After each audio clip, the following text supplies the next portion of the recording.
When I opened my eyes, I was lying on a broken wooden raft, surrounded by ocean on all sides. What the heck? I jolted upright. The ocean? How did I end up out at sea? The raft was about 2 meters square, so beat up it looked ready to fall apart any second. Next to me was a single fishing rod. Nothing else. Then a line of text popped into my head. Acquired, crude fishing rod, 1. Description: use it to fish or to hook survival supplies floating on the water. Fine. Hook some supplies, stay alive. I followed the message and looked into the distance. Sure enough, there was a big patch of stuff floating on the horizon, drifting slowly toward me. I figured it was maybe 10 minutes away. More text kept scrolling. Welcome to the global survival arena. Your only goal as a player is to stay alive. 1. The raft is your life. You can build a new one, but only if you have materials. 2. As long as you find the right supplies, there is nothing you cannot build, provided you have the blueprint. 3. If you die in the game, you really die. There is no restart. The sharks have been hungry lately, so stay safe. Stay safe, my foot. The words had barely finished when the water not far off split open with a splash. A fin cut through the waves and shot straight at my raft. That fin was half as tall as a person. Speak of the devil. Huh, I muttered, gripping the fishing rod tight. One bite from that thing, and I was done for. If I wanted to live, I had to understand the rules first. I pulled up the interface in my head and started flipping through it. Chat channel, trade channel, crafting workshop, they all lit up one by one. The chat channel was already blowing up. I woke up and I was in the middle of the ocean. Am I dreaming? Hook supplies? What supplies are on the water? That pile of trash. This is it. This is the end. I can't even swim. Someone send me home. A whole crowd of people, all of them crying or screaming. Not one useful word. I switched to the trade channel. Here you could only barter, no currency. Everything listed was the same. 1 fishing rod for 1 fresh water. 1 fishing rod for any 1 food item. I shook my head. Dream on. At a moment like this, water and food were more precious than gold. Who was going to trade their lifeline for your busted rod? While I was thinking, a chime sounded and a new listing appeared. 3 wood for 1 fresh water. Nice, fast mover. Somebody had already scooped up supplies. I scanned the crafting workshop too. Small wooden hammer, grill, water purifier.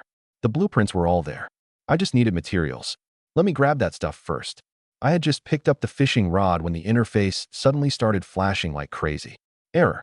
Error. Error. Unknown patch loading. Complete. I froze for a second. A bug? Endless blind box lottery system. First draw successful. Acquired. Seafood package blind box. 1. 1 draw per day. 1 super draw every 7 days. Blind boxes come in 6 tiers. Poor, common, fine, superior, epic, and legendary. A heavy cardboard box thudded into existence in my mind. Seafood package blind box. Fine tier. 30% small ocean fish. 30% small ocean shrimp. 30% small kelp. 10% tuna. Tuna was the good stuff, but only 10%. A little iffy. I ripped the box open. The next second, I just stared. Acquired. Tuna, 50. 50 of them. Fish came clattering down all over the raft. 10% odds, and I hit it on the very first try. No way. Am I the luckiest player alive? I was thrilled. I grabbed one to take a look. My smile froze. This fish was the size of my palm. A normal tuna is at least half a meter. This thing looked like a slightly oversized sardine. System, you call this a tuna? I started yelling at the air. Are you shorting me on my rewards? After a couple of curses, I calmed myself down. Whatever. Small or not. It was still fish, still food.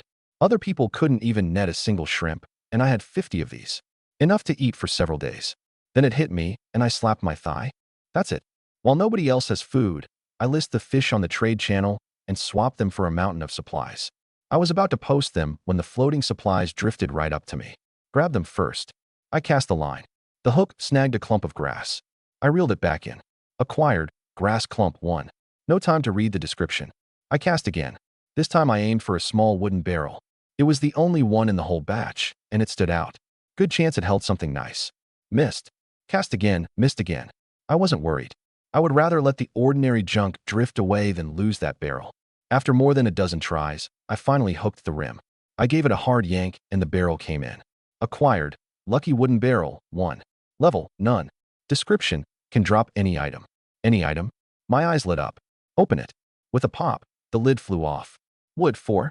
Grass clump, 4. Plastic sheet, 2. Metal sheet, 2. High efficiency water purifier blueprint, 1. A blueprint. I snatched it up, and with a chime a new item appeared in the crafting workshop. High-efficiency water purifier, fine. Purifies 1 liter of fresh water in just 8 hours. Materials: wood 4 of 4, metal sheet 2 of 2, plastic sheet 2 of 2, glass sheet 0 of 4. Way faster than a normal purifier. But when I checked the materials, I was short on glass sheets. I crouched by the water and fished for another half hour. All the supplies drifted away and I didn't catch a single glass sheet. No problem, I said, patting the pile of fish next to me. I have 50 fish. I opened the trade channel. Same shabby listings as before. Grass for water, wood for water, plastic for food. All wishful thinking. Unless they ran into a bug like me. I posted my listings and threw in a little extra, in case one person didn't have enough glass sheets. 1 tuna for 1 glass sheet plus 3 wood plus 3 grass clumps. I posted 4 of them in a row. In the blink of an eye. Trade successful. Glass sheet 1, wood 3, grass clump 3. Trade successful. Glass sheet 1, wood 3, grass clump 3. I grinned. Food really was the hard currency. 2 didn't sell.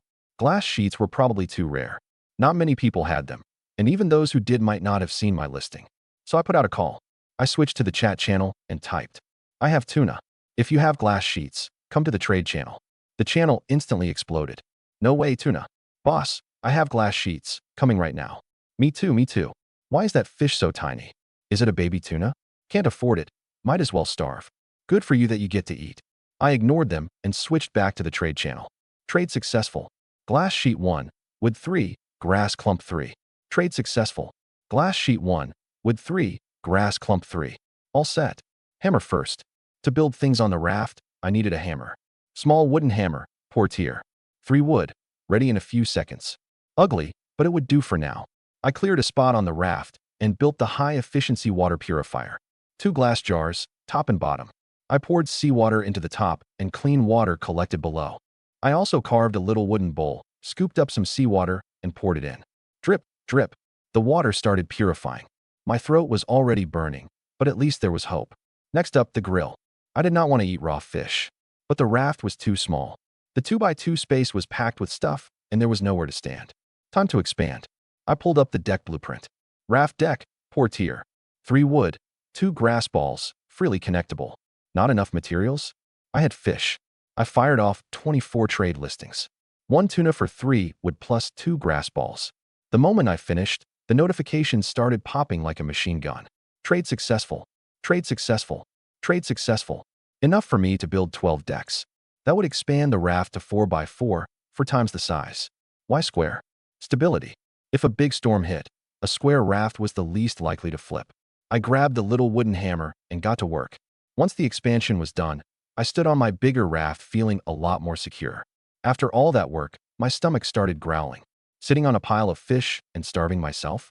That would make me the biggest fool on earth. To build a grill, I needed charcoal. I checked, and 2 would made a batch of charcoal. So I burned 2 batches first, then built the grill. Small grill. Needs fuel. Wood 1 of 1. I fed in a piece of wood. With a whoosh, flames shot up under the metal grate. I picked up a fish, cleaned it quickly, and laid it on the grill. It sizzled, and the smell slowly drifted up. I swallowed and quickly opened the chat channel to distract myself and to see how everyone else was doing. The screen was flooded with people wailing, but a few sharp ones were starting to figure things out. As I scrolled, a cry for help popped up. "Help! That shark is heading for my raft. It bit off one of my decks. I only have 3 left. I've got a shark coming at me too." My heart sank. If the decks got chewed off one by one, the person was finished. I quickly typed, "The small wooden hammer can build decks. Materials are wood and grass balls." I sent it and closed the channel right away. I didn't read a single one of the thank you boss messages that followed, because I smelled something. Almost everyone got targeted by a shark at the same time. So where was mine? I turned my head. There it was. The shark that had been ignoring me was now charging straight at my raft. "So you're doing it for real, huh?" It was terrifyingly fast. It reached me and opened its huge bloody mouth. Crunch. 1 deck shattered. But it didn't keep biting. It turned and swam off. Not far, though. It would definitely be back. I let out a breath. So it only chewed 1 deck at a time. Still, at this rate, it would slowly eat through all my supplies. No good. I needed a weapon. Who knew what else would show up later? I flipped the fish over, patched the deck, and pulled up the weapon blueprints. Spiked spear. 1 iron nail, 1 wood, 1 grass rope.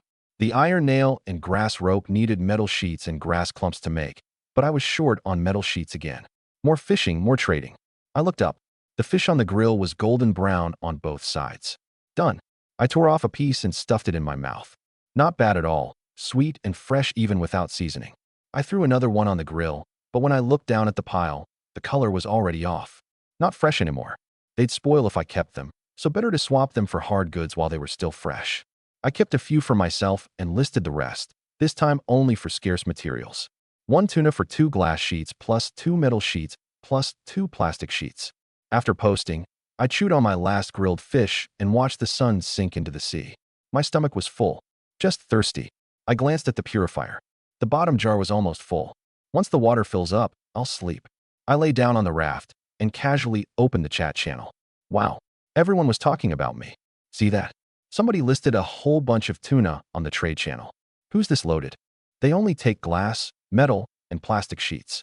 Way too expensive. Boss, please lower the price. Please lower it, boss. Dang, they're gone, all gone. That's it. I'm going hungry today. Boss, do you have any fish left? I shook my head. My prices were low enough. Somebody could always afford them. Food couldn't be too expensive these days. Anyone who couldn't cough that up could just stay hungry. Wait, sold out already? It hit me. I priced them too low. I hurried back to the trade channel. Trade successful. Glass sheet 2, metal sheet 2, plastic sheet 2. Trade successful. Trade successful. In under 5 minutes, everything sold. A big stack of metal sheets, glass sheets, and plastic sheets, all mine. I happily collected the materials and turned to the purifier. Full. I scooped it out, exactly 1 bowl. Glug, glug, glug. I downed it in one go. So good. It even had a hint of sweetness in the aftertaste. What a life, I said, wiping my mouth. Living the dream. Food and water sorted. I lay back on the raft.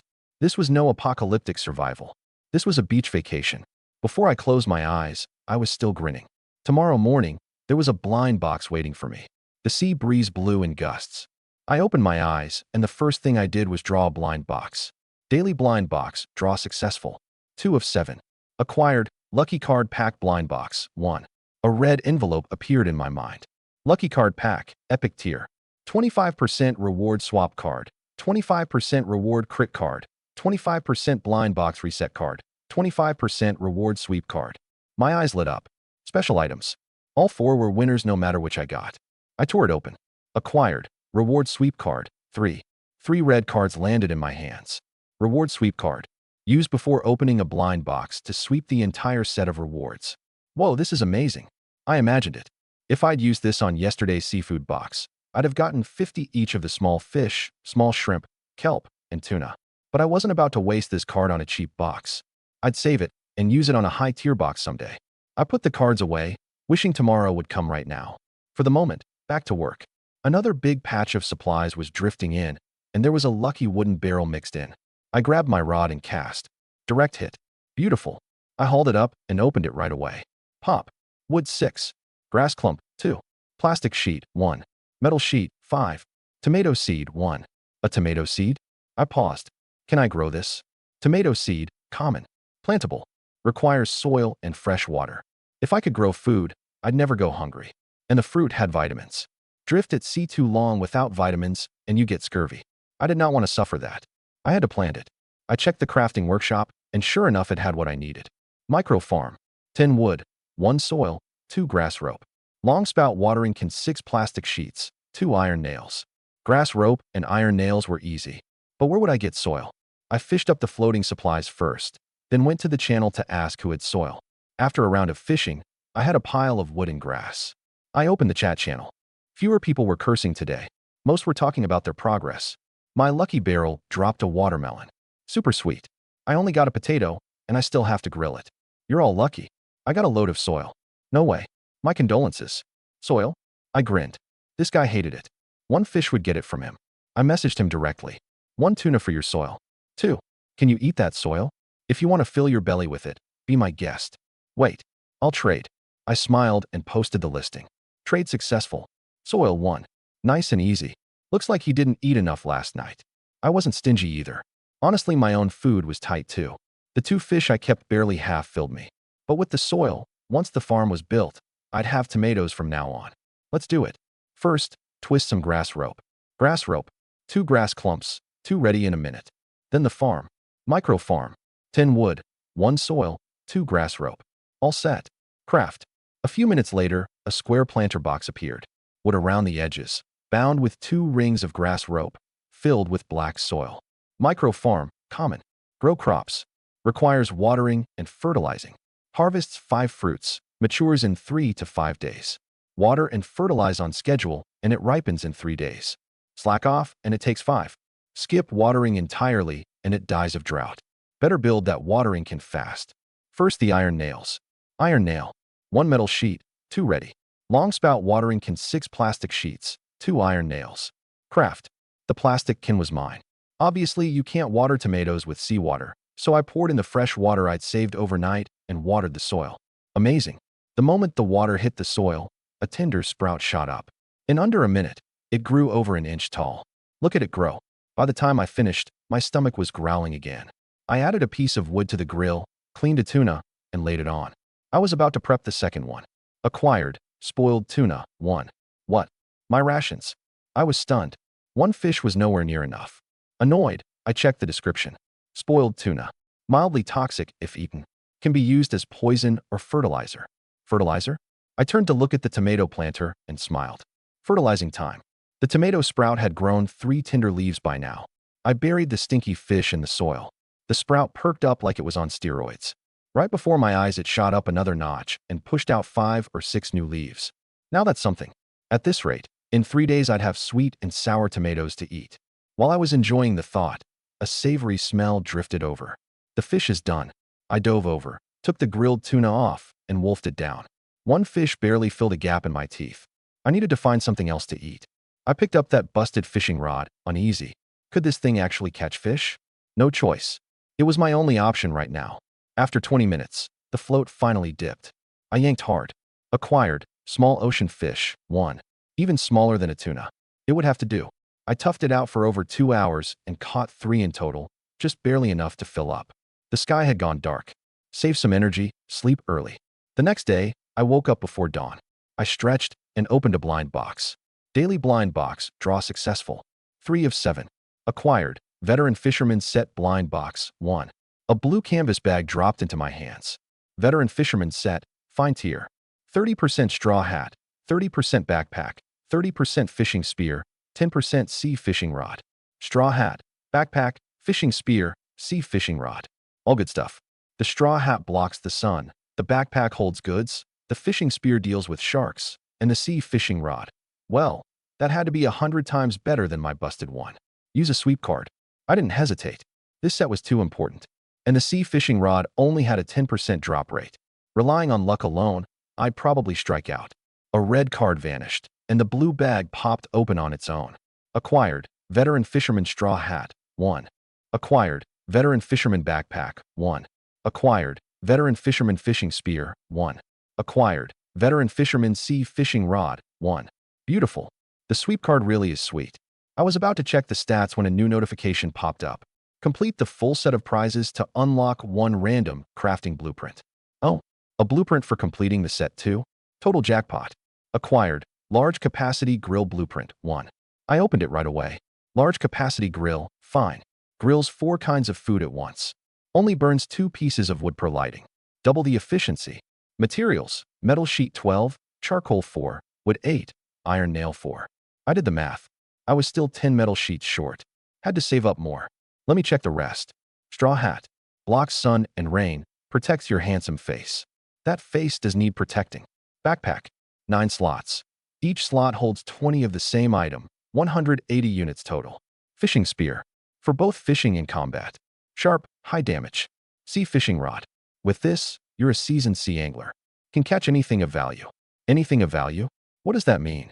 The floating supplies hadn't drifted in yet. So I put on the straw hat, slung on the backpack, picked up the sea fishing rod, and cast. In under 5 minutes, the float suddenly dropped. I lifted the rod, and a heavy object slammed onto the raft with a thud. Whoa, what is this? Green and round. Acquired, watermelon 1. A watermelon? I can catch this? Where does a watermelon come from in the ocean? I was baffled, but the next second. Eat it. Fill my stomach. I cracked it open with a hammer and started chowing down. Sweet and juicy. Getting to eat watermelon in an environment like this was heavenly. As I ate, I felt lucky. Using the sweep card was the right call. A sea fishing rod with a 10% drop rate. I'd never have gotten it on luck alone in this lifetime. I opened the chat channel to take a look. Food is so scarce. Whoever has food, I'll trade basic supplies for it. I got 3 seashells. Anyone want them? Seashells? Can you even eat those? I knew exactly what was going on. Everyone was still worried about food. This was my chance. The sea fishing rod gathered food efficiently. The large capacity grill mass produced grilled fish, and listing it all on the trade channel would bring in scarce supplies by the ton. And I had it figured out. In a while, food wouldn't be scarce anymore. Instead, the basic crafting materials would keep rising in price. Right now, while I can, I'll trade food to hoard materials like crazy. Others might think of this too. They just didn't have as many fish as I did. Splash. The sea fishing rod jerked and dipped again. Huh, another one on the hook. I yanked the rod up hard, and something soft and floppy flopped onto the raft. Acquired. Octopus. 1. Charcoal grilled octopus. Just thinking about it made my mouth water. This size, 2 of them could cover a day's rations, and sold off it could fetch a pile of materials. I cleaned it up in a flash, tossed it on the grill, and kept fishing. Cast after cast. Tuna 1. Tuna 1. Octopus 1. In under an hour, 5 tuna and 4 octopus. But the tuna, still palm-sized. This world definitely had a bug. Too many fish, so I just listed them on the trade channel for scarce materials. 1 grilled octopus for 3 metal sheets, plus 2 plastic sheets, plus 2 glass sheets. In 10 minutes, only 1 sold. Probably most people hadn't seen it. Time to shout it out. Grilled tuna, grilled octopus. Come get it, first come first served. The channel blew up again. No way food. Good thing I woke up early. I'm off for my grilled octopus. You people are ruthless. I just saw it, and it's gone already? Boss, is there any left? I've been starving for a day and a night. Please, fish. A long string of people begging me to restock. Business was coming. I replied, give me an hour. Boss really has more? Eyes on it. Everybody's up and fighting for grilled fish. Starving ghost, camping online. I closed the channel. Since it was this popular, I'd build the large capacity grill first for better efficiency. I had piles of wood and metal sheets. In 10 minutes, I made 4 batches of charcoal and 4 iron nails. Craft. Next to the small grill, a big one rose up for metal grates, for servings at once. I fed in 2 pieces of wood, and it roared to life. I cleaned 2 tuna and 2 octopus and threw them on. In 5 minutes, the smell filled the air. In 15, all 4 were done. Acquired. Grilled tuna 2, grilled octopus 2. Efficient. I kept grilling. After over an hour of work, I had 20 servings stacked up. I wiped the sweat off and typed. Grilled fish now on sale. 20 servings. No way, 20 servings? Boss is a beast. Materials ready. Waiting. Waiting +1. Waiting +1. I closed the channel and posted the listings. This time only for basic materials. 1 grilled octopus for 10 would plus 10 grass clumps. 1 grilled tuna for 10 would plus 10 grass clumps. I hadn't even finished posting all 20 when the notifications came pouring out. Trade successful. Wood 10, grass clump 10. Trade successful. Wood 10, grass clump 10. They sold out almost the instant I finished posting. That buying power was a little scary. I happily took stock. Wood, grass clumps, metal sheets, plastic sheets, glass sheets. Nothing was missing. Big haul. I stuffed the supplies into my backpack and was about to keep fishing when I caught something out of the corner of my eye. A wooden barrel drifting over. A lucky wooden barrel. Supplies incoming. Compared to selling fish, this was the real good stuff. I pulled in my rod, went around to the other side, and first hooked a few nearby grass clumps. The sea fishing rod was smooth for grabbing supplies too. A light cast and a hard pull, and it was mine. I locked onto the barrel and cast the second it came in range. Direct hit. Hauled it up and opened it. Pop. Wood 4. Grass clump 2. Glass sheet 2. Small wooden paddle blueprint 1. A wooden paddle? I smacked my forehead. I'd been so focused on the anchor before, no weight. Small wooden paddle. For wood, 2 metal sheets. Moves the raft. Helps you get close to floating supplies. Good stuff. Even with the sea fishing rod, I couldn't scoop up every bit of supplies on the water. But with a paddle, I could row the raft and chase supplies down. Once I got the hang of it, not a single one would slip past. Craft. The materials vanished, and in a few seconds a metal-edged wooden paddle was in my hands. Haha, not one piece is getting away. I rowed the raft toward the pile of supplies, hooking the far ones with the rod and grabbing the near ones by hand. In under 20 minutes, I'd swept the water almost clean. I was rowing toward the last 2 grass clumps. A triangular fin cut through the water, heading straight for my raft. Whoa, a shark. I snatched up the fishing spear. No, it's a shark fin. My delicious shark fin. A second ago, I was a little panicked. The next second, I was grinning. I've got a spear. Why would I be scared of you? That dumb shark didn't take me seriously at all. It charged in, mouth open, ready to chomp my deck. I raised the spear and drove it hard into its head. Squelch. The spear really was sharp. The shark spasmed and tried to flee. Too late. It rolled a few times and went still. Dead. I paused. That's it. I thought I'd have to fight for a while, and it went down in one stab. Can't blame me for this. You came to me. I dragged the big guy onto the raft and broke it down. Breakdown shark. Acquired. Shark meat 4, shark fin 1, shark tooth 4. That's all. I made a face, then grinned again. Fine.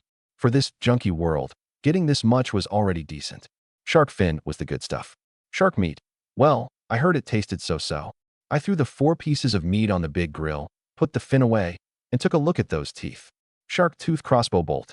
1 shark tooth, 1 wood, 1 feather. Crossbow bolts, nice. Too bad I had no feathers. I'd save the teeth. The meat was done. I swapped the fin onto grill, listed the 4 pieces of meat on the trade channel, and put out a call on the chat channel. Now on sale, 4 servings of grilled shark meat. Just that plain line, and the channel exploded. No way, shark meat. Boss, how'd you take down a shark? I jabbed it with a spiked spear, but the hide's too thick, couldn't pierce it. So fierce, so fierce. Isn't the point to grab the meat? That stuff's kind of gamey, but I don't mind. Save one for me. Arc sold out. Gamey or not, I didn't care. I wasn't the one eating it. All 4 trades came through at once. Trade successful. Wood 4. Trade successful. Grass clump 4. I collected the materials and replied. Anyone with rare materials, I've still got 1 shark fin. Don't come with ordinary stuff. The channel went wild again. Shark fin. Love it, love it. Metal, glass, plastic okay? Boss, I have a black pearl. I got a wooden backpack, 3 slots, holds 60 items. Boss has lots of stuff, you'll definitely use it. A wooden backpack? I shook my head. No thanks. Boss is a beast. Not even for this. I want that backpack, my raft's overflowing. Boss must have something better. I stopped reading. That flimsy backpack held a third of what mine did. Not even worth the space. Since there's nothing good, I'll eat the fin myself. I took the grilled fin off and bit into it. Delicious. This big grill wasn't just fast, the flavor was top-notch too. 1 fin, gone in 5 minutes. The sky was gradually darkening. While there was still light, I expanded the raft another ring. Now it was 6 by 6, roomy enough to roll around on. I yawned, lay down on the raft, felt the sea breeze, and fell asleep. The next morning, I woke up early. I was about to open a blind box when I looked up. Far off on the water, a little green dot. An island. Too far to see clearly, just a dot, but that green meant one thing. The island was covered in vegetation. Supplies were so scarce out at sea, but an island was different. Just chopping and breaking down those trees and grass would give me heaps of wood and grass clumps. Time to prepare.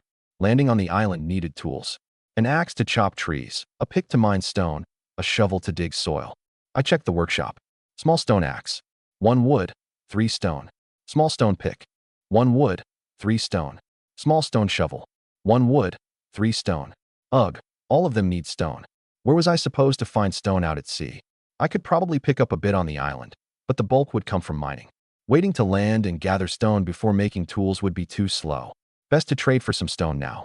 But not many people had stone, and they might not want to swap it for ordinary food. Never mind, let me check the blind box. Daily blind box, draw successful. 4 of 7. Acquired. Drink to your heart's content blind box, 1.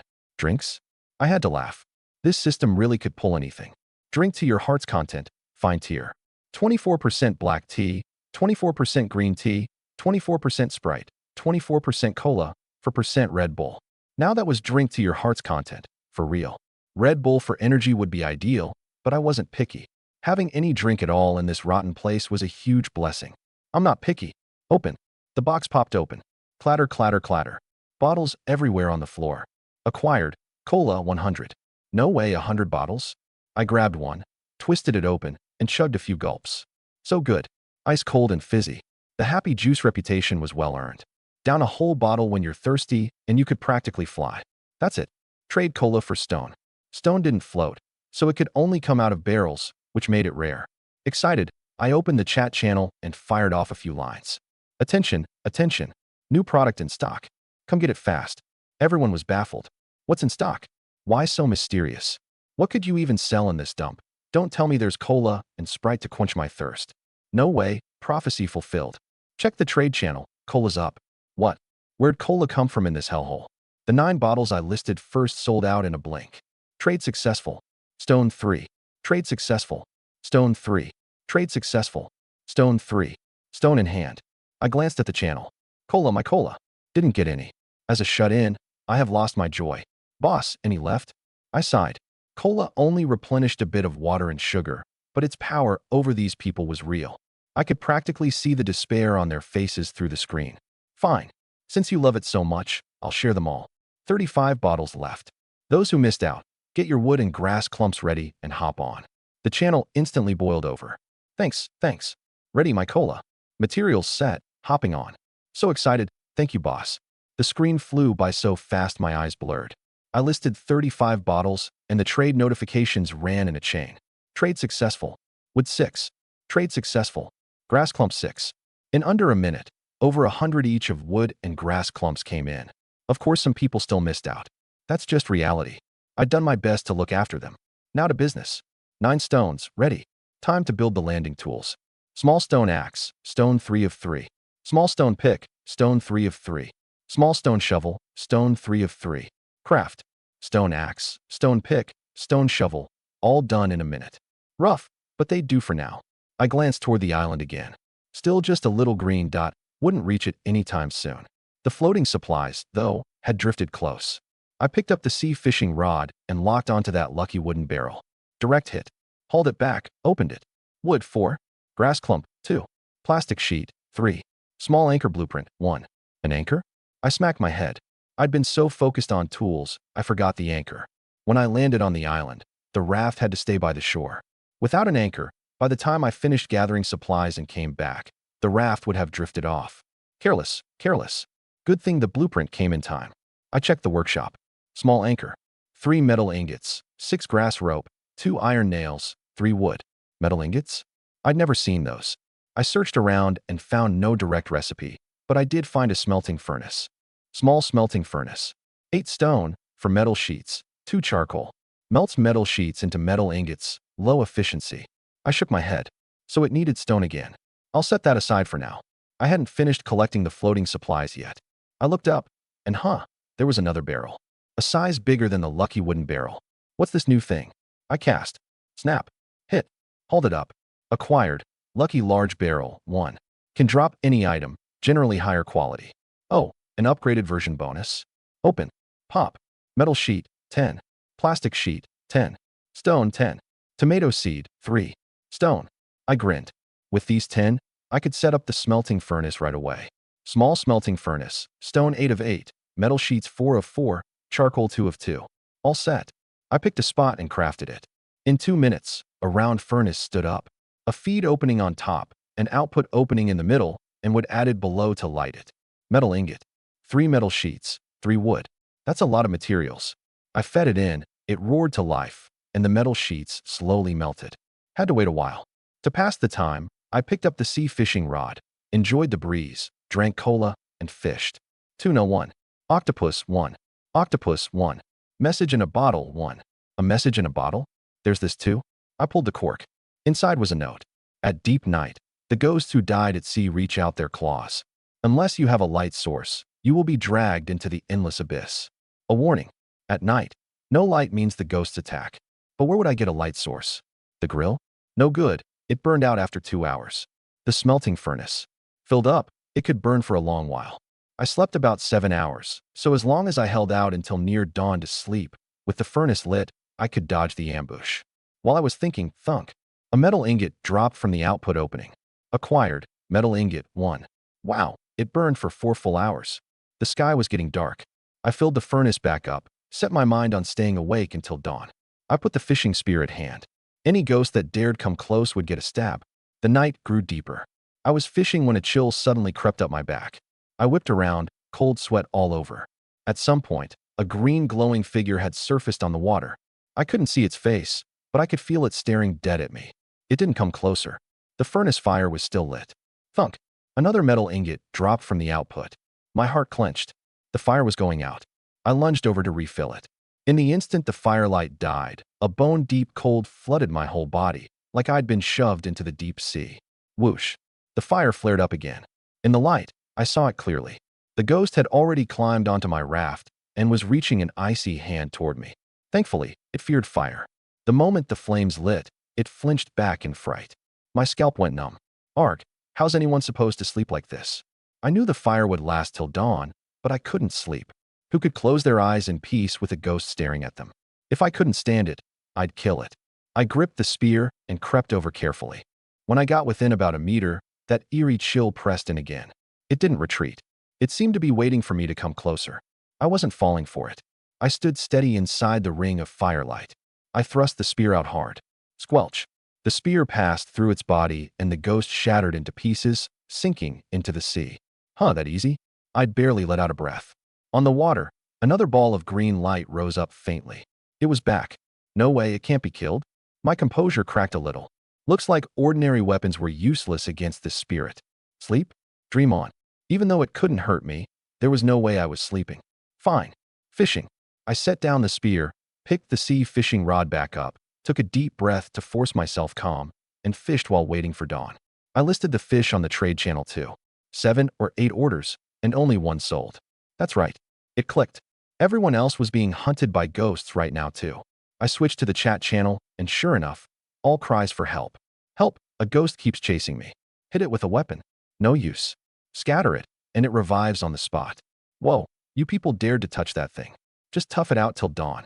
A whole crowd at a loss. I typed a line. Light a fire. Ghosts fear fire. Light it with what? I have a torch. It really works. I lit my campfire, and it doesn't dare come close. Finally survived. I nearly got dragged off several times. Thanks, boss. But I don't dare sleep. I shook my head. With that thing staring at you, who could sleep soundly? I have to kill it. Holding back my frustration, I dug through the workshop and found one thing. Magic spiked spear. One spiked spear, 1 mana crystal. Can attack spirits, made for ghosts. I was speechless again. Good item, but I had no mana crystal, couldn't make it. Forget it. Just get through tonight. I kept fishing. Time crawled by, the sky slowly brightened. Finally, that annoying green light faded with the daylight. I yawned, dead tired. I grilled 2 tuna and filled my stomach, then lay down on the raft. Sleep first, get some rest, then figure things out. When I opened my eyes, the sun was already overhead. My head felt a bit foggy. I twisted open a cola and chugged a few gulps before I finally came to.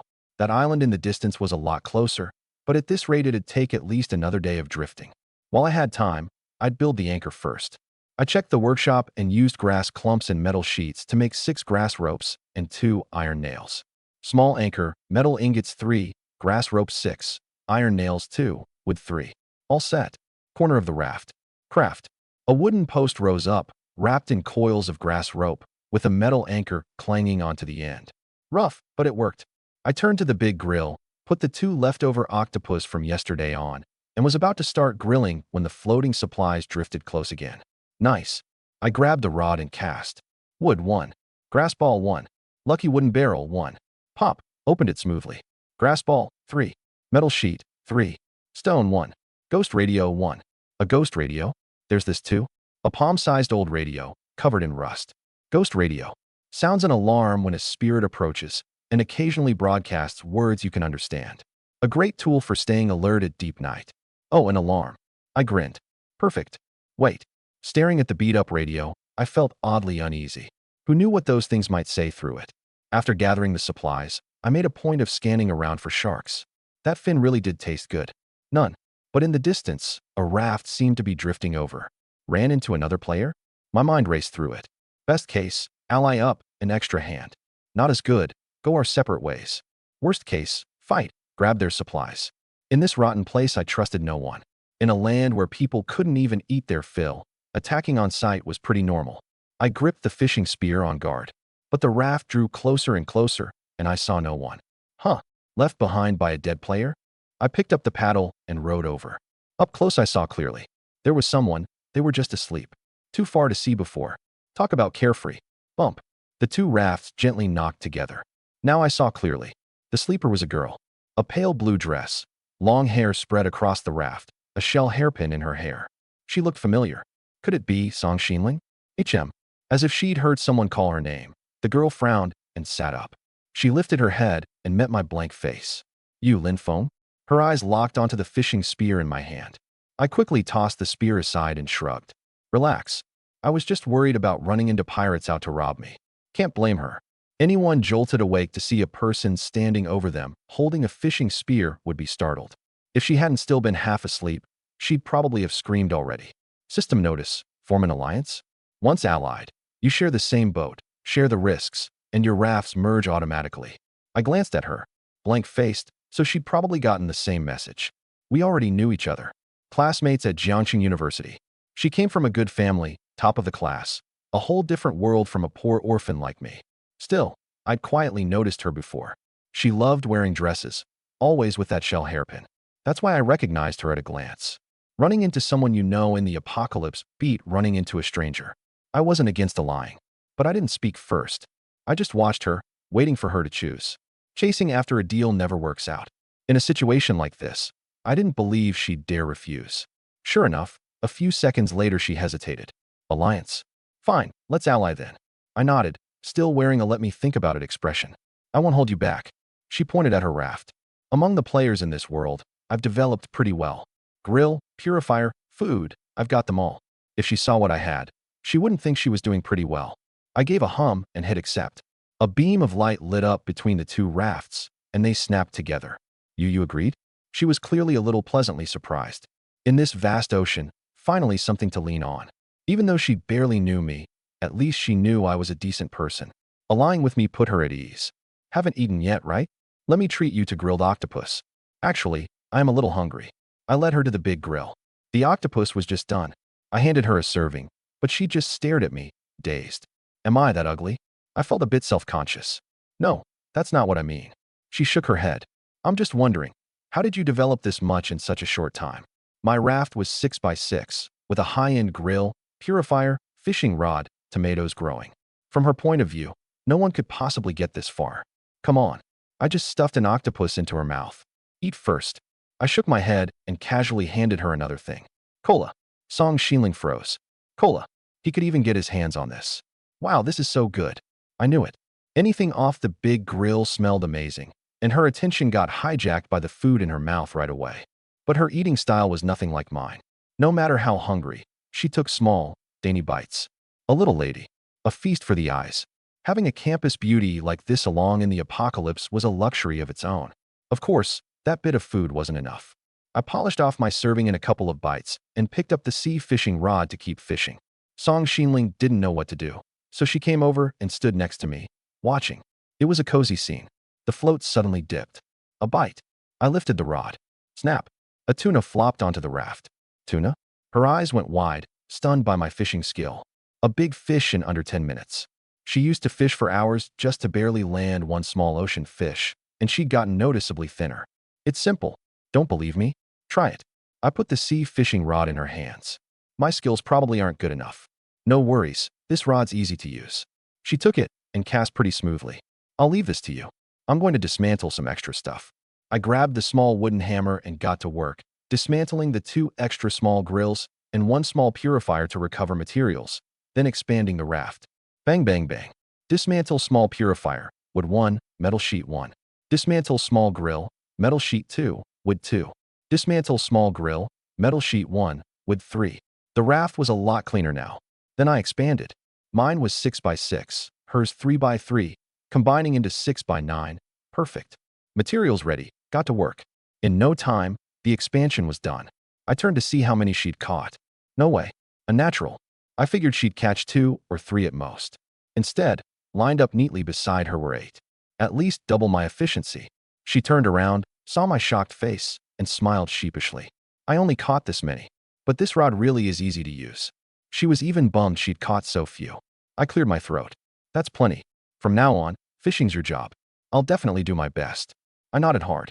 This was a huge win for me. I thought I'd just fished a pretty girl out of the sea, but she turned out to be a natural too. With her fishing from now on, why would I worry about food? Take a break, I'll grill the fish. Let me try. She set down the rod, eager to take on the big grill.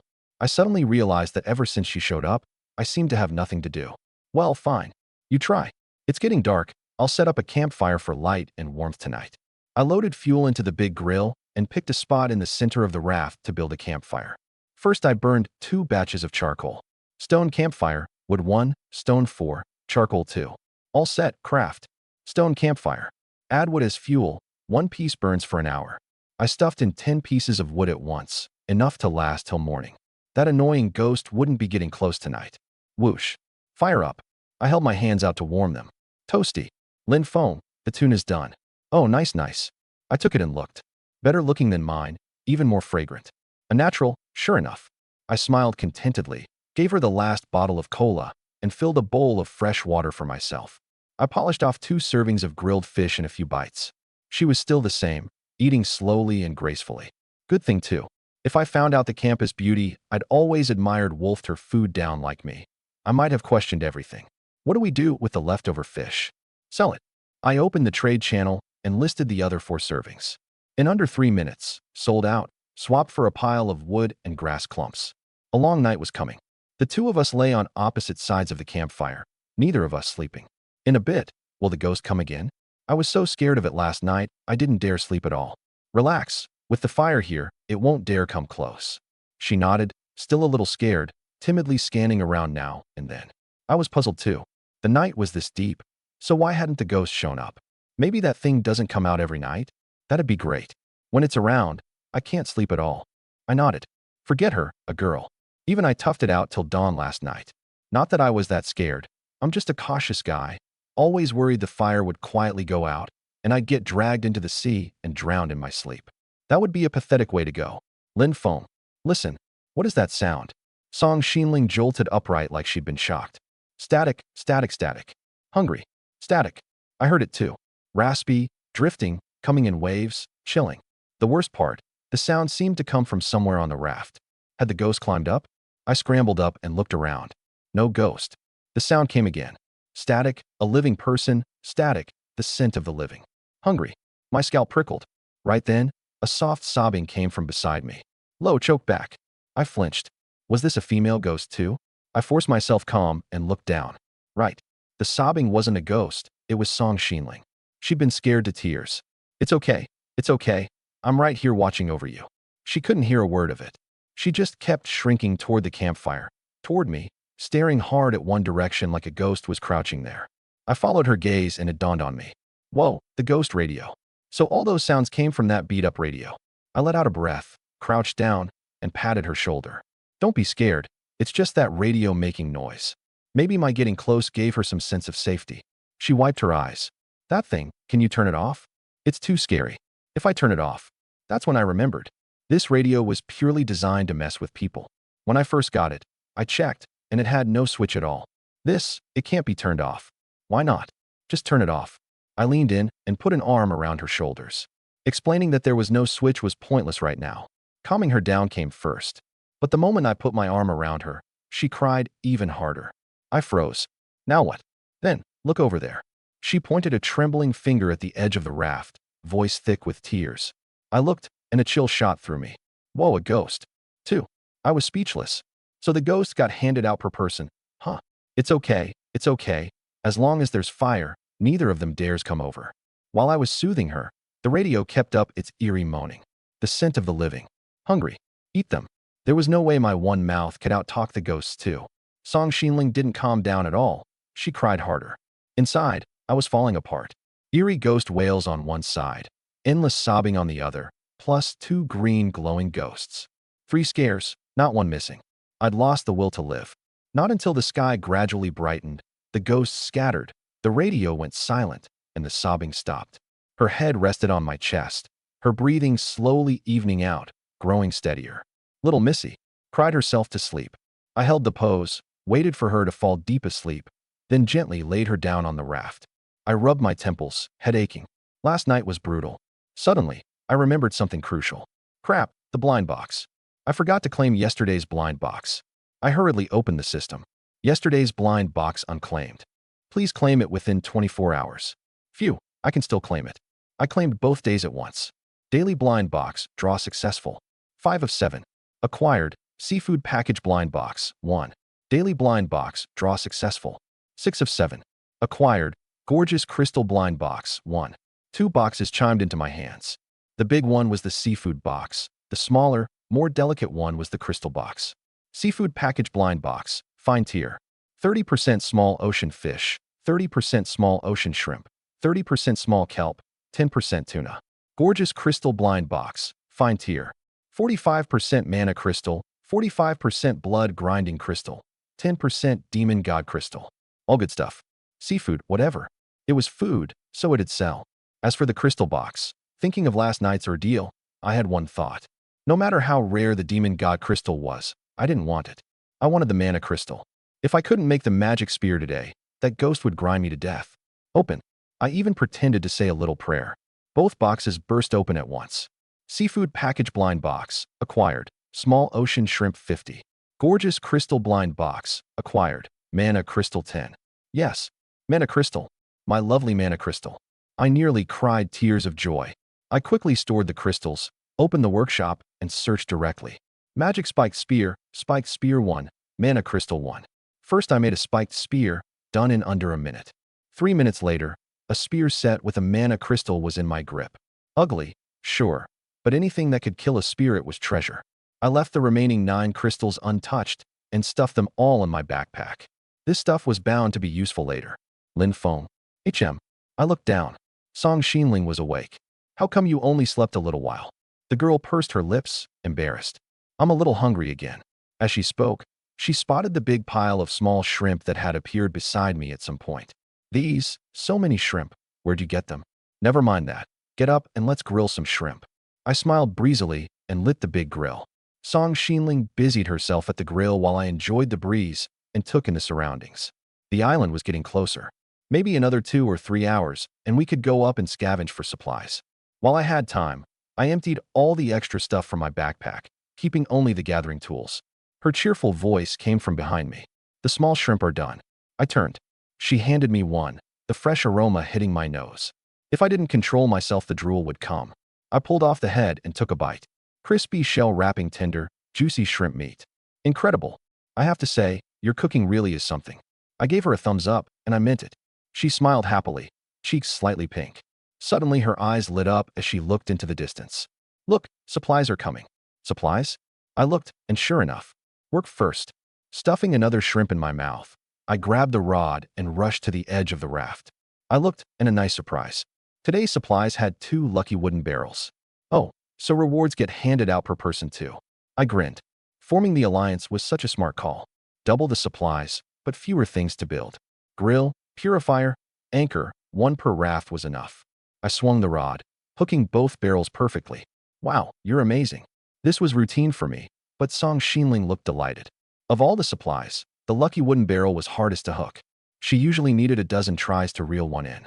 I hauled the first up, cast a second time, and hit again. Prize time. I carried the second barrel right in front of her. She gently lifted both lids. Pop, pop. Teammate opened lucky wooden barrel 2. Wood 4. Metal sheet 8. Plastic sheet 6. Lemon 2. Pink baseball cap 1. Wooden backpack, blueprint 1. Why is there a pink baseball cap? She was a little puzzled. Put it on and see. The moment I saw it, I thought it suited her and plopped it right on her head. Sure enough, fresh and lovely. Pink baseball cap, cute and sun-blocking, a great thing for boosting your looks. It didn't have much practical value, but I was genuinely satisfied looking at it. The exhaustion from last night's all-nighter vanished the instant she put on the cap. Pretty. Easy on the eyes. Seeing my look, her face went red, but I could tell she really liked the cap too. She put it on and didn't take it off. Let's hurry and gather the rest of the supplies. Ahem, okay. I quickly nodded, smiled awkwardly, and grabbed the rod to keep working. She didn't sit idle either, using that busted fishing rod to hook nearby supplies. Half an hour later, we'd gathered most of the supplies. She went back to grilling shrimp while I studied the blueprint I'd just gotten. Wooden backpack. Wood 4, grass ball 2, grass rope 2. 3 slots, 60 units total. Not much capacity, but I could make a temporary one for her to use. Once we hit the island, without a backpack, she'd have to run back to the raft trip after trip. Too big a waste of time. Grass rope took a minute to twist, and I had plenty of wood and grass balls. Craft. A backpack made of planks, done. Use this on the island for now. Probably thanks to the pretty cap. Her mood was especially good.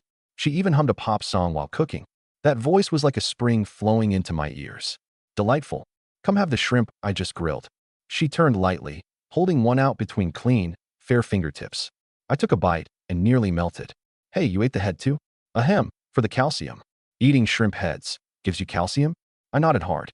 That sounds kind of reasonable, but I still won't eat the heads. She looked thoughtful and actually believed my nonsense. I quickly shook my head. I don't think I'm short on calcium either. As I said it, I pulled the head off another shrimp and handed it to her.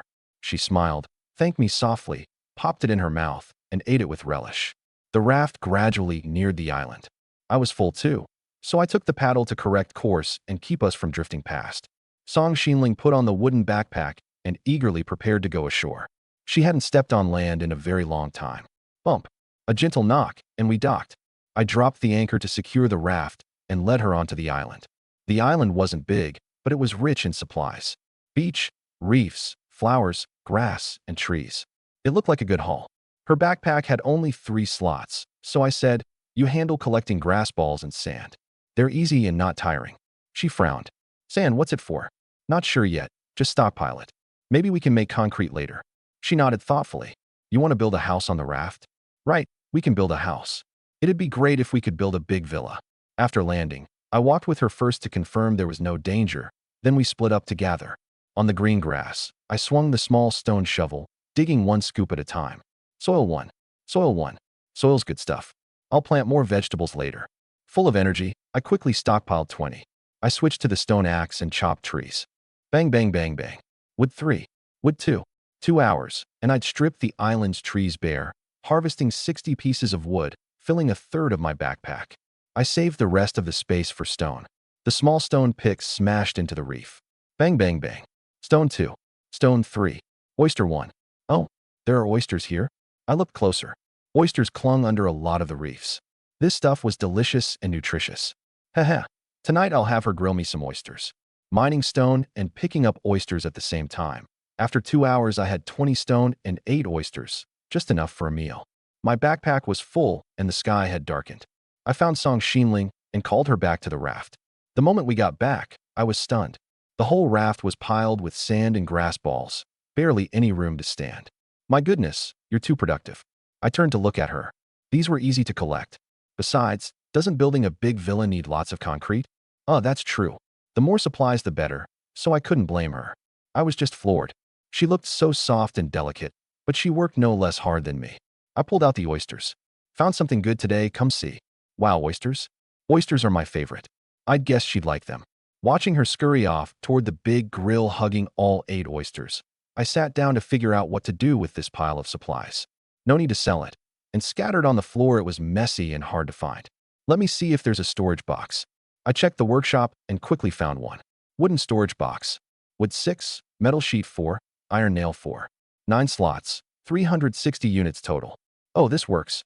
I decided to make 2, one for basic materials, one for rare goods. I made 8 iron nails, picked a spot, and crafted. A waist-high wooden box stood up, though it took space. But 2 boxes side by side made a perfect table. The second was quickly done too. I sorted the supplies off the floor into them, and the raft was instantly tidy. By now the oysters were done. She brought a serving over and put it in my hands. "Try it quick, they're no good cold." I sucked a tender, juicy oyster into my mouth. That natural freshness danced on my tongue, indescribable. "Incredible." Praised, she smiled happily. "Oysters are delicious, but they don't fill you up." 8 oysters, for each, really wasn't enough. Fishing? Sure, but I was tired after a full day. I couldn't be bothered, and didn't want her to work either. "Huh, look, the tomatoes are ripe," she suddenly called. I looked at the micro farm. Sure enough, a few plump red tomatoes hung on the green vines. "Pick them." She'd already been unable to wait, running over to pick one and hand it to me first. This tomato was bigger than a fist. One bite, fresh and sweet and juicy, filling and thirst-quenching. She tried a bite too, smiling so wide her face flushed. "This tomato is so much sweeter than the ones I used to eat." Of course, the city ones are all forced with chemical fertilizer and pesticides. No comparison. We each had one, and I picked the remaining 3 too, then watered the vines. As for fertilizer, there was no spoiled food yet, so I'd hold off. Another all-nighter was coming. I loaded fuel into the campfire and told her, "No need to fear the ghost tonight." "Really? I still hope it doesn't come. We're by the island, so there shouldn't be ghosts. I smiled. Relax, even if it comes, no need to be afraid. The words had barely left my mouth when that eerie sound drifted through the night. Static, the scent of the living, static. Hungry. Song Xinling pressed against me in a flash, timidly staring at the radio.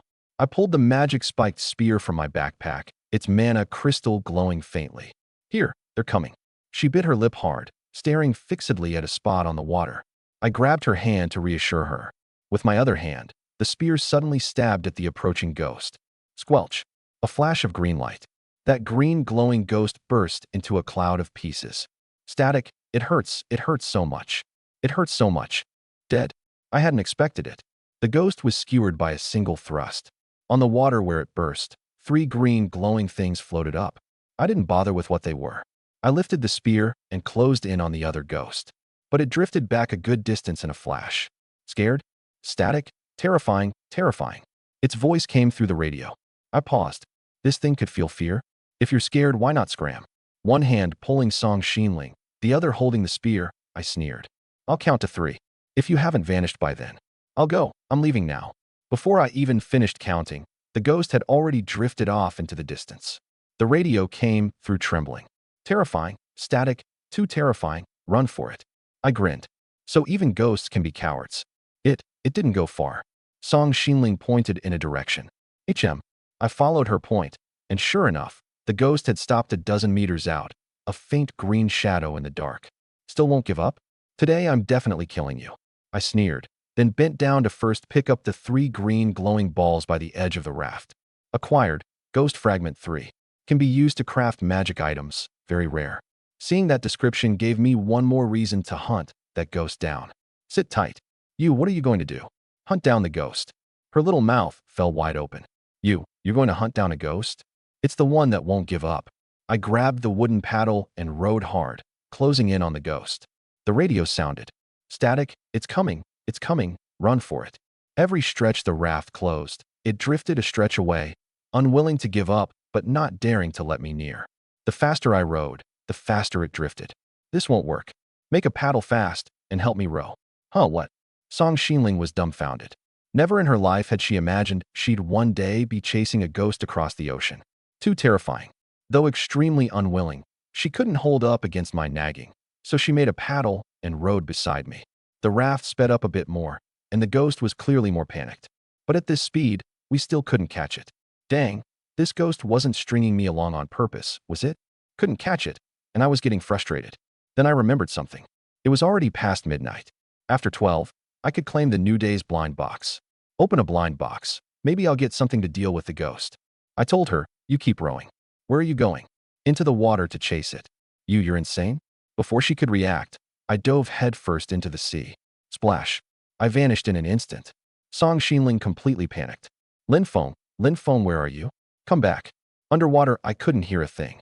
Truth was, I just found a spot where she couldn't see me to secretly draw the blind box. Open the system. Weekly super blind box draw successful. 7 of 7. Acquired. Iron Barrel Robot Blind Box 1. A big wooden crate chimed into my hands. I couldn't hold my breath any longer, so I hurried up, tossed the crate onto the raft, and climbed up. Song Xinling stared at me in shock, then at the big crate. Where'd it come from? I'd prepped the lie already, and smiled smugly. I dove down and actually found a big wooden crate, so I grabbed it, lying out loud while checking the system in my head. Iron Barrel Robot Blind Box, Superior Tier. 50% Iron Barrel number 1, 30% Iron Barrel number 2, 20% Iron Barrel number 3. Superior Tier, nice. But from the description, I couldn't tell what these 3 robots were about. And robots probably couldn't fight ghosts. Whatever, open it and see. I flung the crate open. Iron Barrel Robot Blind Box, acquired. Iron Barrel number 2, 1.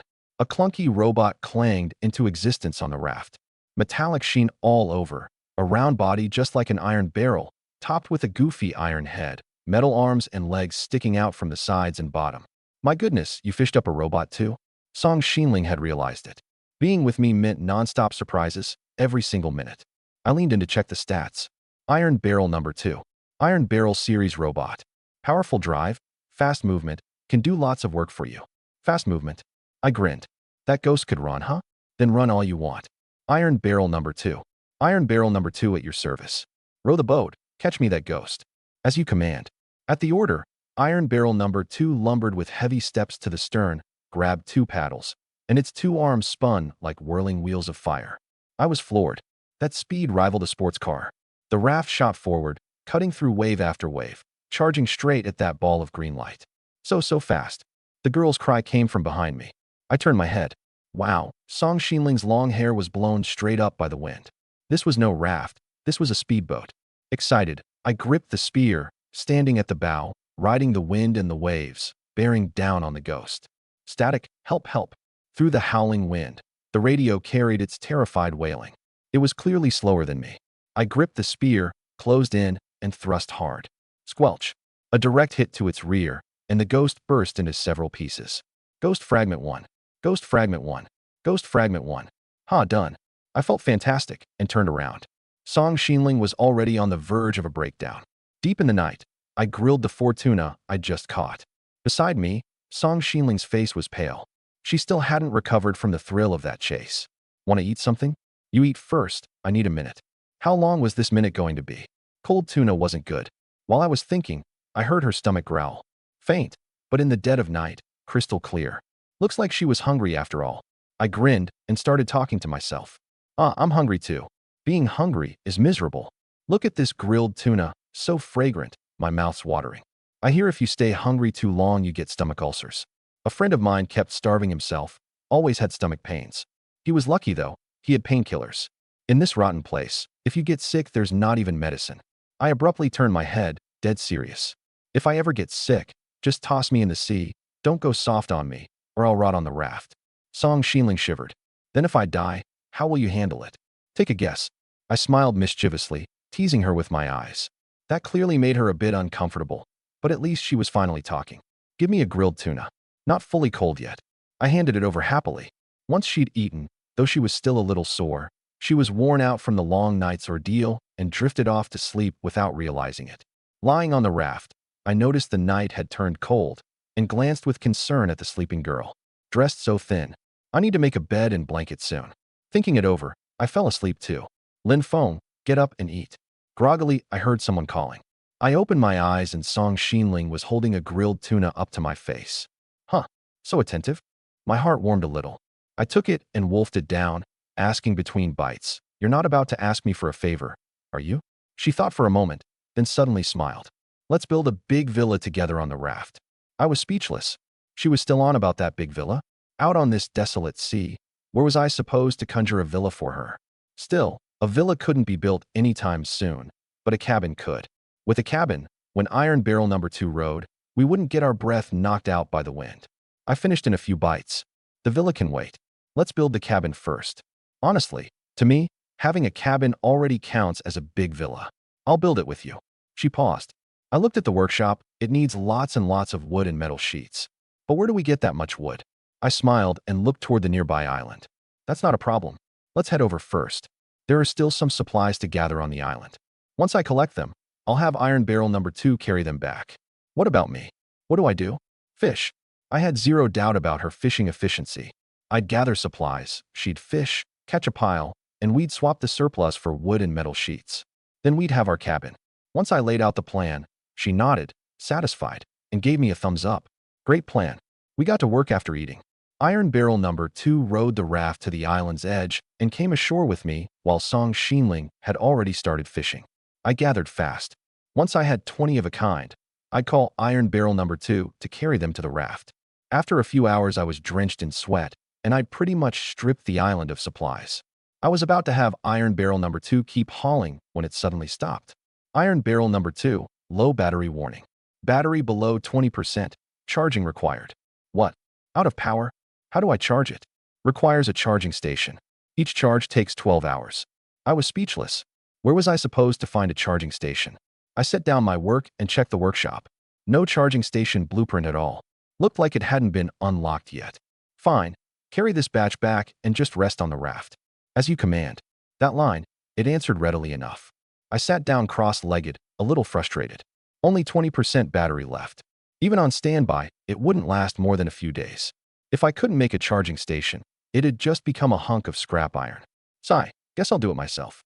I mined some more stone and hauled it back to the raft myself. The moment I got up, I froze. Beside Song Xinling, dozens of fish were lined up neatly, along with 2 big apples. These, you caught all of them? She nodded proudly. Of course. I've discovered I'm really good at fishing. And your sea fishing rod is amazing. It can even catch big apples. I was waiting for you to come back, so we could try them together. I smiled. At this rate of supplies, the materials for the cabin would be more than enough. All right, let's eat apples. She carefully picked a big one and handed it to me, hugging the other herself, taking a happy bite. So sweet. I took big bites too, nearly chewing through the core. Suddenly, her rod dipped.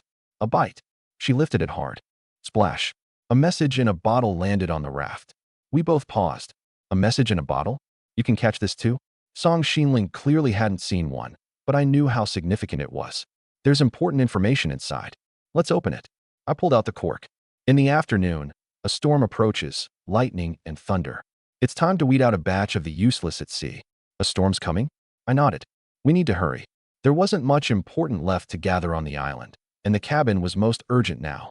With it, we could shelter from the storm. Otherwise, getting soaked and catching a chill was no joke. Quick, open the trade channel, swap all our surplus supplies for wood and metal sheets. The cabin has to be built before the noon storm. I posted listings fast, and the trade notifications ran in a chain. Trade successful. Metal sheet 2. Trade successful. Metal sheet 2. While I traded, Song Xinling worked the metal sheets we got into iron nails to prep. In under an hour, a big pile of wood and metal was stacked up, and we had enough nails. Even so, it was only enough for one cabin. I didn't dare delay and checked the workshop. Wooden cabin, iron nails 5, wood 10, metal sheet 5. All set. Picked a spot, craft. I swung the small wooden hammer, fitting piece after piece. 20 minutes later the cabin was done, and the materials were nearly gone. It was a 4x4 cabin, fairly roomy inside. While building, I made a point of enclosing the storage boxes inside, so their contents wouldn't get rained on and damp. Just as I finished, her voice came from outside. The sky's turning dark. The message in the bottle was spot on. I quickly called her into the cabin to shelter. The wind rolled in dark clouds, and in a dozen seconds they'd pressed overhead. Whoosh. A torrential downpour crashed down. You could barely see anything outside, ears full of wind and rain. Song Xinling was clearly nervous, leaning toward me. The storm won't flip the raft, will it? Relax, it's fine. Our raft is big enough. Boom. Before I could finish reassuring her, a clap of thunder cracked overhead. She jumped in fright and burrowed into my arms, burying her head hard against my chest. It's okay, it's okay. I soothed her while watching the cabin roof, terrified a bolt would strike a hole through it. In this pitch-black storm, saying I wasn't scared at all would be a lie. Speak of the devil. The thought had barely formed when a bolt of lightning cracked down, landing right beside the cabin. A burnt smell rushed inside. Whoa, the raft got struck by lightning. Then it hit me. The one that got struck wasn't iron barrel number 2, was it? I panicked a little. That was a treasure from a superior tier blind box. If it really got fried into scrap, I'd take a huge loss. Zzzt. Waves of loud electrical crackling came from outside. Nervous, I shouted, Iron barrel number 2. Iron barrel number 2 at your service. Through the downpour, I actually heard a response. It's okay. I let out a breath and quickly called it inside to shelter. A few seconds later, a robot reeking of burnt smell walked in with heavy steps. I looked and froze. Its goofy iron head glowed red, and raindrops landing on it hissed and bubbled. Iron barrel number 2, you really got struck by lightning? Yes. Lightning conversion successful. Temporary charging complete. Battery 68%. Lightning conversion? Charging complete. Could this thing charge by absorbing lightning? Ha, so advanced. One lightning strike and it charges 50%. My eyes lit up. Iron barrel number 2. How about you go out and take another hit? As you command. And it actually walked back out the cabin door with its feverish head, running out to charge. Curled in my arms, Song Xinling was floored. That's some high tech. Lightning's voltage is so high, an ordinary robot would have melted. Even if it didn't melt, it'd short circuit. A top student for sure, analyzing it clearly. I patted her head. I've noticed you stop being scared the moment you start thinking. Oh. Having forgotten her fear, my pointing it out made her burrow into my arms again. I decided this feeling was pretty nice. Maybe a few more storms? It could charge iron barrel number 2. And also, I nodded and stroked her smooth long hair.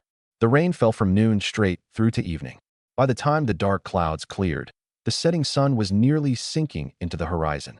Song Xinling suddenly hopped out of my arms and dashed off. Hey, where are you going? I'm hungry. I'm going to cook. I shrugged. She was clearly just embarrassed. Growl. Oops, I'm hungry too.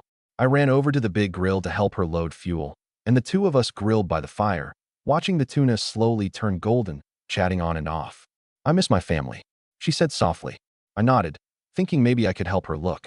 She noticed I'd never shown any longing, and that I was calm to a degree beyond most people.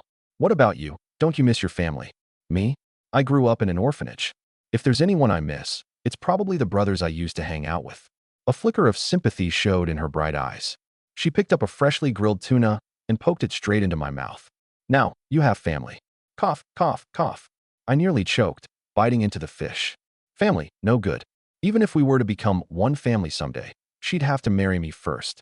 I had no intention of being her caring big brother, then watching her become someone else's wife. This matter, let me think it over first. When I woke in the morning, Song Xinling was still sleeping deeply. I quietly slipped out of the cabin and used the chance to open a blind box. Daily blind box, draw successful. 1 of 7. Acquired. Enchanted digital blind box, 1. A sleek black metal box full of modern flair appeared in my mind, dropping into my hands at a thought. Enchanted digital blind box? Can it give me a phone? Haven't played mobile games in ages. Full of anticipation, I checked the description. Enchanted digital blind box, superior tier. 40% enchanted camera, 40% enchanted radio, 20% enchanted speaker. Forget the phone. These things aren't much use for survival either. Whatever, open it and see. I opened the box. Enchanted digital blind box, acquired. Enchanted camera, 1. A black camera appeared in my hands, quite refined, and it was actually an instant camera that printed photos directly. Enchanted camera. Can be used up to 3 times a day. The subject gets plus 100% work efficiency for the next hour. Can print unlimited copies of a photo. Whoa, this is a treasure. Boosts efficiency again and prints unlimited copies. Before the euphoria settled, a system message popped up. Announcement. Player Lin Phone is the first to unlock camera type items. The chat channel image upload feature is now officially open. I was pulled into the chat channel by force. Before my eyes, messages flooded the screen. No way, a camera? Lin Phone. I remember him. That boss who sold fish before. Boss is awesome. Show us your face. Show us your face. Normally shy me is fangirling again. TSK, just hope it's not some big rough guy. Pictures, pictures. Posting a pic is the only thing that matters. Show my face. Not a chance. But I could use the camera to help Song Xinling find her family. Typing a name into the channel to find people would turn up loads of duplicate names, time-consuming and possibly wrong. But if I uploaded her photo, her relatives would recognize her at a glance. As for whether whoever showed up was a con artist, easy. Just ask a few more questions in private chat. If there were no cracks in their story, they were probably legit. Thinking it over, I went to the big grill to prepare breakfast. Lin Feng, let me do it. I turned around. She was awake. Her cooking tasted better, so once I loaded the fuel, I stepped aside. Having someone cook for you was such a treat. Watching her carefully arrange the leftover small shrimp on the grill, I suddenly pulled out the camera. Look over here. Huh. She lifted her head, right as I raised the camera. Click. You took a sneaky shot of me. Wait, where'd you get a camera? She'd realized how it ended up in my hands. I smiled, pulled out the printed photo, and nodded. Turned out well, so pretty. Praised by me, her lovely face flushed, and she snatched it away. Let me see. Girls all love beauty in photos. How could she not like this one? Blue sky and sea as the backdrop, her dress lightly billowing, the pink baseball cap dotting her delicate little face, radiating purity. In that instant of the shot, her expression was a little surprised, making her look cute and playful in the photo. So not bad, right? Your skills still have a long way to go. Said that with her mouth, but she clutched the photo tight, afraid the wind would blow it away. Give me the photo. This is my photo. Why should I give it to you? The second she heard I wanted it, she got nervous. I made a helpless face. Didn't you say the skills weren't good enough? Still not giving it to you. Fine, fine. Girls always say the opposite of what they mean. She clearly treasured it, but insisted the shot was bad. Whatever. The camera was in my hands. I'd just take another. I raised the camera and snapped a candid. ZZT. Another photo soon popped out. You took another sneaky shot of me. I smiled. This one I wasn't giving you. It had a big use. What are you going to do? She eyed me suspiciously, afraid I'd do something sleazy with her photo. The next second, the photo in my hand vanished. Where's the photo? Uploaded it. I shrugged. Open the chat channel and see for yourself. The chat channel can upload photos. Wait, you put my photo in front of every player in the world? She puffed out her tender cheeks, rushed over, and grabbed my ear. Hey, hey, hey, let go of my ear. I'm helping you find your family. Hearing that, her grip loosened a bit, but she still pouted, all in a huff. Don't believe me? Check the channel yourself. She opened the chat channel, and a flood of messages rushed at her. I know her, I know her. Boss, I private messaged you. So pretty. Boss actually has a beauty like this by his side. Just thinking about it is amazing. My fangirl heart is completely shattered. Quit pretending. How do you all know her? I don't. But can we chat privately? TSK, hypocrites. I saw the whole string too, and my face stiffened. These jerks, not one of them was serious. They were almost certainly not her relatives. Blame it on you being too stunning, or where would all these fakes pretending to know you come from? This is my fault now. Never mind. I nodded thoughtfully. Easy on the eyes is better anyway. I turned around. The shrimp on the grill were almost done. Let's eat first. After breakfast, I took a photo of Song Xinling. She only had one chance left today. The girl hesitated, fussing forever before settling on a pose she liked. Ready. Finally ready. My arm holding the camera had gone stiff. Click. ZZT. A photo popped out. I had to admit, she really knew how to pose. Her delicate profile facing the sea breeze, long hair swaying gently, the pink baseball cap held lightly between slender fingers. Quite artistic. Before I'd looked my fill, she rushed over anxiously and snatched the photo away, admiring it with delight. Your skills are still just as terrible. I was speechless. Terrible? Then why were you smiling so radiantly? Fine, fine. You're pretty. Whatever you say is right. I couldn't be bothered to argue. I looked back and today's supplies had drifted in. Same as always, a pile of basic supplies plus 2 lucky wooden barrels. Maybe because she was in an especially good mood, she was full of drive today. Using that busted fishing rod to hook supplies, she was actually faster than me with the sea fishing rod. Huh, why are you so fast today? You don't know? I have a 300% work efficiency boost. Only then did I remember, the enchanted camera boosted efficiency. But this thing could stack? I missed that. This camera is more valuable than I thought. Amid my surprise, she'd already reeled in one barrel. Not to be outdone, I cast and hauled in the other. Prize time. 2 pops, lids off. Opened lucky wooden barrel, 2. Wood 5. Grass clump 4. Metal sheet 3. Plastic sheet 4.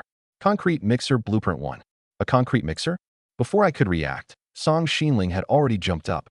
With a mixer, we can build the big villa. I rubbed my forehead. How obsessed are you with this big villa? Anyway, build it fast. Fine, fine, fine. I opened the workshop, but privately I was uneasy. Building concrete structures on the raft, wouldn't that sink the boat? Concrete mixer, mechanical modules 2, metal ingots 5, iron nails 4. Mechanical modules, huh? How about we check the trade channel? She said. I opened the trade channel and posted a listing. 10 small shrimp for 1 mechanical module. Not a low offer, but I had no confidence. Sure enough, the first one came in after half an hour. Trade successful. Mechanical module 1. Looked like players didn't have many either. This thing was quite rare. I shook my head, frustrated, when suddenly I heard Song Xinling cry out. Shark. A shark? I paused, then grinned. Just a shark. I killed one a few days ago. Coming to my door, that meant more shark fin to eat. I looked at the water. Not far off, 2 huge sharks charged straight at the raft, their triangular fins breaking the surface even bigger than the last one. Difficulty increased? 1 shark was a piece of cake to me. 2, a bit more effort, but no big deal. Get behind me. I pulled her behind me and drew the sea fishing spear. Wait here. I'm going to kill them. Before the words landed, I strode toward the bow with the spear. Song Xinling was stunned. Don't go. These sharks are dangerous. Ignore them. Just let them bite a few decks. We've got plenty of supplies anyway. I shook my head. That won't do. I'm not doing it for the supplies. Then why risk your life against sharks? Risk my life? Not that serious. It's a one-sided slaughter. Oh right, you haven't tried shark fin yet, have you? Shark fin. She paused before it registered that I was killing sharks just to eat fin. The idea was downright insane. I don't eat shark fin. She anxiously tried to call me back, but I breezily tossed over a line. Try it in a bit. This. The girl's mind was a mess. She didn't want to watch a shark bite me in half with her own eyes. In her panic, she didn't hide. This time, she rushed up to help. No weapon. She grabbed a small wooden hammer and a shovel and charged over. Splash. The shark opened its huge mouth, a row of sharp teeth biting toward the raft. I thrust the spear out. and in the corner of my eye a shovel came swinging in. Squelch! The spear stabbed into the shark's brain, and Song Xinling's shovel smacked down on its forehead. Double blow. The big shark spasmed hard and died on the spot. You actually killed it? She stared at me in disbelief. She knew full well she'd only added some noise. I dealt the fatal blow. See, don't worry. Run into me, and it's the shark that dies. I nudged her back and turned around. Wow, the other big shark, so fierce a moment ago, now didn't dare come close and turned to swim off. How could I let shark fin at my lips get away? I looked back at her. Go into the cabin and shelter from the wind first. Wind? What wind? She paused, then instantly got it. Sure enough, I waved at the robot. Iron barrel number 2, row the boat, catch that shark. As you command. Song Xinling had experienced Iron barrel number 2's rowing speed. The scene of chasing the ghost that night was still vivid. Can't help, at least don't drag things down. She dove into the cabin without a word. The next second, the whole raft lurched, instantly picked up speed, cut through the surging waves, and chased the shark like a speedboat. Even hiding in the cabin, the howling wind still tousled her long hair, and her pink baseball cap nearly flew off. The shark probably hadn't expected me to be so fast. Before it could dive, it took a spear in the body. The raft's speed was just too fierce. I gave a hard pull, and the shark's corpse slammed into the raft, bouncing high into the air. Bang! It crashed into the wooden cabin. Bang, bang, bang. A series of collisions came through. I quickly told Iron barrel number 2 to stop. A few seconds later, the raft slowed, but Song Xinling's scream suddenly burst from inside the cabin. Ah! Stunned, I rushed into the cabin. There sat the huge shark corpse, stopped less than half a meter from her, bearing a mouthful of sharp teeth, its 2 dead fish eyes staring straight at her. I looked up. The girl's moist eyes were full of resentment. Big mistake. I really wanted to turn and run, but just as I was about to slip away, I felt leaving the shark there was inappropriate, so I gingerly shuffled over and dragged the corpse out of the cabin. I think this cabin might need a door. Hearing my lame excuse, she gritted her teeth. She pouted and did her best to calm down. Are you hungry? I'll grill you some shark fin. Huh. I hadn't expected her to switch so fast, and paused. You work so hard, and I can't do much else, so all I can do is cook. She came over and helped me break down the sharks. Break down shark. Shark meat 4. Shark fin 1. Shark tooth 4. Break down shark. Shark meat 4. Shark fin 1. Shark tooth 4. I stored the teeth, listed the shark meat on the trade channel, and handed the 2 fins to her. She grilled them carefully, and the fins soon gave off a rich aroma. I sat off to the side fishing, glancing back at the fins now and then, unable to help swallowing. A little while later, food's ready.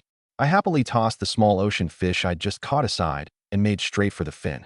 Wolfed it down as usual, listening to her praise between bites. The flavor's really good. If you hadn't killed 2 sharks, we couldn't eat something this nice. Of course, this is the tastiest thing I've found here. Though without your cooking, the flavor would be a notch worse. Next, she busied herself fishing while I mulled over what else to build. Before I knew it, dusk arrived. After a late-night snack, the 2 of us grilled by the fire on and off, then drifted off to sleep. I slept soundly, but early the next morning, I was patted awake by her soft little hands. Get up, get up. Huh, what happened? My head was still foggy. I bolted upright, tensely scanning around, thinking something had gone wrong. What's going on? The sunlight's especially nice today. Quick, take a photo of me now. Take a photo? I was speechless. Just for a photo, this little missy interrupted my sweet dream. I clearly remembered I'd been in the middle of some unmentionable pleasant business before waking. I fell into deep self-doubt. Was this camera a treasure or a curse for me? While I was sulking, she'd already run to the edge of the raft to find a pose. Suddenly, like she'd thought of something. Wait, we can't waste the camera's function. Let's take a photo together. Only then did I remember the enchanted camera also had a 100% efficiency boost. That advantage really couldn't be wasted. Since you're just barely worthy of my handsome face, together it is. I joked as I squeezed into the frame. But that was only the beginning of the torment. You should pose like this. No, look this way with your eyes. Hey, stop sneaking glances over there. Half an hour later, 3 group photos were finally taken. The 2 of us admired them together. In the photos, she looked cute and lovely, while I was stiff, my handsome face wearing a blank stare, clearly worn out by her fussing. Still, though she'd picked out a whole list of flaws, can't pose, movements not right, eyes wandering. Just from posture, I'd at least come out with a tiny bit of presence. She cherished the 3 photos, nodding with satisfaction. Your photography skills have improved so much. Have they? I secretly shook my head. Clearly she was just happy with the shots. My skills were exactly as masterful from start to finish. I made a face. Pick one to upload. Find your family, so I can send you off. But she was stumped. Sigh, decision paralysis. I waited a full 10 minutes before she reluctantly picked one. I'm going to make breakfast. I want grilled ocean fish and grilled kelp. No problem. I yawned and opened the chat channel. The photo in my hand vanished, and a group shot of the two of us appeared in the channel. Anyone who knows the girl in the photo, private message me quick. No con artists. The moment the photo and text went up, the channel exploded. Look, look, look. Boss is here to flaunt his affection. Dog food everywhere, wounding this single dog all over. Ugh, what's going through these people's heads? Isn't the point finding a person? Soon no one cared about finding anyone. They all ran to gawk at the affection flaunting. A perfect match, sigh, so envious. Envious, jealous, spiteful. Yesterday, I still wanted to shoot my shot. Today, the dream shattered. Boo-hoo, unhand that girl. Flaunting affection, shameful, shameful. Through the screen, I could smell the thick jealousy. Not one of them is serious. All they know is being jealous from afar. I was about to close the channel when, ding, a private message popped up. Boss, I'm her friend. So what's her name? Boss, let me think. Get lost. I closed the message. The next one popped up. Boss, I'm her ex-boyfriend. Get lost. I shot that one back rudely. As far as I knew, Song Xinling did have plenty of admirers at school, but she'd never accepted a single one, never dated at all. No need to ask around. Her roommate had spilled all the details before. I was a bit frustrated. Ever since I posted the photo, the messages hadn't stopped, but these people were basically all con artists trying to fish in troubled waters and get close to her. Of course, their bottom line went far lower than that. In one morning, I even got a few offers to be a sugar baby. Boss, I'm way prettier than that girl beside you. Come find me instead. Handsome, you're so cool. I've developed pretty well. Let's ally. I'll never drag you down. Handsome, handsome. I'm fine with all three of us together, a threesome. Let's chat more. To these kinds of messages, I gave one uniform reply. Get lost. This can't go on. Frustrated, I closed the channel. Suddenly, a system announcement popped up. Announcement: player Lin Feng is the first to receive private messages from 100 players. The chat channel private message restriction feature is now officially open. I was dragged back into the channel by force. What? A message restriction feature? Now you can set a private message threshold. It's over. We won't be able to reach boss anymore. Puzzled, I looked at the new feature. Private message restriction feature. Once set, others cannot message you unless they meet the condition. Restriction condition. Gift. Set the item and quantity to be gifted. Others can only message after gifting. Heh, this feature's great. I grinned and quickly set it up. Restriction condition. Gift 10 wood. The moment I finished, the channel erupted in a string of wails. Whoa, I can't message boss anymore. Messaging once costs 10 wood. From now on, forever a stranger. I'm so broke, I can't afford it. Seeing these ingratiating people crestfallen one by one, I smiled with satisfaction. Now I wouldn't get bombarded by con artist messages all day. Of course, if someone truly was her relative or friend, they'd never begrudge 10 wood as a knock at the door. As for those unwilling to give up and set on harassing me, out of respect for the 10 wood, I'd amicably tell them to get lost. The thought had barely formed. Received gift, 10 wood. Boss, I know that girl. She's my cousin. So what's her name? Long time no see, forgot. I gave a slight smile and amicably replied with a short line. Get lost. Then I deleted the window. The other side wanted to explain more, but suddenly saw a system prompt. Chat interrupted. Sending a private message requires gifting the recipient 10 wood. Whoa, my wood. Of course I didn't know how angry the other party was right now. Whatever, if you come out to scam people, getting burned is what you deserve. Lin Feng, food's ready. Satisfied, I closed the channel and eagerly ran over to her. You've generated income for our raft. Generated income? Now the con artists coming after you have to gift me 10 wood to send a message.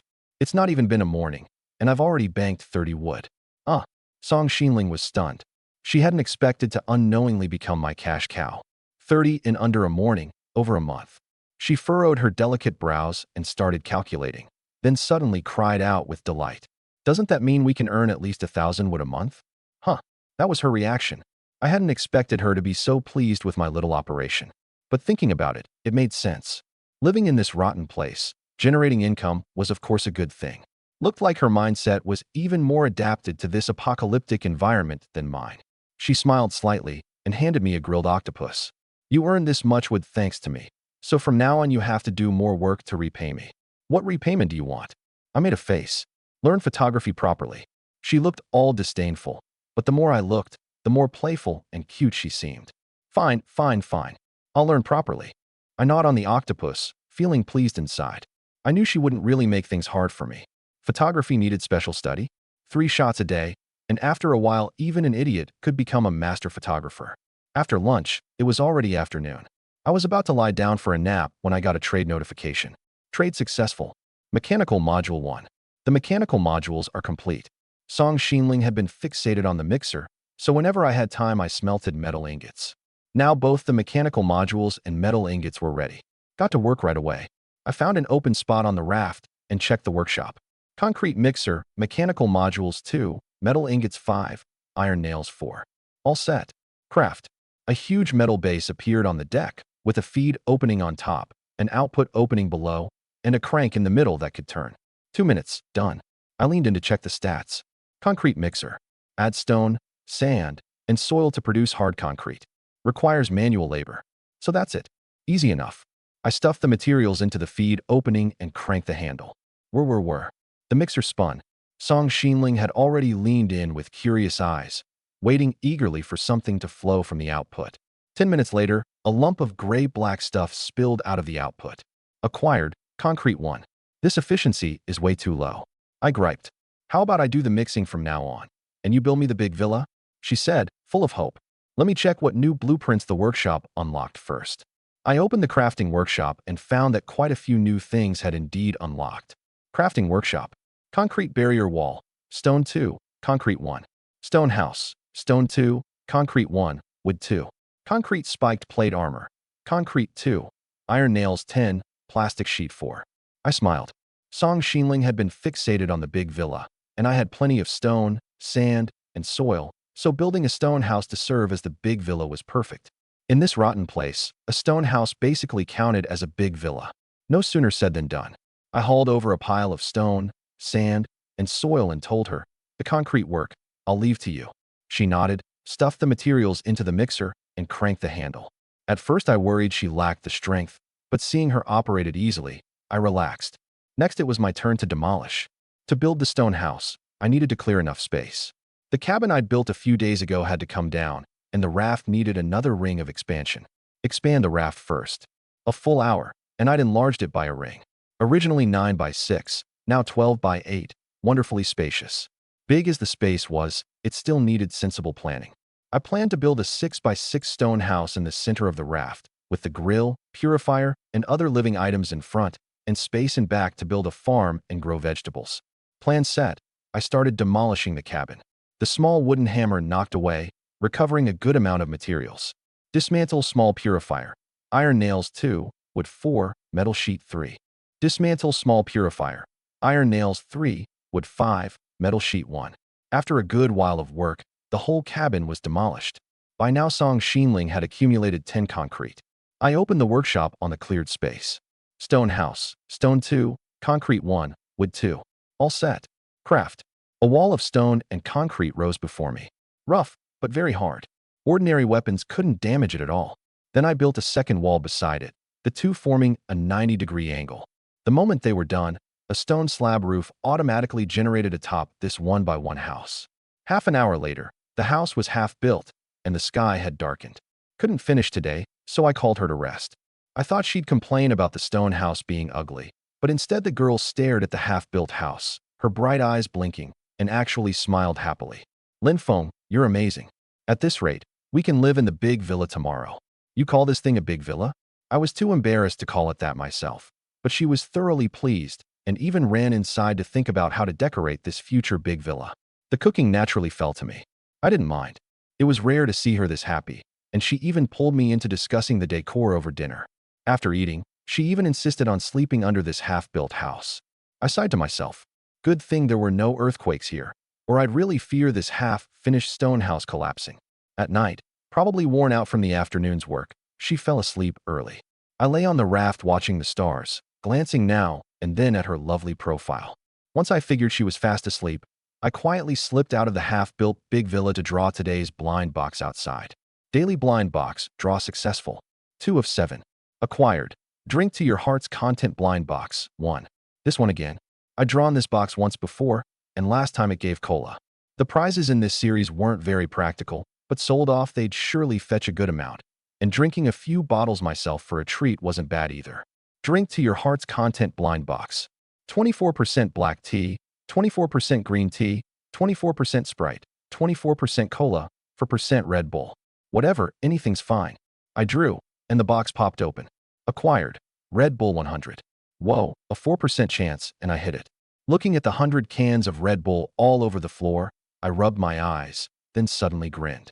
Haha, let me crack one open for a treat first. Pop. I pulled the tab and chugged a few gulps. Instant refreshment, my energy surging.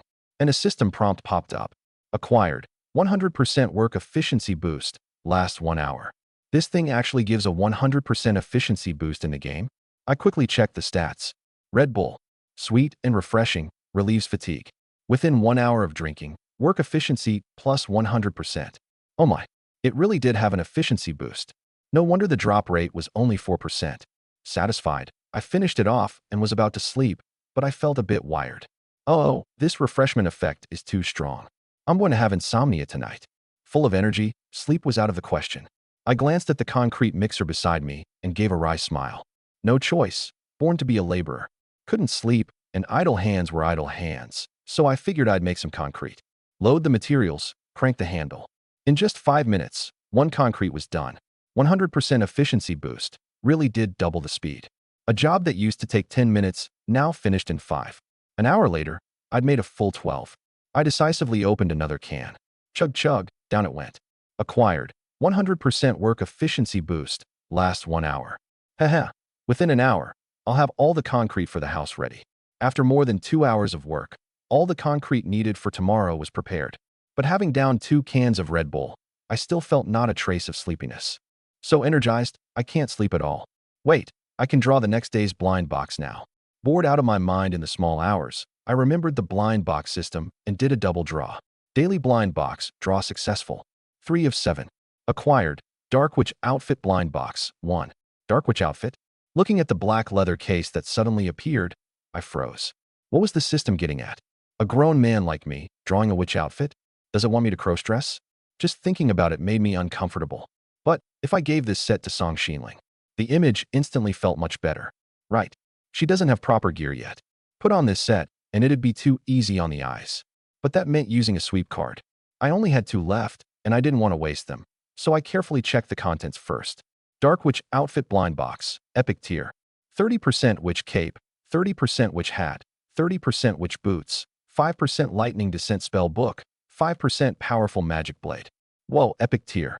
That level, rare among the rare. A full set of 5, cape, hat, boots, plus 2 combat items. Quite good. I didn't hesitate and used a sweep card. A red sweep card vanished. Almost simultaneously, the black case opened on its own. Open Dark Witch outfit blind box. 5. Witch cape 1. Witch hat 1. Witch boots 1. Lightning descent spell book 3. Powerful magic blade 3. Beautiful. I picked them up one by one to look. Witch cape. Black witch cape. Blocks 15% of magic damage and effects. Witch hat. Same as above. Witch boots. Same as above. Good stuff. We're all 3, and I could cut 45% of magic damage.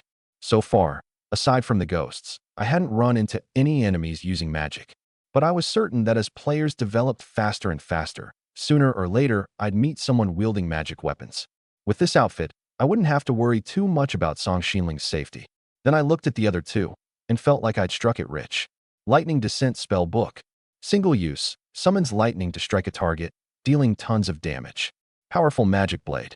Single use black dagger, can cut anything you see, including spatial barriers. Oh my, can't get any stronger. These 2 were rare killing tools. I stuffed the spell book and magic blade into my backpack and put the cape, hat, and boots in the storage box. When she woke up, I'd give her a big surprise. By now the sky was gradually brightening. I picked up the sea fishing rod to fish, and once I caught enough, I'd make breakfast. Tuna and octopus bit one after another, and the fiery red morning sun peeked over the horizon. Her lazy voice came from behind me. It's dawn, time to fish and cook. The girl bounded out of the half-built big villa, only then realizing I'd already been fishing. Huh, why are you up so early? I frowned. It's a long story. Huh. I pointed at the storage box inside the house. See for yourself. Puzzled, she opened one and froze. Red Bull? In the slot sat a solid 98 cans of Red Bull. She grabbed one and saw the description. Sweet and refreshing, relieves fatigue. Within 1 hour of drinking, work efficiency plus 100%. You drank 2 in a row, didn't you? No wonder. Looks like you didn't sleep at all last night. But the question is, where did you get Red Bull? I spread my hands. Last night, I spotted 2 big crates drifting under the water, quickly jumped down and hauled them up, and got 100 cans of Red Bull, plus some even better stuff. I started spinning tales again. She raised a suspicious eyebrow, privately puzzled. Why had she never seen any treasure chests on the water? Take a look at the other storage box first. Afraid she'd overthink and spot the cracks, I quickly urged her on. She nodded and puzzledly opened the other one. Instantly stunned. Which cape, which hat, and which boots? Girls all got unusually excited seeing new clothes, let alone a set this refined and pretty. Try it on. She couldn't care less about anything else. Scooping up the 3 new pieces, she eagerly ran to a corner of the big villa to change. In under 2 minutes, she reappeared before me. This Black Witch outfit was superbly figure-hugging. The girl's gently curving figure wrapped in the cape added a touch of mystery, making my heart itch to take a deeper look. Tap, tap, tap. Treading lightly across the deck, the magic boots gave off a crisp sound that made my heart flutter. So stunning. But the next moment, she suddenly gave a playful smile, instantly turning back into that pure, cute little beauty. Lin Feng, get the camera out. Ahem. Right away, right away. The little witch's mysterious aura vanished in an instant, but that graceful figure still had me lost in imagination. I realized Song Xinling wasn't just ordinarily pretty. She was pretty from every angle, able to pull off infinite possibilities. Hurry, hurry. I want to get the morning sun in the shot. Hey, you should be looking over there. After more than half an hour of work, I finally got 3 shots. In the group photos, she was radiant, like a cosplay goddess, while I served as the backdrop, still stiff and blank-eyed, looking out of place. For that, she scolded me for a good while. When it came to picking a photo, she went quiet, cherishing the 3 in her hands, unwilling to upload any of them. Wearing an I knew it expression, I slipped away. You pick. While I've still got the 300% efficiency boost, I'll finish building the big villa. Do you want me to make concrete? I had insomnia last night, and with nothing to do I made it all. You pick your photo and just make me breakfast. Hearing she could focus on picking photos, she immediately buried herself in the task. I stuffed my backpack full of materials and cracked open another Red Bull. Acquired. 100% work efficiency boost. Last 1 hour. I smiled. Now I held a 400% efficiency boost, quadrupling my building speed. I came to the half-built house and opened the workshop. Stone house, stone 2, concrete 1, wood 2. All set. Built. The small wooden hammer knocked away. A wall segment that used to take 10 minutes was done in under 2. Then I built like crazy at full tilt. In under an hour, a 6x6 stone house was complete. An exit front and back, no doors yet. A hole on each side, no glass windows yet. Overall it was okay, but the more I looked, the shabbier it seemed. Wow, the big villa's done already? The bunker's complete. Compared to a big villa, I thought calling it a bunker was more fitting. Bunker? She frowned, then smiled. Then from now on it's the bunker big villa. I nodded. This big villa was indeed a bunker. I really hadn't expected a bunker like this could get her this excited. But having my masterpiece approved by her still felt pretty good. It's just that after half a day of work, I was hungry enough that my stomach ached. I suddenly smelled something burnt. What got burnt? Oh no, the octopus I was grilling. She snapped to it. When she came to see the big villa, there'd still been something on the grill. She anxiously rushed over and rescued the octopus that had nearly turned to charcoal. Thanks for the hard work, you eat first. Looking at the half-charred black octopus before me, I swallowed. Hope it's still edible. Crunch. I took a bite and chewed hard. Surprisingly fragrant, just a little bitter. Not bad, not poisonous. I smiled and dug in. A charred octopus was gone in under 2 minutes. She looked at me, then at the serving in her hands, and tried a bite. Huh, it's actually pretty good. Then from now on I'll grill everything a bit longer. No. I hear burnt food easily causes cancer. Any longer, and we'd basically be gnawing on charcoal. The words had barely landed when I spotted the other octopus on the grill that hadn't been taken off in time, already thoroughly blackened. I picked it up and looked. Acquired. Charcoal 1. Whoa, it really turned into charcoal. Charcoal, a decent filtering material, can make a more efficient purifier. Never thought this grilling session of yours would grill out a new material. She gave a guilty smile. I'll grill some more tuna right away. Just don't turn it into charcoal again. While the food wasn't ready, I got the photo she'd picked and prepared to upload it to the channel. The moment I opened the chat channel, I saw a bombshell of news. I ran into pirates. You too? I just got robbed clean. Only a fishing rod left on my raft. How am I supposed to live? Everyone be careful. There must be ill-intentioned players gathering people and forming pirate gangs. Who are you calling ill-intentioned? I'm a pirate. I rob in this rotten place, out in the open. Whoa, they're being open about it now. I figured this day would come. Everyone be careful. I frowned. I'd expected this world to get more chaotic, but I hadn't expected pirate groups to grow so fast. In that case, I need to be careful too.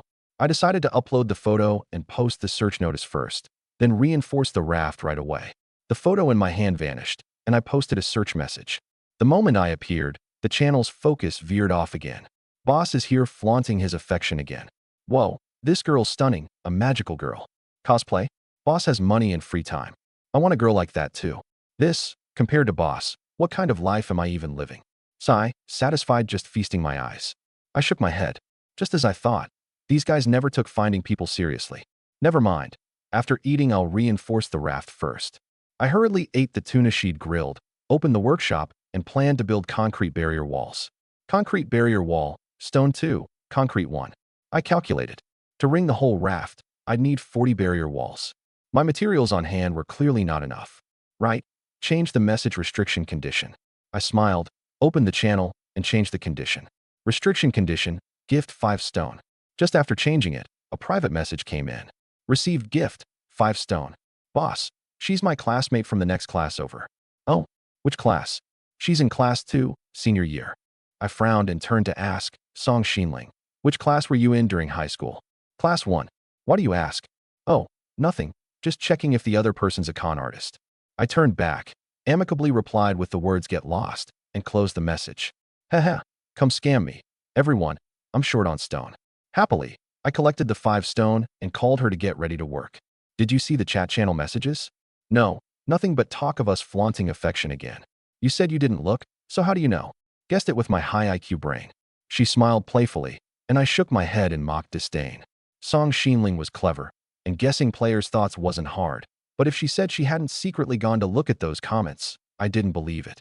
She'd been spacing out the whole time she grilled the tuna. She was probably scrolling the channel in the system and quietly enjoying it. But that wasn't what I meant to say. Almost got sidetracked. I mean, did you see everyone talking about pirates? Pirates? She paused.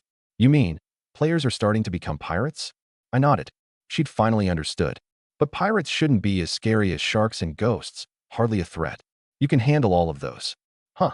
She was pretty carefree. I figured she was still inexperienced in the world, probably hadn't seen just how sinister human hearts could be. In this harsh environment, ill-intentioned players of a feather would band together fast. Maybe before others even allied. They'd already gathered a large crew and begun looting on a grand scale. 1 pirate I could handle, 5 I had some confidence in, but any more than that, not necessarily. So I had to arm myself to the teeth before the pirate hordes arrived. The thought had barely formed when my teeth got bumped by something warm. The tuna's done. Eat first. Chewing the fragrant grilled fish, I nodded. Not bad, no burning this time. Of course, I grilled it with great care. She smiled, then asked, how do you plan to deal with the pirates? Build gear. What do you need me to do? Make concrete. She made a face. Knew you'd say all that just to boss me around. After eating, she took 2 Red Bulls from the storage box. Let's get to work. Huh, so eager? I took one and chugged it down. Acquired. 100% work efficiency boost. Last 1 hour. Get to work. I opened the workshop and found the barrier wall blueprint. By now she'd already made 1 concrete and handed it over. Concrete barrier wall, stone 2, concrete 1. All set. Craft. A thick, heavy concrete wall rose at the edge of the raft. Concrete barrier wall. Sturdy and durable, easy to repair. Even sharks can't bite through it. Haha. With this, the raft's defense goes up a big notch. For the next few hours, the 2 of us kept building walls, downing a Red Bull each hour to boost efficiency. By dusk, the raft had 3 long walls up. Song Xinling suddenly stopped. We're out of stone. Go swap for some on the trade channel. Sure enough, stone hit bottom first. Don't worry, I'll go harvest some leeks on the chat channel. Harvest leeks? I smiled. I changed the message threshold to gifting stone. I figure there'll be plenty of leeks today. You really know how to harvest leeks. I curled my lips, taking it as praise, and opened my messages. Sure enough, a whole pile. Received gift, 5 stone. I know that girl. My neighbor, seems her surname's Song. Huh, lucky guess. Or a real neighbor. I replied at once. Then which complex does your family live in? It's Oriental Homeland. I turned to ask her. My family lives at Thompson Riviera. Oh, got it. I nodded and amicably wrote a reply. Get lost. Another one opened. Received gift, 5 stone. Boss, she's my elementary school classmate. Oh, which class in elementary school? 3rd grade, class 3. I turned to verify.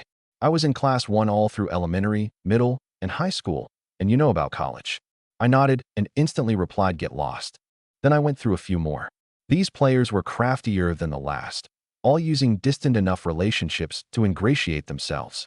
There was even someone claiming to be the love child of Song Xinling's father. That one I didn't verify, just told him to get lost. After all those replies, I'd banked 30 stone, materials complete. And I discovered these con artists gave me a way to learn about her, openly asking about her past, where her family lived, what she liked to eat, which friends she had, what she liked to wear. I gradually got it all down. This counts as a perk too. After all, who wouldn't want to learn more about the person they liked? Liked? My mind glitched for a moment. Somewhere along the way, I was certain I'd gone from admiring her to liking her. Hey, any more questions? Ask them all at once, okay? Seeing me space out, she impatiently made a face. Ahem, someone asked whether you like boss. Boss. She paused, and her little face flushed red. Who else could boss be, if not me standing right here? This question, who asked it? In an instant, I felt her radiate an unprecedented aura of danger. Ahem, got the stone, back to work, back to work. Humph. Unexpectedly, she cooled down at once, grabbed the stone, and went to make concrete by the mixer. Aren't you going to build the barrier walls? Huh. She actually didn't press further, didn't get angry, and even spoke with a hint of playfulness. Even if she got angry, it would just be a little pouting, but I still cared. Cooling down this fast wasn't like her. She's got a guilty conscience. Could it be she likes me too? In that instant, I was full of drive. Wasn't it obvious? She definitely guessed I made up that question. The reason she was annoyed was that she thought I was too reckless. True enough, girls were all subtle and reserved. What guy interrogates a girl about her feelings before even confessing? But her liking me was pretty much a lock. I nodded hard, inexplicably brimming with confidence. Ah, this is building a wall for my future wife. Gotta put in more effort. What are you muttering over there? Ow, don't pull my ear. Miscalculated. Can't just let my inner thoughts slip out. After a whole afternoon of work, the wall was finally done. I leaned against the concrete, watching Song Xinling admire the fiery red sunset while I rubbed my ear, which was even redder than the sun itself. It's beautiful, she said, gazing at the sky. Why don't you take a look at my beautiful ear? I muttered, pouting. Ha, your ear is even prettier. She grinned mischievously, admiring her handiwork, that bright red ear of mine. When we take photos tomorrow, shoot my profile. Just make sure this ear doesn't show. No kidding. If that swollen red ear got out, the thousands of men obsessed with her might suddenly realize the girl they adored could be a fierce little domestic tyrant. I grumbled to myself, but she reached out and gently rubbed my sore ear. There. I'll grill you 2 extra tuna today to make up for that big ear. With that, she grabbed the sea fishing rod, leaned against the barrier wall, and started fishing. Watching her gentle figure from behind, a faint sense of happiness rose in my chest. I sat down to sort through supplies, my mind still savoring the tenderness of her hand on my ear.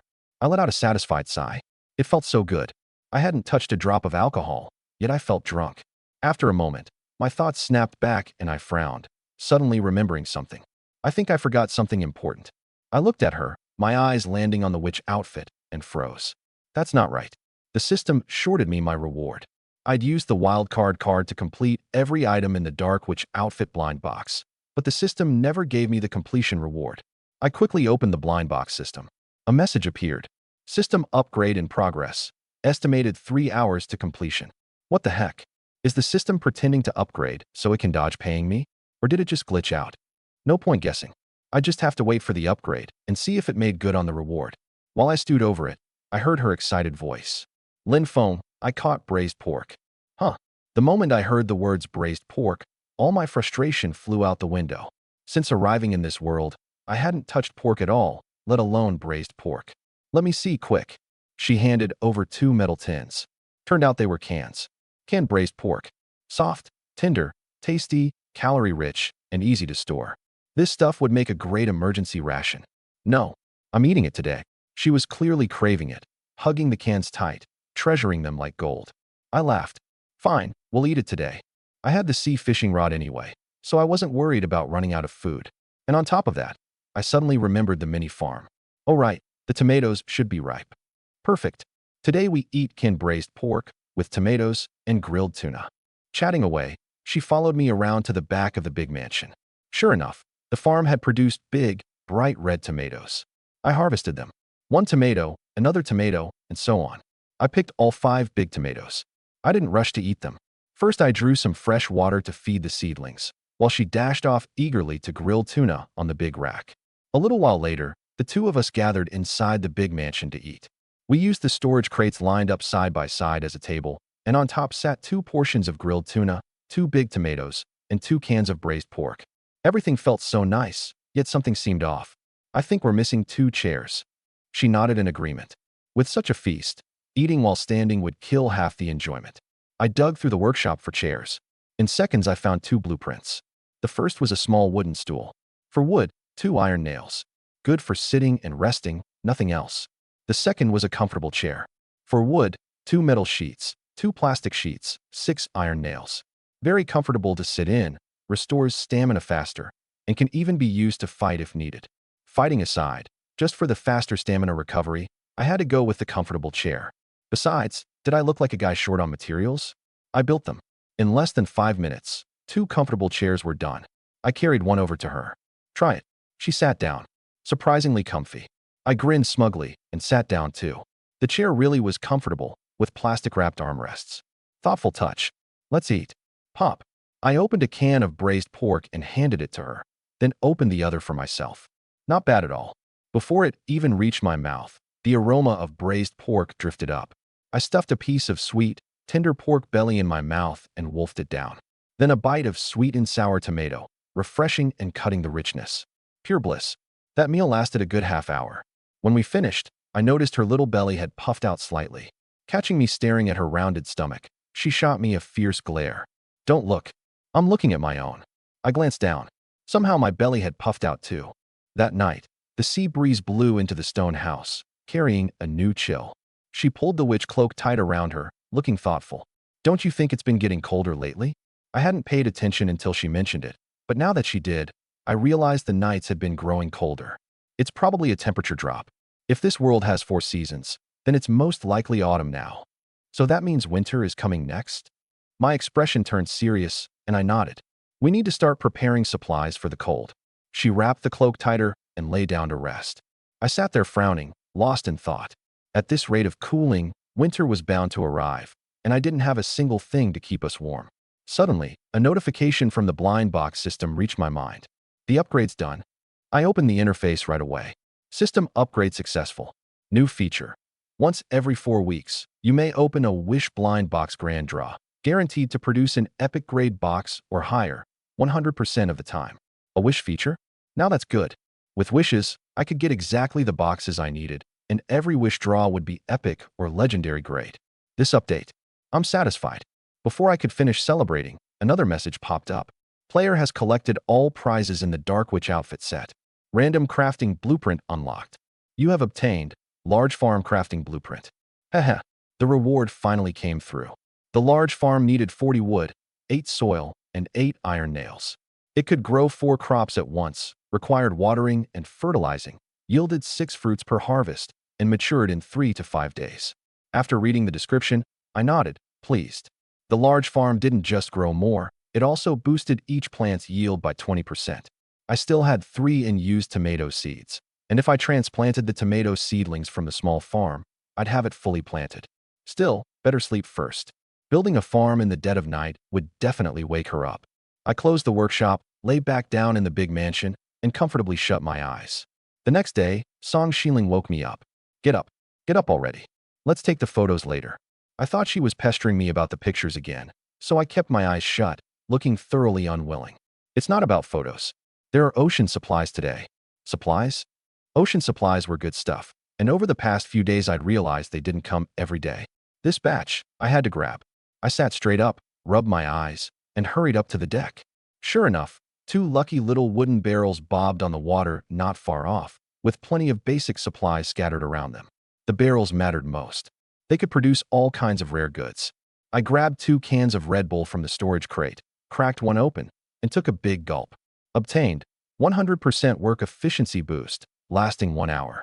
Along with the efficiency boost, my groggy head instantly cleared.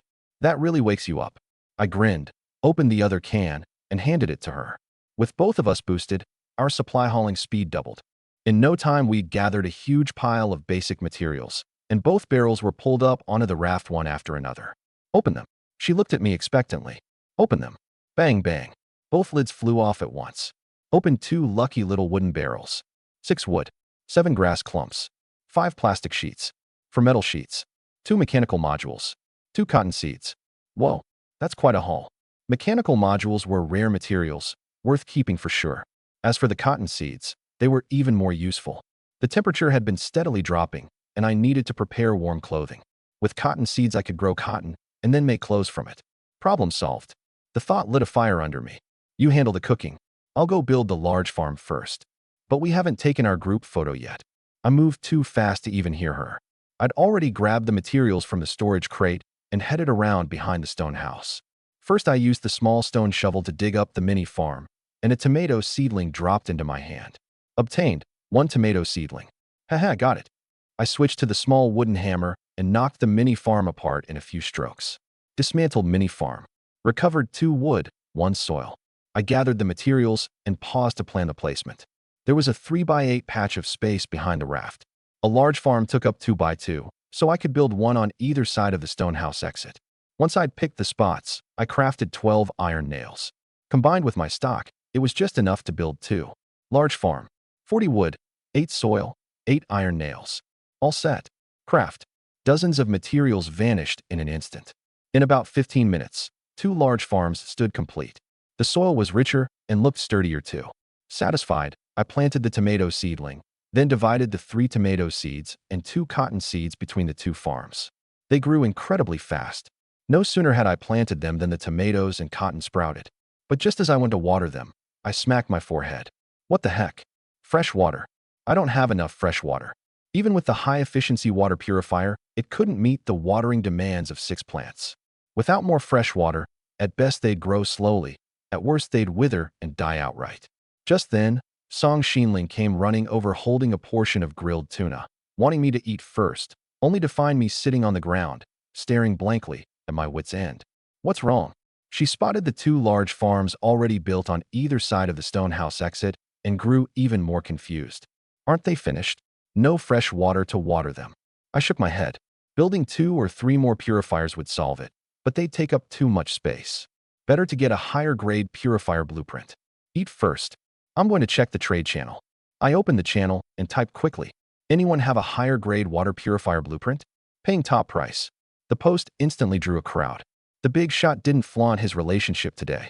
Right. Maybe we've got a chance now. Careful. A dose of couple sweetness is coming any second. I was speechless and hurried to post again. Stop derailing. I'm buying a high-grade water purifier blueprint. Now that I'd cut them off, someone finally gave a useful reply. I've got a high-efficiency water purifier blueprint. If you want it, trade 30 wood, 30 grass balls, 10 metal sheets, and 10 stones. Whoa, that's valuable. That's a high-grade item. Probably only the big shot can afford it. I already have that one. I shook my head and replied helplessly. That one line blew up the channel. What? He already has it? Ha ha ha.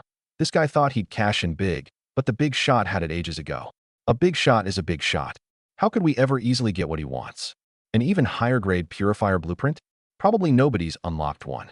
Scary, just scary. The big shot's life has totally left us commoners behind. Watching the screen fill with messages, I shook my head, exasperated. Looks like I'll just have to build a few more purifiers.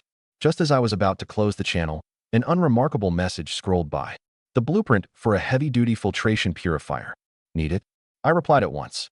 Send me the description of the heavy-duty filtration purifier. I waited anxiously for the reply, but the channel went quiet. Huh? Don't tell me this guy backed out. While I was puzzling over it, a private message alert popped up. It was probably the seller. Wow, pretty generous. He'd sent over 5 stones right away. Must be a wealthy player. Received gift, 5 stones. Whether you buy or not, give me back my 5 stones first. I was stunned. I'd thought the guy was loaded, but the very first thing he said in the private message was begging for his stones back. Tell me about the purifier first. I promise I won't cheat you out of these 5 stones. You'd better give them back. I'll send you the description now. A minute later, he sent a long message. Heavy-duty filtration purifier. Multi-layer filter cartridge. Purifies 1 liter of fresh water in just 2 hours, but the cartridge needs replacing after a while. That's a solid rate. Purifying 1 liter in just 2 hours, 4 times the speed of the high-efficiency purifier. By that math, the 8 liters my 2 large farms needed could be done in 16 hours. I had to close this deal. Name your price. Let me think. Once a blueprint was sold, the seller couldn't craft the item himself anymore unless he got another copy. So I understood if he asked for a bit more. A few seconds later, the message came. 80 wood, 80 grass clumps, plus 30 each of glass sheets, metal sheets, and plastic sheets. And the 5 stones I sent you. I was speechless. This guy really had some nerve. That many materials, most other players couldn't even scrape together. No intention of actually selling? Then I'm out. I decisively closed the private message. Asking for a little extra was understandable, but sky-high demands were too much. I wasn't afraid he'd really refuse to sell. That blueprint was worthless scrap in his hands. First, he couldn't gather enough materials himself. Second, without building a large farm, he had no use for that much fresh water. And with a price like that, I was the only one who'd even consider it. No other player could afford to buy. Sure enough, I'd guessed right. The moment I closed the interface, he sent another private message request. Received gift, 5 stones. Haha. If he still won't sell now, he's taking a real loss. 2 messages, and he's already sunk 10 stones into this. Risking that he might never get them back just to send those messages, that meant he genuinely wanted to sell. I've got sincerity. Here, I'll cut all the materials in half. But you have to give back those 10 stones. I was speechless. I'll give you one more chance. Otherwise, I'll just build a few more high-efficiency purifiers. Same result. But this blueprint is really rare. I didn't reply, and I didn't close the interface either. A full dozen seconds passed, and the player finally cracked. Big shot. Don't close the message. The price is negotiable. How about you name it? I smiled. That's exactly what I'd been waiting for. 15 of each basic material, 5 max of each rare material, and the 10 stones returned in full. That's all. I ignored him and posted the trade directly. 15 wood, 15 grass clumps, 5 metal sheets, 5 plastic sheets, 5 glass sheets, and 10 stones for 1 heavy-duty filtration purifier crafting blueprint. He sent back a string of ellipses. I smiled faintly, just waiting for the deal to close. Big shot. You're such a cheapskate. Cut the chatter. I'm not shortchanging you. The next moment. Trade successful. Obtained 1 heavy-duty filtration purifier crafting blueprint. Got it. I grinned smugly. I knew he'd end up selling it to me. Eagerly, I opened the workshop. Heavy-duty filtration purifier. 6 glass sheets, 6 wood, 2 stone, 2 sand, 2 coke. Multi-layer filter cartridge. Cartridge consists of stone, sand, and coke. So that's how it worked. Thanks to Song Xinling burning food into coke. Otherwise, I'd have had no idea where to get it. I got up to build it, then came to my senses and saw her staring at me, cheeks puffed out. Hey, what are you up to? I had a bad feeling. Time to eat. I've been starving alongside you until noon. Oh, now that you mention it, I really am hungry. I thought she was about to give me another beating, but instead she smiled playfully and skipped into the stone house. The food's all ready. Come dig in. I let out a breath and walked in, clutching my empty, growling stomach. On the 2 storage crates sat a can of Red Bull and 4 portions of grilled tuna. The Red Bull's yours. I know you're in a rush to build the purifier, but you've still got to fill your stomach. I nodded firmly and honestly felt a little touched. The tuna on the table was steaming, clearly reheated. While I'd been busy haggling, she hadn't been idle either. She prepared a hearty lunch for me all along. Right then, I really did feel like I was living at home. What are you spacing out for? Eat up. I cracked the Red Bull, took a few gulps, and grabbed the tuna, wolfing it down. Watching my complete lack of table manners, she wrinkled her nose in disdain, yet somehow found me endearing. Too bad I ate so fast that I'd only been endearing for a couple of minutes before the whole feast was gone. Look how rushed you are. Go on, get to work. I'll catch a few more fish. Who knows if food will get scarce once it turns cold? I thought about it. Unless the sea freezes over, that shouldn't happen. Who knows if this cursed place follows real-world rules? I'd rather stock up. I nodded. She had a point. If the sea froze after the temperature dropped, we wouldn't be able to fish. On the bright side, colder weather meant food would last longer, so stockpiling would be easy. I grabbed the materials and came around to the front of the stone house. Bang, bang, bang. Dismantled high-efficiency water purifier. Recovered 2 wood, 2 glass sheets. With the space cleared, I opened the workshop. Heavy-duty filtration purifier. Materials complete. Craft. A few minutes later, a purifier taller than half my height stood before me. Unlike the high-efficiency one, this had a large glass vessel on top, filled with 3 layers of stone, sand, and coke. Pour in seawater, and a few seconds later a thin stream of clear water trickled down. My tomatoes and cotton are saved. I finally breathed a sigh of relief. The heavy-duty filtration purifier only produced 1 liter of fresh water every 2 hours. All I could do was fish while I waited. To finish watering the tomatoes and cotton, I'd have to stay up until late at night. But I wasn't worried. I still had dozens of cans of Red Bull I hadn't touched. Pulling an all-nighter was nothing. Beside me, Song Xinling frowned and smoothed her long hair, tousled by the wind. Seems like the wind's picking up. I felt it too. The wind was a bit strong. I looked up and was suddenly startled by what I saw. This wasn't just wind picking up. A storm was clearly coming. The distant horizon had gone dark, and a mass of black clouds looked ready to press down right on top of us. Quick, get inside to shelter from the rain. I grabbed her and ran into the stone house. Seconds later, torrential rain poured down. Worse still, the strong wind drove coarse rain right through the gaps where doors and windows should be, leaving puddles across the floor. Even indoors, it was cold and damp. It's a bit cold in here. I nodded. This rain wasn't going to stop anytime soon, and we might catch a chill. Get sick? That couldn't happen. In this environment, calling it short on medicine would be putting it kindly. If you got sick, all you could do was wait to heal on your own, and anyone with weaker resistance might not last 2 days. I'll build a fire pit. In less than 2 minutes, a fire pit sat in the center of the room. But to my surprise, no sooner had I lit it than the strong wind blew it out. The wind's too strong. The fire pit's useless. She pulled the cloak tight, visibly shivering. Hang in there. I'll get the doors and windows built right now. I searched the workshop for doors and windows. A simple wooden door. For wood, 2 plastic sheets. Not very sturdy, but it blocks wind. A sturdy wooden door. 6 wood, 2 metal sheets, for glass sheets. Metal trimmed, thicker, keeps out wind and rain. A small wooden window. 3 wood, 1 plastic sheet. Crude, and it really will let the wind through in winter. Those were the only 3 I found. I had the materials, so of course I chose the best quality. But the small wooden window really was crude. No time to worry about that. Seeing her shivering from the cold, I didn't hesitate to craft. In under 10 minutes, 2 sturdy wooden doors were done. With the doors shut, the wind died down a lot. I lit the fire pit again. The flames flickered, in constant danger of going out. Come warm up by the fire first. I sent her over to the fire pit while I hurried to build the small windows. In 5 minutes, 2 windows were done, but even shut, they still let wind through. I turned around and, thankfully, the fire pit's flames had finally steadied. Your clothes are soaked. Come warm up by the fire. I walked to the fire pit and held out my hands to warm them. By now she'd stopped shivering, though the cloak still wasn't dry. I didn't expect this storm to be so fierce. She looked at me gratefully. Good thing you got the doors and windows up in time. It's much warmer now. Before she'd finished speaking, she suddenly sneezed. A wave of worry hit me, and I quickly reached out to feel her forehead. Okay, no fever. It wasn't hot to the touch, so I relaxed. She smiled playfully and reassured me. I'm fine. Besides, even if I did catch a chill, there's no way a fever would come on this fast. She meant it as reassurance, but hearing it, I frowned and said seriously, then I'll check again in a bit. She pouted. Are you getting addicted to touching my forehead? Huh.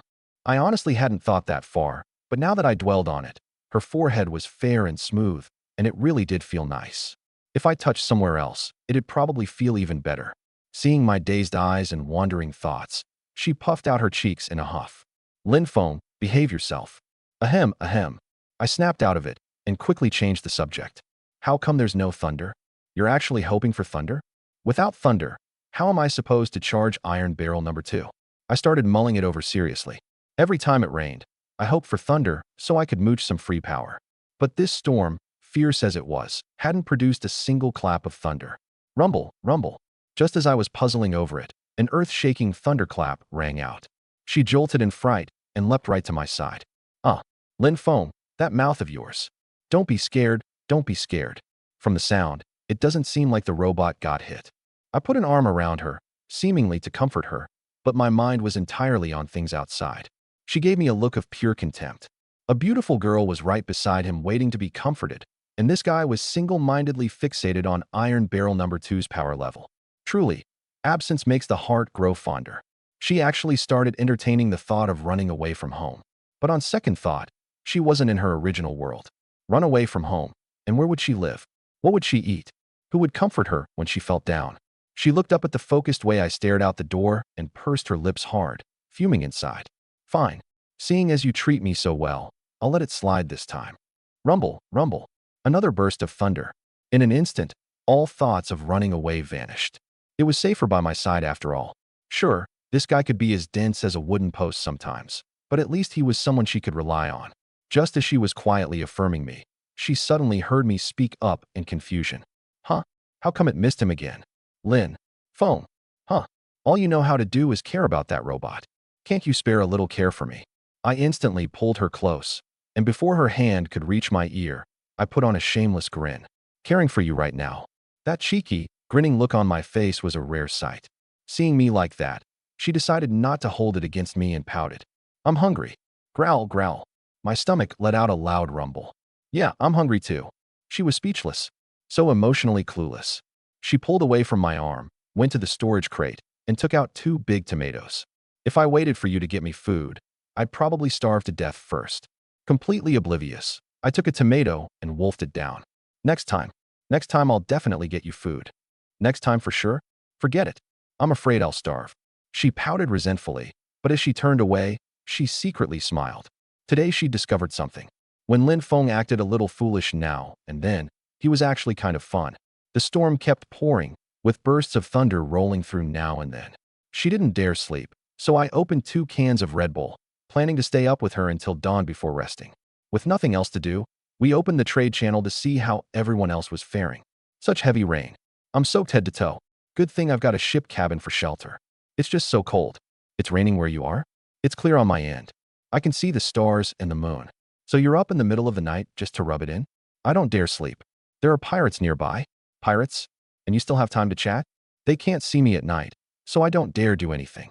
I've been rowing nonstop, and I'm exhausted. Only just stopped to rest.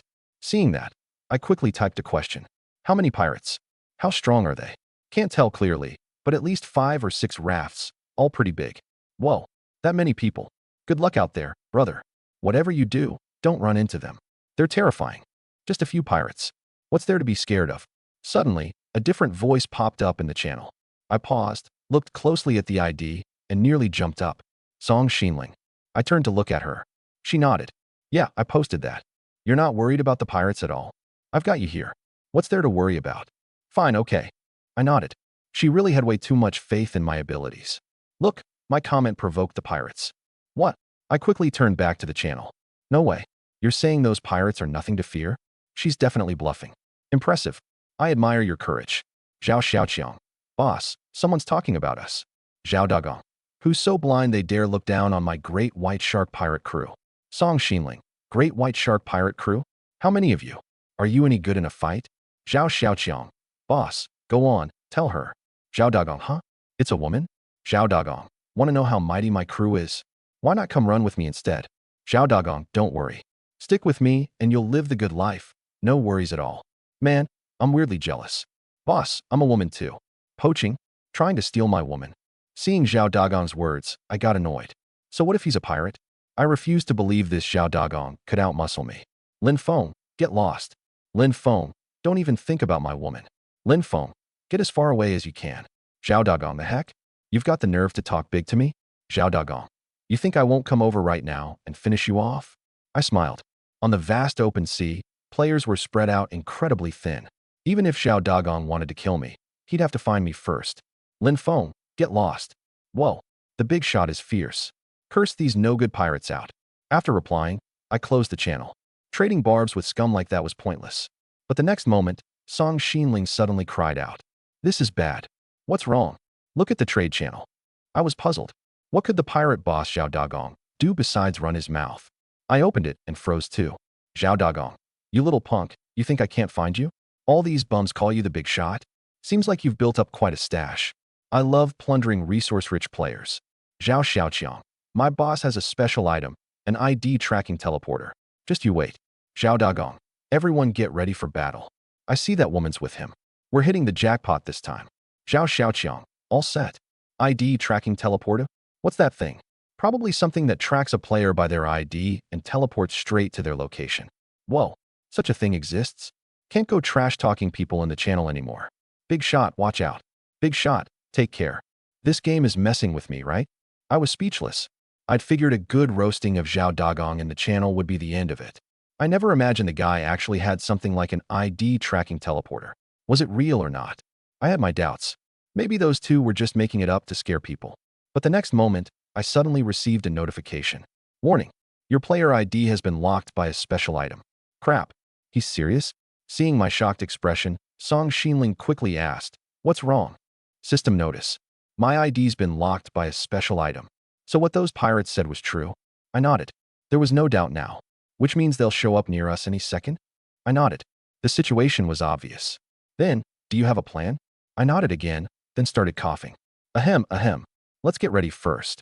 It's all my fault. If I hadn't mocked them. I patted her little head and gave a faint smile. Relax.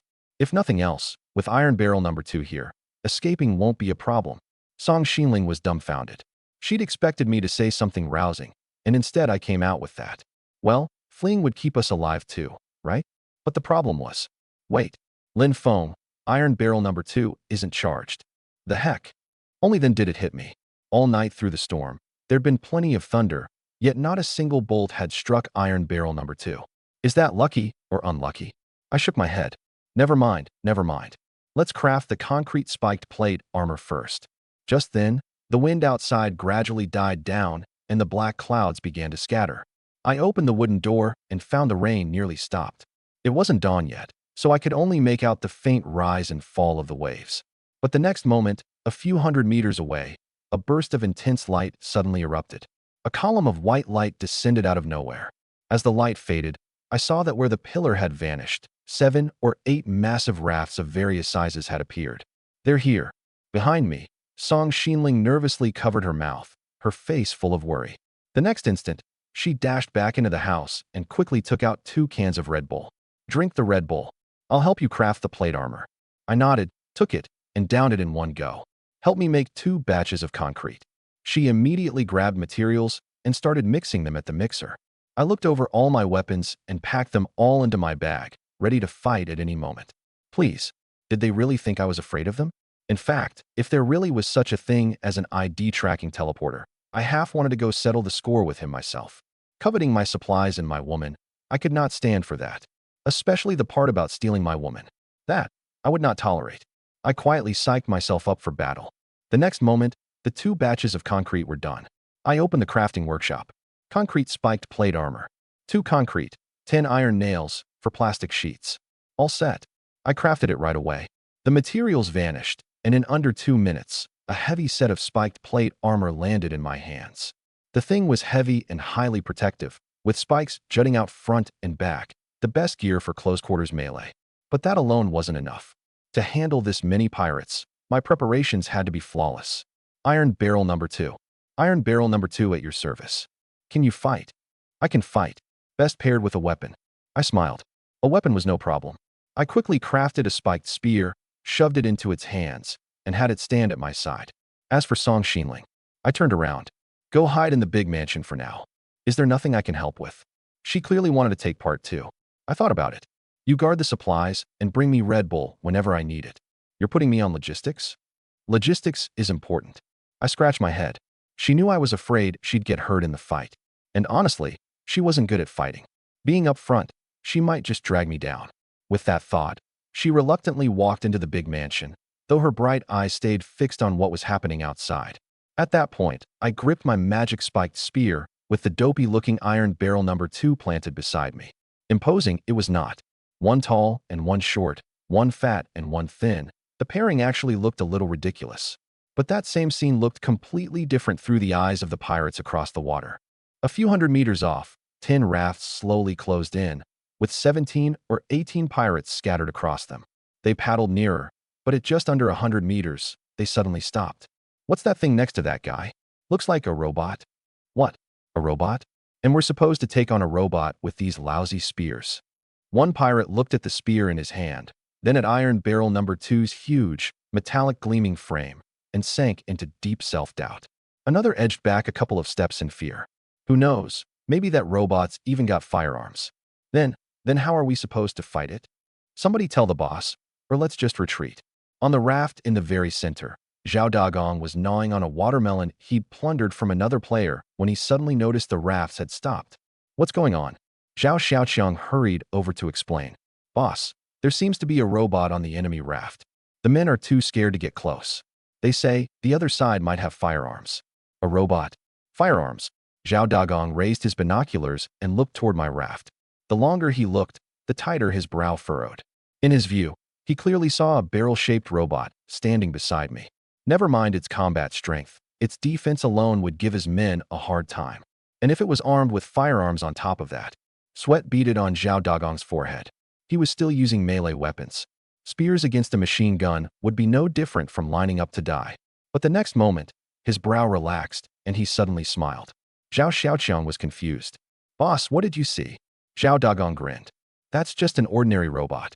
No firearms, just a plain spiked spear. Tell the men not to worry, go all in. That robot's defense might be a bit high, but its attack is barely stronger than a regular person's. I knew it. There's no way he's that far ahead of the other players. Zhao Xiaoqiang quickly passed the word along. Hearing the robot was only holding a spiked spear, everyone breathed a sigh of relief and started boasting to one another, wave after wave. Brothers, let's go. That thing's just for show. Whoever helps the boss grab that girl, if the boss is happy enough, maybe he'll reward you with the robot. Stop hesitating, charge. In no time, all the pirates got fired up.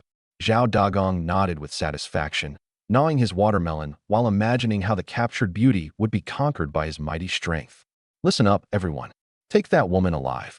Yes, sir. The top prize is mine. 10 rafts closed in fast. Seeing the pirates suddenly charge over with such ferocity, I was a little baffled. Oh ho, were they just holding a pep rally over there? Don't know. Iron Barrel number 2 actually chimed in. I glanced back at it. How many people can you take on? Don't know. What do you know?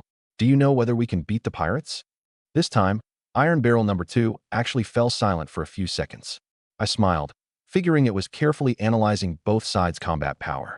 But a moment later, based on numbers, we will be defeated by the pirates 100% of the time. I was speechless. It seemed Iron Barrel number 2 couldn't handle complex problems. Analyzing battle strategy with a dim-witted machine like this was a dim-witted act in itself. Ugh, what an idiot. Get ready for battle. And from now on, your name is Dimwit number 2. Yes, Dimwit number 2 at your service. I nodded, speechless. Hold this position. Attack every pirate that tries to board. As you command. Dimwit number 2 answered crisply enough, but I still worried it wouldn't understand, given how dim-witted it was. There was no time to fret, though. 17 or 18 pirates had already charged right up to us. Brothers, rush him. Kill this punk and take the woman alive. The heck? There's a wall too. The first pirate to charge and raised his spear to board and got blocked by the concrete barrier wall. I thrust my spear hard, punching straight through the wooden plate armor on his body, and he tumbled splash into the sea. Everyone charged together. In an instant, 7 or 8 pirates surged forward at once. No matter how strong I was still just one person. Fighting like this, some would eventually slip through and get onto the raft. The pirates saw this clearly and swarmed in arrogantly, all at once. But right then, Dimwit number 2 sprang into action. Before I could even react, I saw it swing its spear, jabbing with blinding speed at the pirates climbing aboard. Bang, bang, bang, bang, bang. I could barely make out its movements. I only felt it constantly darting along the edge of the raft, and the moment a pirate climbed the wall, it shot its spear out in a flash. Splash, splash, splash. The pirates hitting the water stared with eyes wide. Who the heck said that thing was just for show? It's way too fast. Help me, I'm hurt. Seeing how fast the robot attacked, the pirates in the back didn't dare come near. I stood there, planted in place, stunned.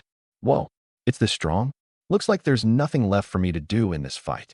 I very sensibly backed off, went and grabbed a chair, and sat down on the deck to see who else dared climb up. Come on then. Who's next? You bunch of good-for-nothings. Charge. I said charge. Zhao Dagong looked thoroughly frustrated. His men were used to bullying the weak, and the moment they ran into someone tough, none of them would listen. Zhao Xiaoqiang quickly handed over an apple. That robot's just too fast. If the men didn't have wooden plate armor, half of them would be dead already. Damn it. Zhao Dagong took a bite of the apple, chewed a few times, and a sinister sneer suddenly crept across his lips. Tell them to fall back and fire arrows. As long as we shoot Lin Feng dead, that robot will have no one to command it, and it'll be nothing but a hunk of scrap metal. Zhao Xiaoqiang nodded eagerly. Boss, that's a great move. What's it called? Pulling the something from under the pot. Pulling the firewood from under the cauldron. Now go. The order went out, and the pirates scrambled back onto their rafts, starting to pull away from me. Trying to run? I smiled. I had the upper hand, so how could I let them escape? Row and chase. Wait. A problem suddenly hit me. Before, the raft had been empty, so rowing wasn't too hard. But now I'd built so much on it, and with all that weight, 10 of me couldn't row it. That left making Dimwit number 2 do the heavy lifting. Dimwit number 2, how much power do you have left? 25% power reserve remaining. Chase them. The power was low, but I couldn't just let the pirates slip away right under my nose. If I chased fast, I should make it in time. Dimwit number 2 picked up the wooden oar and rowed in pursuit. Because the raft was so heavy, it moved a lot slower, but it could just barely keep up. But the next moment, I realized I'd misjudged. They weren't fleeing at all. They were opening up distance to shoot arrows. The heck? I miscalculated. These pirates have bows and arrows. No sense of honor. Couldn't win in melee, so they switched to ranged. I had no ranged options.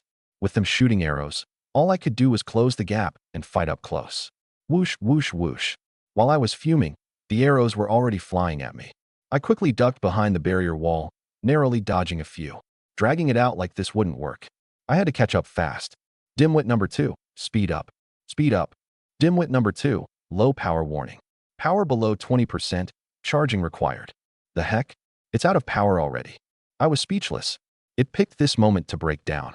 Still, 20% should be enough to catch up with the pirates. Keep speeding up.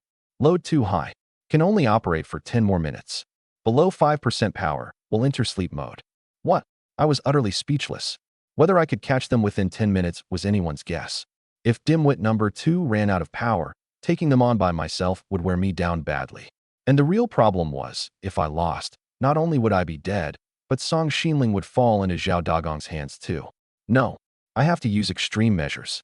I immediately pulled a lightning calling spell book from my bag. So it's out of power? I'll charge it right now. I raised the spell book and chose to use it. As I opened it, I locked onto the target in my mind. Strike Dimwit number 2 with lightning. The instant the target locked, the spellbook suddenly dissolved into a cluster of drifting light.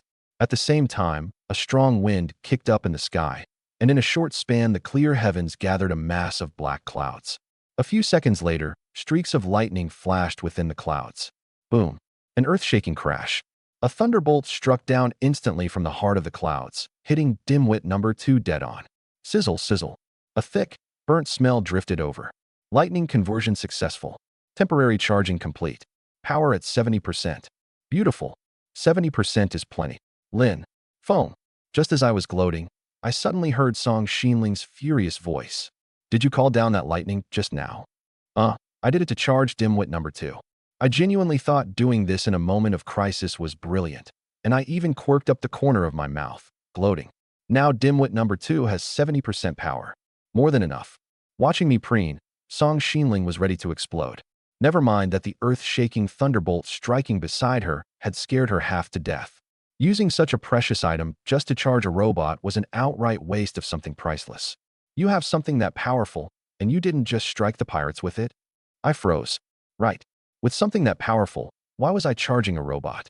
Wouldn't striking Zhao Dagong dead directly have been the better move? My mind was in shambles. Ugh. Wasted. I wasted it. My lightning calling spellbook. I truly regretted it beyond words. But how could I admit I'd made such a dim-witted mistake? I had to save face. I gave a few dry coughs, put on an air of calm composure, and shook my head. How could I just strike them down directly? The losses would be too great. Losses? Song Xinling was baffled. Think about it. The pirate rafts must be loaded with supplies. If one lightning bolt sank the rafts, wouldn't all those supplies sink to the bottom of the sea? I'd have burned a lightning calling spellbook and gotten nothing out of it. What a raw deal that'd be. That's what you were thinking? I nodded firmly and cockily lifted my chin, wearing a look of having it all under control. Song Xinling had a nagging feeling I was pulling one over on her, yet what I'd said seemed to make sense, so she could only nod. You really do think ahead. While the two of us argued, the pirates across the water had been scared witless by what they'd just seen. Did I really see that right? That lightning just now hit the raft. The point is, the raft's completely fine. Whoa, seeing ghosts in broad daylight. Compared to the ordinary pirates, Zhao Dagong was even more shaken inside. Through his binoculars, he'd clearly seen me call down a bolt of lightning with a spellbook, but he couldn't understand why I'd strike my own raft with it. Could this be some kind of warning? Zhao Dagong truly couldn't think of any other possibility. Fighting other players, he'd lose a few men at most.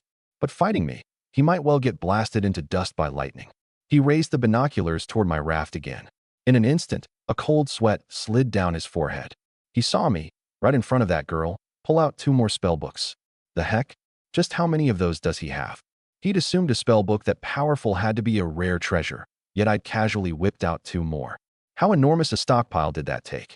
He'd thought using lightning as a warning was extravagant, but now it seemed that to me, it was probably nothing at all. No, I can't push him too far. Surrender. Quick. Zhao Xiaoqiang. Tell them to raise the white flags. Zhao Xiaoqiang was dumbfounded. Boss, did I hear that right? You saw that lightning just now? That was Lin Feng warning us. If we don't want to be blasted into dust, we'd better raise the white flags and surrender. What? He called down that lightning. Zhao Xiaoqiang's legs went weak. Now go, damn it. If we push him too far, we're all dead. Yes, sir. The order went out, and in under a minute, the dozen-plus pirates all lowered their weapons and raised white flags. Over on my side, I was busy showing Song Xinling the lightning-calling spellbook when I suddenly heard her point across the water in confusion. Huh? Look quick. They surrendered. Huh? I looked across the water, and sure enough, a dozen or so little white flags had gone up over the sea. The pirates surrendered? What was going on? I was curious too. Could that massive thunderbolt I'd called down really have scared them out of their wits? Whatever. A problem solved is a good thing. I turned with a smug smile and started boasting. See that? Sometimes striking yourself is more useful than striking the enemy. This is what they call subduing the enemy without a fight. Song Xinling was dumbfounded. You didn't say any of that just now. Are you sure you're not pulling one over on me? Seeing her stare at me suspiciously, I didn't mind. Either way, the pirate surrender was an undeniable fact. Next, I had to deal properly with this rabble. I stood on the raft, cleared my throat, and bellowed at the surrendered pirates. Send out your boss. The pirates glanced at one another, none daring to make a sound, all their eyes falling on the raft in the middle. A few seconds later, a middle-aged, scar-faced man stepped out of the cabin. I'm their boss, Zhao Dagong. That? Big shot. Could you spare our lives? You could tell the scar-faced man had probably been a commanding, domineering sort. Yet before me he put on a cowering, servile act that clashed badly with the scar on his face. I nodded. Being ugly wasn't a crime, and a good attitude in surrender counted for something. Except this guy had been so arrogant earlier, even trying to kill me and take Song Xinling. That, I could not let slide. I can spare your lives, but you'll hand over all your supplies, and on top of that, you'll publicly apologize and make amends in the trade channel. This, handing over supplies, Zhao Dagong could accept. But for him, the mighty boss of the great white shark pirate crew, to apologize to me in front of every player in the world, that was too humiliating. Seeing him hesitate, I said nothing more and simply flipped open the lightning-calling spellbook in my hand. The moment the crowd saw this, they were struck with terror. Owning up to the mistake was the boss's problem alone, but getting struck by lightning was something they'd all share. Boss, our lives come first. Boss, just accept it, or I'm bailing first. Boss, the brothers don't want to die. Boss, you can't drag us down with you. Zhao Dagong's face went grim. When it came time to risk their necks, not one of these guys was reliable. Then again, he didn't want to die either. He looked up and saw I'd already opened that spellbook. A few more seconds of hesitation, and the lightning might come down right on his head. If he wanted to live, he couldn't hesitate. Thud. Zhao Dagong cast aside his pride and dropped to his knees. Big shot. Big shot. Don't strike me. I accept it. I admit I was wrong. The supplies are all yours. I'll go apologize in the trade channel. Big shot. Just spare my life. Big shot, please stop. Whoa. I'd figured the guy would put up at least a little backbone, but the moment I opened the spellbook, he caved completely. And I hadn't expected that in this day and age, a scar-faced man would still resort to kneeling. Heh. No one faults you for excess courtesy. If he wanted to kneel, then kneel he would. He had it coming anyway. I smiled faintly and closed the lightning calling spellbook. Fine. Given how sincere you're being, I'll let you keep your life.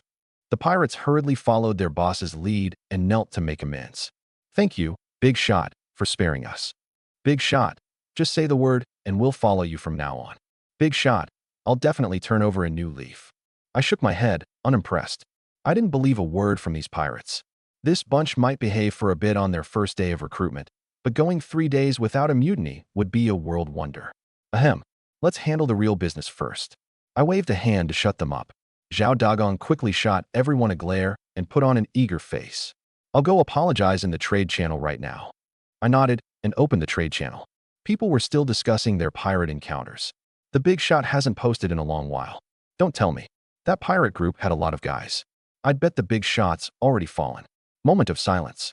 Moment of silence. Moment of silence. +1. Whoa. This little faith in me. I was speechless, but let it go. The moment Zhao Dagong spoke up, everything would be clear. The next instant, I saw his message. Zhao Dagong, Big Shot Lin Feng. I'm sorry. I never should have offended a great person like you. I apologize. Instantly, the trade channel exploded. Whoa. Who's this? Zhao Dagong. That pirate boss actually. The heck? Big Shot Lin Feng is amazing. All those pirates, he put them down single-handed. The Big Shot is mighty. The pirates got what they deserved. The Big Shot is mighty. The pirates got what they deserved. I'm following him from now on. The Big Shot is mighty. The pirates got what they deserved.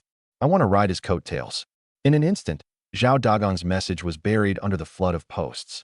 But I wasn't satisfied. Lin Feng, that's it? That's all. At least give me 800 words. The crowd was stunned. Zhao Dagong was struck dumb.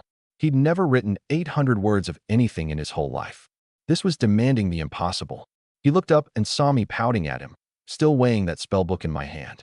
Zhao Dagong gulped in alarm and quickly said, Big Shot, I'll write it right now. I nodded, satisfied. Next, a long string of messages appeared in the trade channel. Zhao Dagong, I was wrong. I'm not human. I should never have offended the Big Shot. I'm not human. I should never have robbed the Big Shot. I'm not human. I should never have cursed at the Big Shot. I'm not human. I'm not human. I'm not human. I was stunned. It seemed the guy genuinely couldn't produce anything decent. The players in the trade channel were stunned too. Just how terrified of me was this Zhao Dagong to write something this incoherent? Even through the chat window, they could feel the pirate boss's inner dread. The Big Shot must have a knife to his neck right now. The Big Shot's combat power is fierce. The Big Shot's methods of torment are masterful. Truly masterful indeed. That's 800 words, after all. The exam essay prompt series. The worried sick failing student Zhao Dagong series. Whoa, I was taken aback. I hadn't expected everyone to derail the topic again. But looking at Zhao Dagong in front of me, I felt vindicated. He was drenched in sweat, wearing the strained look of someone struggling, as if he'd wrung out every word he'd learned in a past life. Yet he was clearly just repeating the same few phrases over and over. Is it really that hard for him? I was still feeling unsatisfied, but I didn't expect it. Turns out you're pretty good at tormenting people. Beside me, Song Xinling shot me an admiring look. I nodded. Fair enough. Writing an 800-word essay really is torture for a failing student. Zhao Dagong finished his 800-word essay prompt, and I figured I should leave him a keepsake. All right, we haven't taken photos today. Photos. The moment she heard those words, Song Xinling perked right up. But Zhao Dagong across the way was baffled. Wiping the sweat from his brow, he looked at me in confusion, only to find the two of us had started arguing. I want to photograph them. How can you waste photos on them? Zhao Dagong did squeeze out over 800 words. The least we can do is leave him a keepsake. But the camera has a work efficiency boost. That's nothing. They can't run off anyway. Besides, photographing them serves a big purpose. What big purpose? Exposure. Post the photos to the trade channel so everyone can watch out for this scar-faced guy. Then I agree. Once she heard I meant to expose them, Song Xinling stopped arguing. It made sense. Since I wasn't killing them, if this bunch went off plundering again later, wouldn't that be letting the tiger back into the mountains? Posting their photos would let everyone recognize their faces, so seeing them in person, people would know what they were dealing with. The pirates were left dazed by our exchange, and in the end they watched me pull out a camera. Zhao Dagong was stunned. Big Shot. What are you doing? Before he could react, I pressed the shutter. Click. Sizzle, sizzle. I pulled out the freshly developed photo, pursed my lips. Honestly, pretty ugly. The next moment, the photo vanished from my hand into thin air. And in the trade channel, this message appeared. Lin Feng, name Zhao Dagong. Occupation, pirate. Everyone stay on guard. Below the message, I'd attached Zhao Dagong's photo. The heck? The scar-faced guy is so ugly. Wasted, wasted. I want to see pretty little Song Xinling. You're off track. Everyone remember this guy's face first. The big shot is mighty. Now we'll recognize him if we run into him. This guy is socially dead. Practically a wanted poster. Big shot, I want a photo too. I'll come clean. I'm actually a pirate. Big shot, come catch me. I'm a pirate too. I was speechless.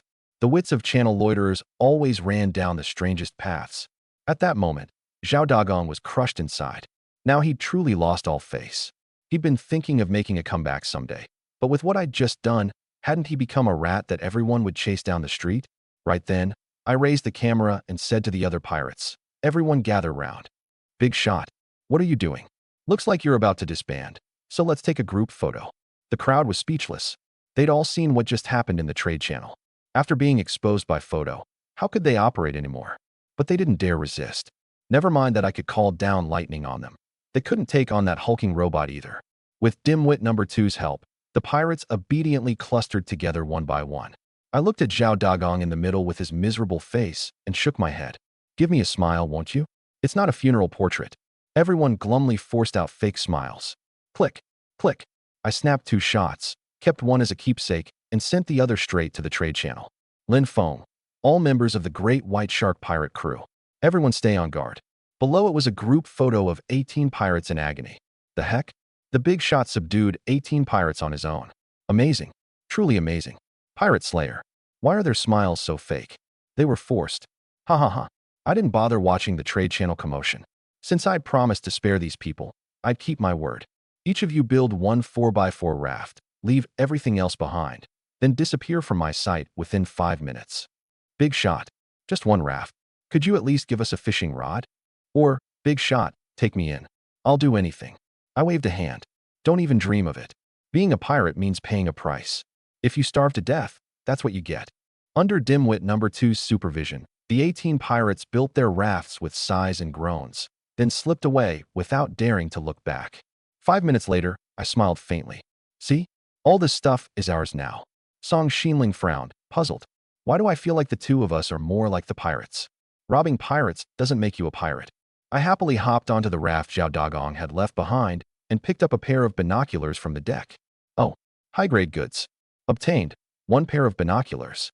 Lets you see farther and spot targets on the ocean in advance.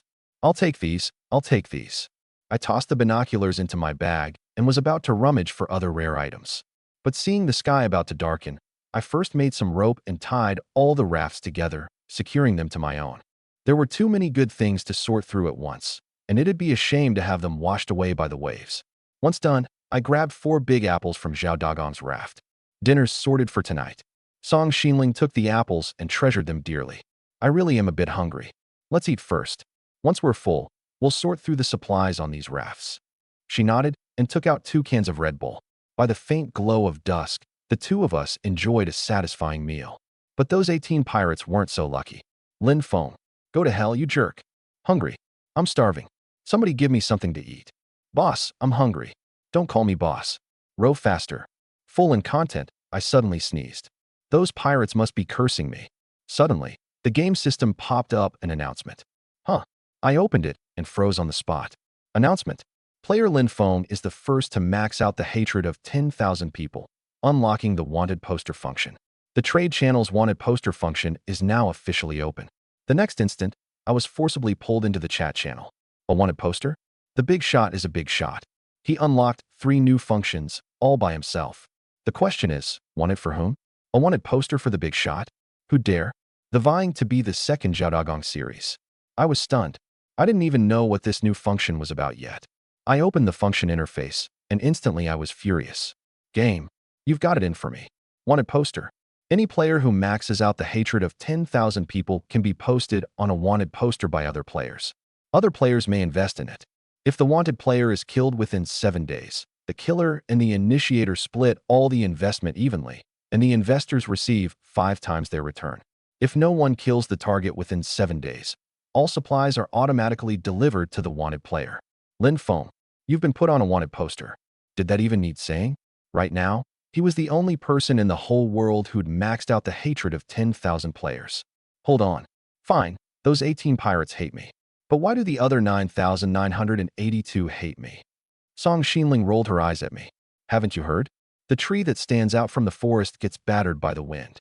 Just because I'm too outstanding? I had nothing to say. Wanted poster. Wanted, Lin Feng. Initiator, Chen Bing. Number of investors, 190. Cap, 300. Total investment, kill reward, 140 wood, 130 grass balls, 80 plastic sheets, 30 glass sheets. Time remaining, 7 days. The trade channel automatically pinned the wanted poster info. Below it, messages refreshed one after another without pause. The heck?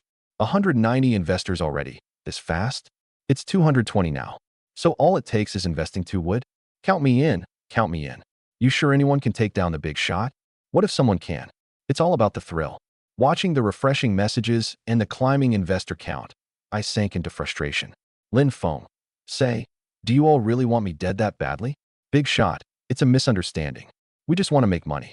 Big shot. Don't blame us. Blame the initiator. The initiator? Right. Which jerk started this wanted poster? I checked. The initiator was a woman named Chen Bing. Before I could even act, she sent me a private message. Received gift, 5 stones. Chen Bing. So how about it, big shot? Feeling the pressure yet? Lin Feng, the heck?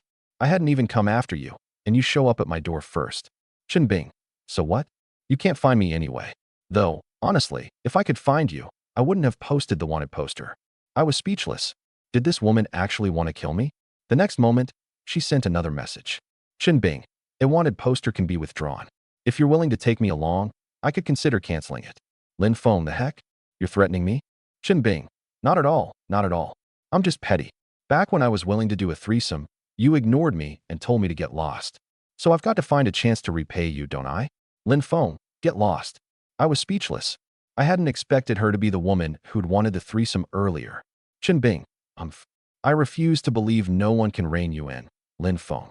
I wasted no more words and closed the private message outright. Beside me, Song Xinling looked puzzled. Who's provoked you now? Who else? That Chen Bing, of course. To my surprise, Song Xinling actually smiled. I think you should thank her. Thank her? That petty woman.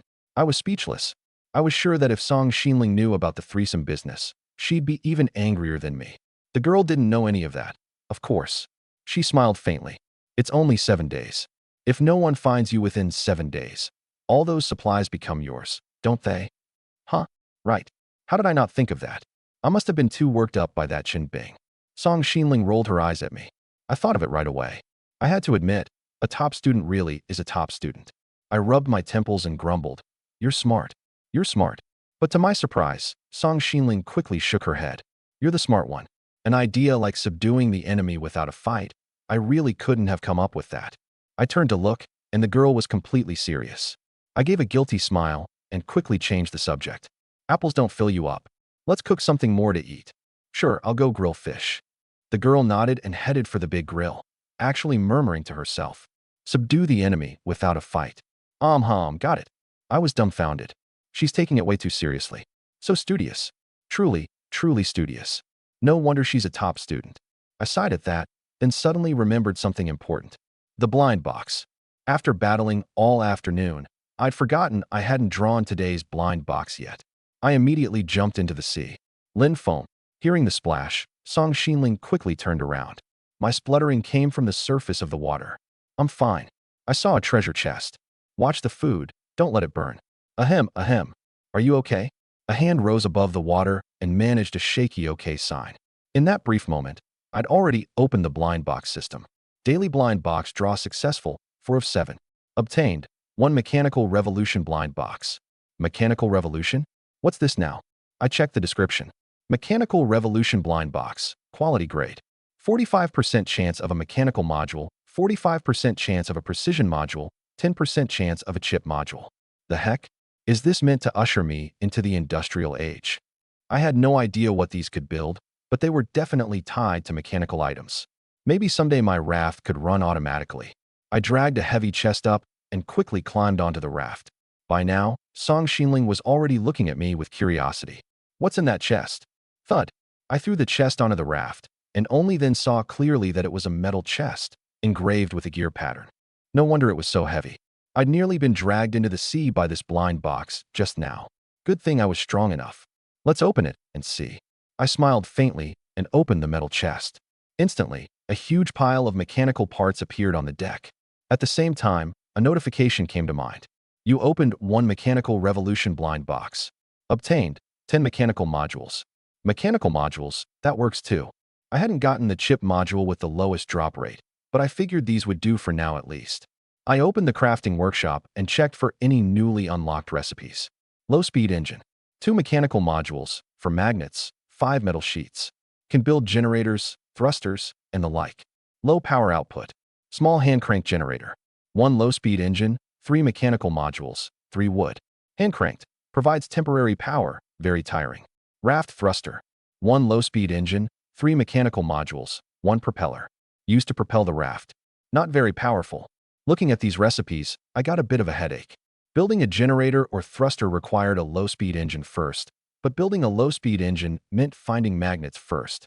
Sure, I could collect magnets from the trade channel, but even with a low-speed engine built, it wouldn't be much use. Was I supposed to power the thruster with a hand crank generator? How was that any different from rowing myself? Just another way to wear myself out? I was frustrated, but Song Xinling suddenly cried out in delight. Lin Feng, scroll down further. What else is down there? I kept scrolling. The next moment, my eyes lit up. Glutton generator. 1 low-speed engine, 5 mechanical modules, 5 mana crystals, 8 metal sheets. Uses magic to take food as fuel, fully converting it into energy that drives the generator, producing a steady, endless supply of electricity. The heck? Now this is good. But why does it have to consume food? Wouldn't using wood as fuel be better? It went without saying that food was a scarce resource in this world. If the other players knew I was burning an endless stream of food to generate power, they'd surely curse me for wasting something priceless, then stew in envy and resentment. Of course, even so, generating power by burning food was far better than hand cranking. I nodded. In that case, I just need to collect some magnets, and I can build the glutton generator and the raft thruster.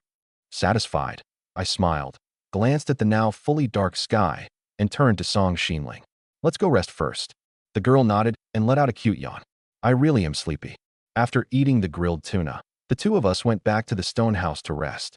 Between prepping for battle, fighting, and getting put on a wanted poster, I was worn out in body and mind. The moment I lay down, I was snoring. The next day, the weather was nice. When I got up, I could already smell grilled tuna and rushed out eagerly, finding Song Xinling grilling fish. But though the weather was nice and the sun was strong, the temperature had dropped even lower. She had the cloak wrapped tight and didn't look very warm. I shook my head. The temperature was dropping much faster than expected. I had to get us warm gear as soon as possible. You're up. She turned, saw me, and smiled faintly, handing over a fresh grilled tuna straight off the fire. It's getting colder and colder. Eating some grilled fish will warm you up. Then, take my photos. For the photos, let's wait until noon when it's warmer. That works too. The girl nodded and carefully started eating her grilled tuna. As I ate, I looked back at the 10 rafts tied together behind us. There was a lot to do today. Having seized so many spoils, it would take a long time to reclaim it all. As for magnets, I wanted to first see if I could find some among the captured goods. I wolfed down 2 grilled tuna, then got to the real work. First, I hopped onto one of the pirate rafts to collect supplies. Obtained 1 hardwood bow. Obtained 1 spiked spear. Obtained 2 arrows. Besides weapons, this raft only had a fire pit left, so I pulled out the small wooden hammer and dismantled like mad. Bang, bang, bang, bang, bang. Dismantled stone fire pit. 1 stone, 1 charcoal. Dismantled raft deck. 1 wood, 1 grass ball. Dismantled raft deck. 2 wood, 1 grass ball. Half an hour later, I tore off the last deck plank. Splash. I dropped into the sea and swam toward the second raft. Meanwhile, Song Xinling hadn't been idle. She'd already gathered everything directly collectible on the raft, just arrows and weapons. Seeing me arrive, she smiled faintly. I'll handle collecting supplies. You dismantle the stuff that can't be carried off. Good idea. The two of us working together beat me doing it alone by far. After 2 or 3 hours, we'd cleared the supplies off 6 rafts. Most of it was wood and grass balls, plus a few weapons. I looked up at the sun overhead and waved to Song Xinling. Let's take a break, eat something, and I'll take your photos. At the word photos, The girl came running right back, grabbing 2 carrots along the way. Let's use these to fill up for lunch. Carrots? I refuse carrots. I hated the taste of carrots most of all and quickly waved them off. Right then, Song Xinling's top student side kicked in. Carrots are good for you. They provide lots of vitamins, especially carotene, which the body can convert into vitamin A. Seeing I still had no desire to try, the girl kept explaining. A vitamin A deficiency causes night blindness. You should have learned that in high school biology. And in a harsh environment like this, if you got night blindness. Stop. I'd had enough of Song Xinling. If I still didn't eat the carrot, she'd probably force me through a 45-minute biology lecture. I snatched one up and bit into it without hesitation. For the carotene, I'll eat it. That's more like it. Watching me chomp down the carrot in big bites, the girl smiled faintly, feeling an inexplicable sense of accomplishment. Wearing a pained face, I ate the carrot up bite by bite and immediately let out a burp. Burp. Song Xinling looked at me, puzzled. 1 carrot filled you up. Maybe it's a rejection reaction. I made something up and quickly ran off to grab the camera. I was afraid the girl would give me a 45-minute biology lecture on what a rejection reaction was. Of course, even without the biology lecture, I still felt quite tormented. Or rather, pain mixed with pleasure. Why are your movements so stiff? Look over there. Ugh, do it again. This angle's backlit. Every time we took photos, it felt more exhausting than standing at attention during military training. I honestly wondered how Song Xinling could hold a pose for over 10 seconds without moving. Of course, a photo was a split-second thing. The reason I had to hold a pose for 10+ seconds was that the girl was waiting for me to strike a pose she found satisfactory. And that process kept getting scrapped and redone. After half an hour of this ordeal, 3 photos were finally taken. Waiting. The boring wait. Once the photos were developed, Song Xinling switched into indecision mode. She spent a good 10+ minutes picking among the 3 before, very reluctantly, handing me one. Phew. Finally done. I took the photo and opened the trade channel. Before I could even send it, I saw the pinned wanted poster. Wanted poster. Wanted, Lin Feng. Initiator, Chen Bing. Number of investors, 300. Cap 300. Total investment, kill reward, 230 wood, 180 grass balls, 90 plastic sheets, 50 glass sheets, 30 metal sheets. Time remaining, 6 days. Then, message after message came into view. The heck? It's already full? I wanted to invest too. Too late, too late. Who on earth can kill Big Shot Lin Feng? Might be a band of pirates. The Big Shot's a pirate slayer. Rest in peace to all members of the Great White Shark pirate crew. I was speechless. Over this stupid little thing. These board players had been chatting the whole day. Let's put the photo up first. The photo in my hand vanished, and at the same time, a person finder message appeared in the trade channel. Sure enough, the channel had its daily explosion. The Big Shot posted a personal ad again. Nonsense. It's obviously flaunting the relationship. So pretty. A dark-style magical girl. Jealous, so jealous. Does killing the Big Shot let you claim the magical girl? Lin Feng, get lost. Song Xinling, get lost. The Big Shot is fierce. The magical girl is fierce.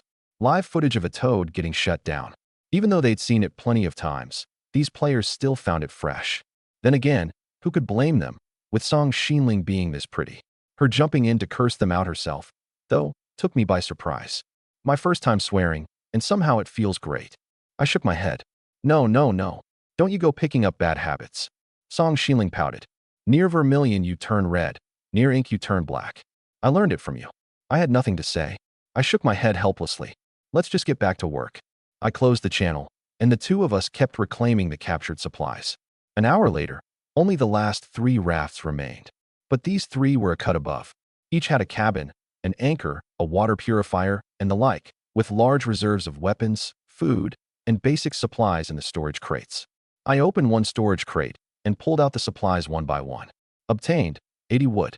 Obtained, 60 grass clumps. Obtained, 35 plastic sheets. Obtained, 6 apples. Obtained, for watermelons. Oh ho, this much fruit. In this one crate alone, I found 6 apples and 4 watermelons. Fruit was a rare thing in this world, and I hadn't expected to get 10 at once. I opened another storage crate, and it was full of weapons. Obtained, for hardwood bows. Obtained, 15 arrows. Obtained, 6 wooden plate armors. Except for the arrows, I could sell all the other weapons. I'd just keep 2 hardwood bows for myself. By the time I'd scoured this raft, Song Xinling had cleared out another. I found lots of fruit over here, plus weapons and basic materials. Song Xinling cradled 2 big watermelons, delighted beyond words, itching to feast on them right then and there. Let's go check out Zhao Dagong's raft first. It's bound to have even better stuff. Hom. Then we'll eat watermelon. I nodded and headed with her to the last raft. The moment we stepped into the cabin, we saw 4 storage crates lined up neatly. Opening them one by one, the haul couldn't have been richer. Obtained 100 wood. Obtained 60 grass clumps. Obtained 40 metal sheets. Obtained 6 magnets. Obtained 1 mana crystal. Obtained 6 tomatoes. Obtained 6 watermelons. Obtained 18 white surrender flags. Obtained 1 heavy metal spear. The heck? I'm rich. The earlier finds had all been basic supplies, but toward the end, all kinds of good things came pouring out. Various fruits, rare materials, and most importantly, the magnets I badly needed. Building the Raft thruster and glutton generator required 8 magnets, and now I just needed to trade for 2 more on the trade channel. But I didn't rush to open the trade channel. Instead, my attention landed on the white surrender flags and the heavy metal spear. White surrender flag. Used to surrender. Seeing that brief description, I shook my head. Surrender? What bad luck. Am I the kind of guy who surrenders? Well, I'll hold on to these for now. Hearing me mutter to myself, Song Xinling was baffled. If you're not going to surrender, what are you keeping them for? I smiled faintly. How about I give you some work to do? The girl clearly didn't get it. Then she saw me toss a pile of white flags in front of her. Break these white flags down and dismantle them. Dismantle them for what? Might as well just sell them. I shook my head with a smug smile. Just dismantle them first and see. Fine. You just want to trick me into doing work. I didn't explain and turned to study the heavy metal spear. Heavy metal spear.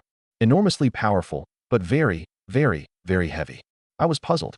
The description used just 1 very to describe its power, yet a full 3 veries to describe how heavy it was. Just how heavy was this thing? I took the spear out of the storage crate, but the moment it appeared in my hands, it slipped right out and crashed onto the deck. Clatter. The raft lurched hard, kicking up layers of spray. Ow, the heck. This heavy. I bent down to try lifting the spear, but even giving it everything I had, it didn't budge an inch. The heck? Is this thing even meant for humans?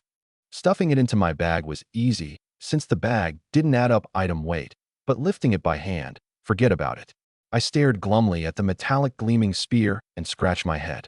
Now I understood why Zhao Dagong had such a fine weapon yet never used it. All 18 pirates together might not be able to lift it. Right now, the only one who might possibly manage was Dimwit number 2. Dimwit number 2. I waved to the robot. Dimwit number 2 at your service. Come here and pick up this spear. Dimwit number 2 hopped onto the raft and reached for the heavy metal spear. Clank. Its mechanical hand gripped hard, and the spear finally lifted. But the next moment, Dimwit number 2 immediately dropped it onto the deck. Thud. Clatter. The raft lurched hard. Why'd you put it down again? I looked at Dimwit number 2, speechless. Dimwit number 2 is a speed-enhanced type robot. Target load too high. Better suited for Iron Barrel number 1 to carry. Ugh. I rubbed my temples weakly. So this thing is just a hunk of scrap metal in my hands. Correct. I glanced up at Dimwit number 2. This lousy robot could sometimes fire back a reply as smooth as could be. I seriously suspected its dim-wittedness was an act. Never mind, never mind. Let's just put it away for now. I touched the spear and chose to place it in my bag. By then, Song Xinling had finished breaking down the white flags on her end. Lin Feng, I'm done. I got some wood and cloth. Haha. So they really can be broken down into cloth. Song Xinling was puzzled. What do you want cloth for? Well, tell me, why are we growing cotton? Song Xinling suddenly caught on. I get it. Cotton makes cloth, and cloth makes clothing. I got a full 8 pieces of cloth, which means we can make new clothes to wear. I frowned. 18 white flags broke down into only 8 pieces of cloth. Was that enough to make 1 garment?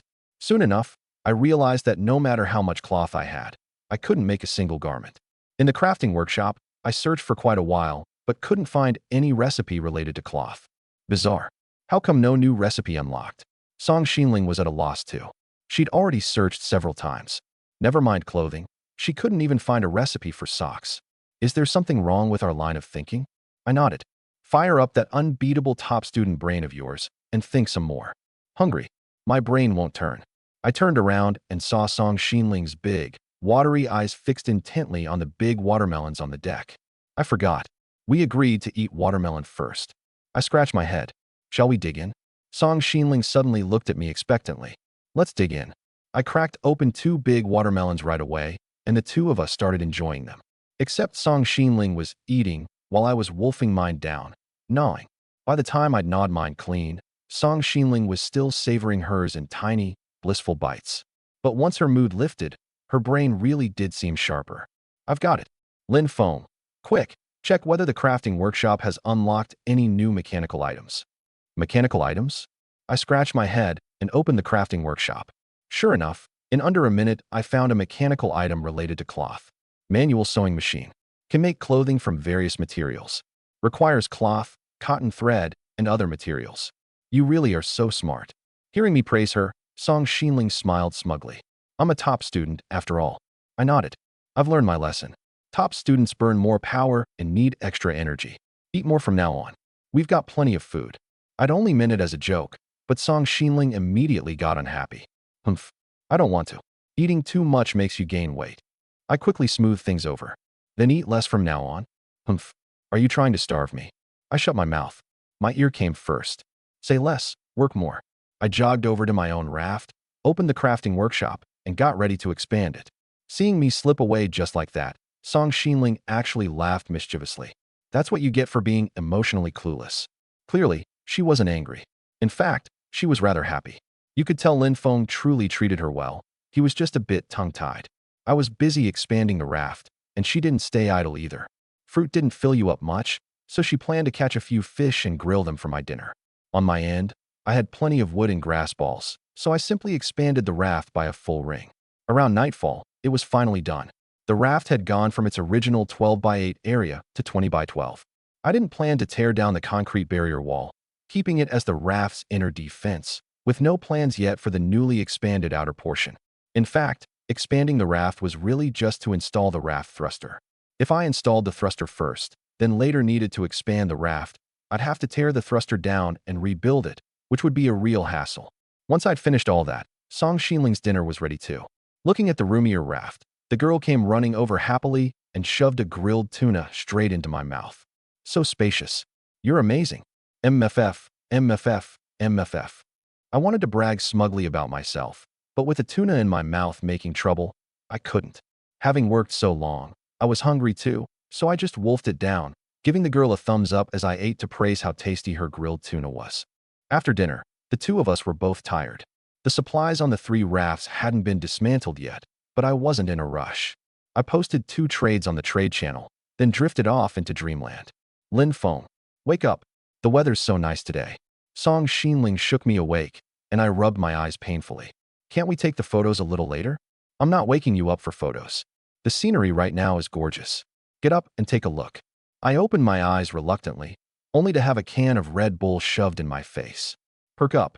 I took the Red Bull, opened it, and downed a few big gulps. Instantly, my head felt much clearer. Following the direction the girl was pointing, I couldn't help pausing. In the distance, over the sea where the morning sun was rising, wisps of cloud glowed with a faint blush. Those stretches of cloud wisps blanketed half the sky, rendered gorgeous by the sunlight. Beautiful. I praised it sincerely, and before I could properly admire it, the camera was shoved in my face. The girl smiled mischievously. See, I wasn't lying.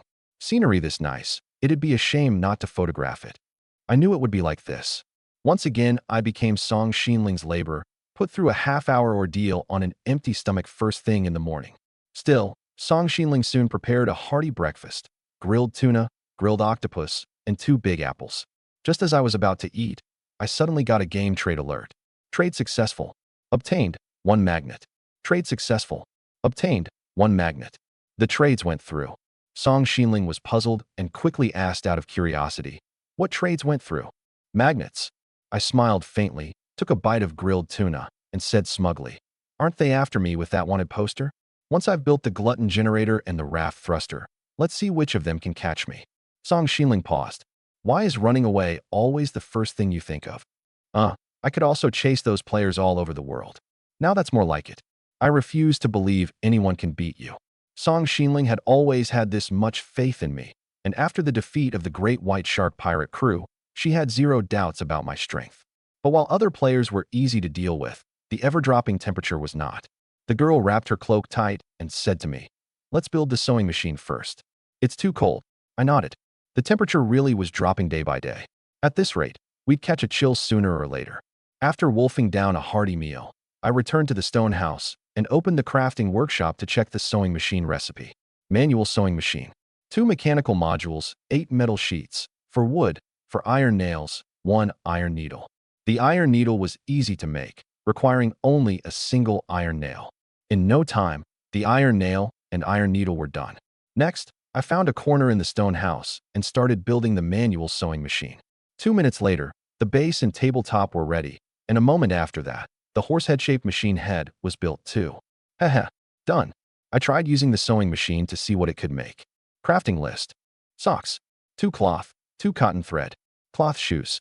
For cloth, for cotton thread. Shirt. 8 cloth, 6 cotton thread. Pants. 8 cloth, 6 cotton thread. Note: other clothing requires obtaining a clothing blueprint to unlock. Ugh. I was speechless. Without a clothing blueprint, this lousy thing could only make 4 kinds of clothes. That's it. Would they even keep me as warm as what I'm wearing now? While I was stewing over it, Song Xinling's excited voice suddenly came from outside. Lin Feng, I fished up a clothing blueprint. The heck? Whatever we need, it shows up. The sea fishing rod is incredible.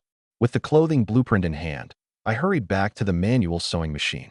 After choosing to use it, a new option appeared in the crafting list. Fleece-lined women's coat. 8 cloth, 6 cotton thread, 6 cotton. A pretty white coat with decent warmth. This works. I smiled faintly. Now I just have to wait for the cotton to mature, and I can make new clothes. Hasn't the cotton matured already? Song Xinling's reminder made me realize it had been 3 or 4 days since I'd planted the cotton. It should be ready to harvest. Sure enough, when the 2 of us came to the large farm, we saw ripe tomatoes and cotton. Without hesitation, I went to the cotton and started picking. Obtained 6 cotton. Obtained 6 cotton. In under a minute, I'd picked 12 batches of cotton, and Song Xinling hadn't been idle either, having harvested all 24 bright red tomatoes. Running back to the stone house, I opened the crafting workshop beside the sewing machine. First, I used 6 cotton to make 6 cotton thread. Now these materials were just enough to make 1 fleece-lined women's coat. I was about to get started, but Song Xinling leaned in eagerly. Leave this to me. Sure. Honestly, making clothes was better suited to a girl. With nothing to do, I slipped outside the stone house, planning to draw today's blind box while she was busy sewing. I opened the blind box system, and a notification popped up. Yesterday's blind box was not collected. Player must claim it within 24 hours. The heck? I forgot to draw yesterday's blind box. Only after seeing the notice did I remember I hadn't drawn yesterday. But since I could still make it up, wouldn't a double draw be even better? With that thought, I chose to draw right away. Daily blind box draw successful, 5 of 7. Obtained, 1 drink till you drop beverage blind box. Daily blind box draw successful, 6 of 7. Obtained, 1 drink till you drop beverage blind box. The heck? I actually drew 2 of the same blind box. I could recite the prizes from the drink till you drop beverage blind box by heart. Nothing but cola, Sprite, black tea, green tea, and Red Bull. What a shame, though, even with 2, I couldn't complete the set to unlock a new blueprint. Still, since I'd drawn them, what was there to hesitate about? I just opened both big chests in my hands. You opened a drink till you drop beverage blind box. Obtained, 100 black teas. You opened a drink till you drop beverage blind box. Obtained, 100 green teas. Clatter, clatter. In an instant, 200 bottles of drinks scattered across the ground. Looking at them, I scratched my head glumly. Wonder how long the shelf life on these is. I casually grabbed a green tea, twisted off the cap, and tasted it. To my surprise, it was unexpectedly good, a faint tea fragrance carrying the sweetness of honey, very refreshing. I smiled faintly and grabbed a bottle to bring into the stone house. Done yet? Come try a drink. Just finished. By now, Song Xinling had changed into the fleece-lined women's coat. The loose white coat, paired with her pale blue dress, made her look fresh and adorable. I stood in the doorway, stunned for a few seconds, and swallowed instinctively. Beautiful. So beautiful. That outfit on Song Xinling's slender frame gave off such a pure, wholesome charm. The girl smiled mischievously, snatched the black tea from my hand, and gently twisted off the cap. Haven't looked your fill yet. I snapped back to myself, then actually nodded hard. How could anyone ever get enough of looking at a beauty like her? Song Xinling ignored me, took a small sip of black tea, and nodded in enjoyment. This drink is really tasty. Of course, she wasn't only busy enjoying her drink. Her bright eyes turned, and she looked at me. You need a warm garment too. My heart warmed, and I smiled faintly. That's easy. I plan to go buy cotton and clothing blueprints on the trade channel. Song Xinling nodded. Good idea. Hurry then. Once you've got the materials and blueprints, I'll make you new clothes. Now I had plenty of motivation. Song Xinling making me clothes to wear. That was something I wouldn't have dared dream of in real life. So what was there to hesitate about? I quickly opened the trade channel, planning to post a message notifying the other players first. When I opened it, the first thing I saw was still the pinned wanted poster. Wanted poster. Wanted, Lin Feng. Initiator, Chen Bing. Number of investors, 300. Cap 300.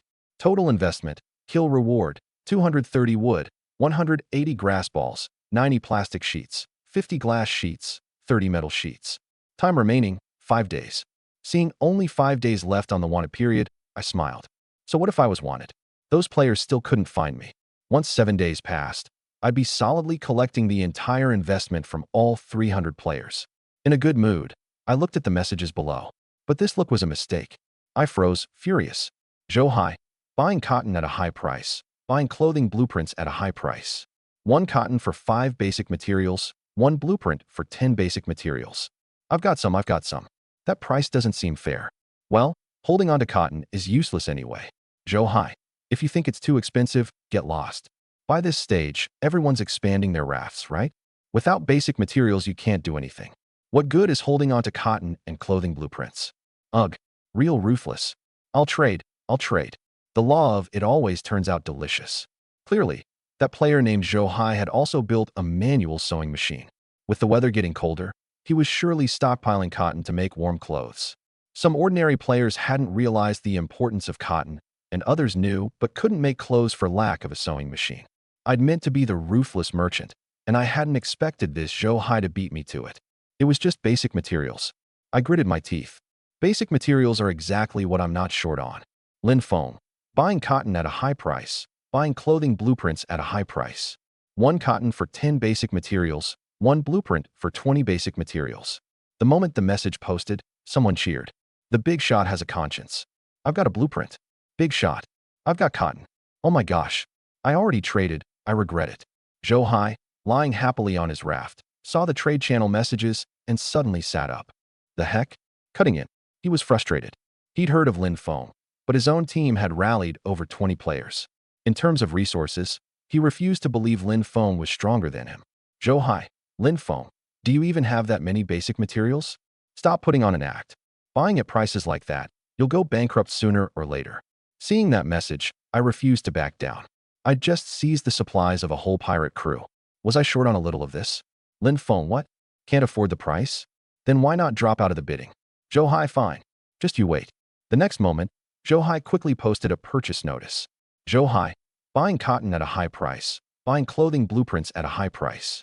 1 cotton for 15 basic materials, 1 blueprint for 30 basic materials. Whoa, not bad. Trade fast. The Clash of Immortals series. Seeing that price, I was speechless. Had this Zhou Hai gotten too worked up? Buying cotton at that price was just waiting to lose money. If that was the situation, following his lead to raise the price would be a bad deal. Yet I absolutely had to get the cotton and clothing blueprints. Suddenly, my brow furrowed and the corner of my mouth quirked up. Basic materials were in demand, sure, but no matter how sought after they were, could they compete with black tea and green tea? I'd just gotten 200 bottles of drinks and was fretting over not being able to finish them. Why not use them all to buy cotton and blueprints? I glanced at the trade channel. Zhou Hai was strutting hard right now. Zhou Hai, Lin Feng, why aren't you raising the price? Chickened out, huh? Zhou Hai, some big shot. Looks pretty ordinary to me. Big shot Zhou Hai is loaded. I've still got cotton, please trade. A new generation big shot is born. Watching these messages, I smiled. Strutting? Let's see if you can keep strutting in a bit. The next moment, a message appeared in the trade channel. Lin Feng, buying cotton at a high price, buying clothing blueprints at a high price. 1 cotton for 5 basic materials plus black tea or green tea. 1 blueprint for 10 basic materials plus black tea and green tea. Instantly, the trade channel blew up. The heck?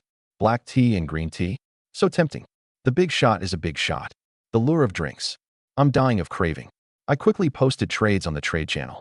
5 wood, 1 black tea for 1 cotton. 5 wood, 1 green tea for 1 cotton. 10 wood, 1 black tea, 1 green tea for one clothing blueprint. I listed dozens of trades in one go, and 5 or 6 went through instantly. Trade successful. Obtained, 1 cotton. Trade successful. Obtained, 1 clothing blueprint. Trade successful. Obtained, 1 cotton. I smiled. Johai was dumbstruck. Johai, what good is trading drinks? Basic materials are what matters most. If you don't have drinks, just say so. Don't curse at heaven. What good are a few extra wood? I don't know when I'll die. Might as well enjoy myself first. Better deal. Deal done. Black tea is so damn good. Refreshing. Really? Really? Big shot Lin Feng. I've got a blueprint. Johai, the heck? Lin Feng, are you cheating with hacks? Lin Feng, how'd you know? Johai. Ha ha ha ha ha. Live footage of a major admission. Big shot. Post a few more trades. I've still got cotton. The heck? All traded away already? Seeing the trade channel messages, Johai gnashed his teeth in fury, but he just didn't have any drinks. Facing an opponent like this, Johai felt he'd been hit with a dimensional strike beatdown. Lin Feng, if I ever run into you, I'll tear you limb from limb. Johai looked thoroughly frustrated, while I was happily restocking. Trade successful. Obtained, 1 cotton. Trade successful. Obtained, 1 clothing blueprint. Anyway, black tea and green tea had no other function beyond quenching thirst.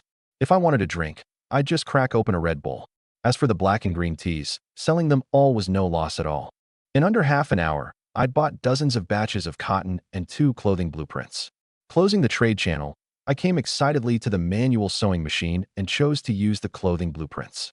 The next moment, 2 options appeared in the sewing machine. Fleece-lined men's coat. 8 cloth, 6 cotton thread, 6 cotton. A sharp white coat with decent warmth. Unisex sneakers. 6 cloth, for cotton thread, 2 cotton, for plastic sheets. White sneakers with some warmth. Awesome. With 1 more matching pair of pants, I could put together 2 couples outfits. Song Xinling leaned in beside me, itching to make new clothes. The moment I stepped aside, she opened the sewing machine. Lin Feng, you're amazing. You got 2 blueprints in such a short time. We're loaded, after all. As I spoke, I handed the girl the cotton thread, cloth, and cotton. All the materials are here. I'll make you new clothes right now. Song Xinling smiled faintly and fed the materials in. I watched as piece by piece the cloth was made into a roomy, pure white coat. 10 minutes later, it was done. Song Xinling happily put the coat in my hands. Put it on and let me see. I nodded and draped the coat over myself. Instantly, I felt a lot warmer, and it fit just right. Song Xinling nodded with satisfaction. Much sharper this way. But, could you toss that straw hat off your head? I looked up. That straw hat really did clash with the white coat. I pulled it off and tossed it aside with flair, revealing a handsome face. The girl's eyes lit up in amazement, and she couldn't help covering her mouth. With that face of yours, it'd be a waste not to be a star. A star? Aren't I more famous than a star already? Before, you were just the big shot. Now you should be called the Fresh Meat Big Shot. Fresh Meat Big Shot. I frowned, feeling the 2 words didn't quite go together. But for a big shot who could genuinely coast on his looks, the title fit. Seeing me overjoyed, Song Xinling smiled faintly. I'll make a pair of sneakers, and once you put them on, you'll look even sharper than now. I gave a smug smile. Naturally. Song Xinling pouted. 2 compliments and your image is gone. Keep your composure. I instantly dropped the smile. Seeing me like that, Song Xinling nodded with satisfaction. Yes, just like that. Sharp from every angle, no bad side. I was speechless. So basically a blank face? I don't like walking around with a wooden expression all day. Hearing that, the girl couldn't help laughing. I seized the moment. Keep your composure. Your image is gone. The girl rolled her eyes at me. Humph. I'm a beauty. I look good no matter what. I had nothing to say. It was true. Even if Song Xinling cried, I'd find her pretty. What could I do? Being good-looking just made her right. While Song Xinling made the sneakers, I opened the trade channel. In that short while, another dozen-plus trades had gone through. Trade successful. Obtained, 1 cotton. Trade successful. Obtained, 1 clothing blueprint. The heck? Another blueprint. I smiled faintly and quickly pulled it out to check. Clothing blueprint, men's jeans. White jeans, fairly warm, loose and comfortable. Heh. The Fresh Meat Big Shots pure white set is complete. I was about to give the blueprint to Song Xinling when I noticed the trade channel had popped up a few more messages. Heh. Let me check if I got any other blueprints. Trade successful. Obtained, 1 cotton. Trade successful. Obtained, 1 clothing blueprint. Trade successful. Obtained, 1 clothing blueprint. Beautiful. By now, all the trades I'd posted were complete. I quickly checked the newly obtained blueprints. Clothing blueprint, unisex white shirt. A light, thin white shirt, slim-fitting and good-looking. Clothing blueprint, women's jeans. White jeans, fairly warm, loose and comfortable. Oh ho, the full set is complete. I smiled with satisfaction and ran into the stone house with the 3 blueprints. These are all for you. Song Xinling stopped what she was doing and turned to see me holding out 3 blueprints. Wow, just enough for a full outfit. I gave a smug smile. Enough for a full couple's outfit. Humph. Who's wearing a couple's outfit with you? The girl pouted, looking displeased. I didn't mind. No matter what she said, she'd have to wear this outfit. Warmth came first. Seeing me idly preening, Song Xinling waved me off impatiently. Go dismantle the rafts already. I'm busy, right? That's the real business. Only then did I remember I still had a huge pile of work to do. I grabbed the small wooden hammer and went to the last 3 rafts the pirates had left. Everything directly collectible had been carried off, so now I just had to dismantle like mad. Bang, bang, bang, bang, bang. I swung the small wooden hammer with all my might, and item by item, things were torn down, spilling out heaps of materials. Dismantled small water purifier. 1 wood, 1 metal sheet. Dismantled small grill. 2 metal sheets, 2 wood. Dismantled wooden storage crate. 3 wood. I worked all the way until dark and only managed to dismantle 2 rafts. The basic materials I got were plenty, though rare materials like metal sheets and glass sheets were scarce. I didn't mind. I carried the materials back to my own raft and planned to dismantle the last one tomorrow. By now, Song Xinling had long since made dinner. Tomatoes, grilled octopus, grilled tuna, a hearty spread indeed. But I didn't notice the food in front of me at all. Instead, I stared, unable to look away, at the girl before me.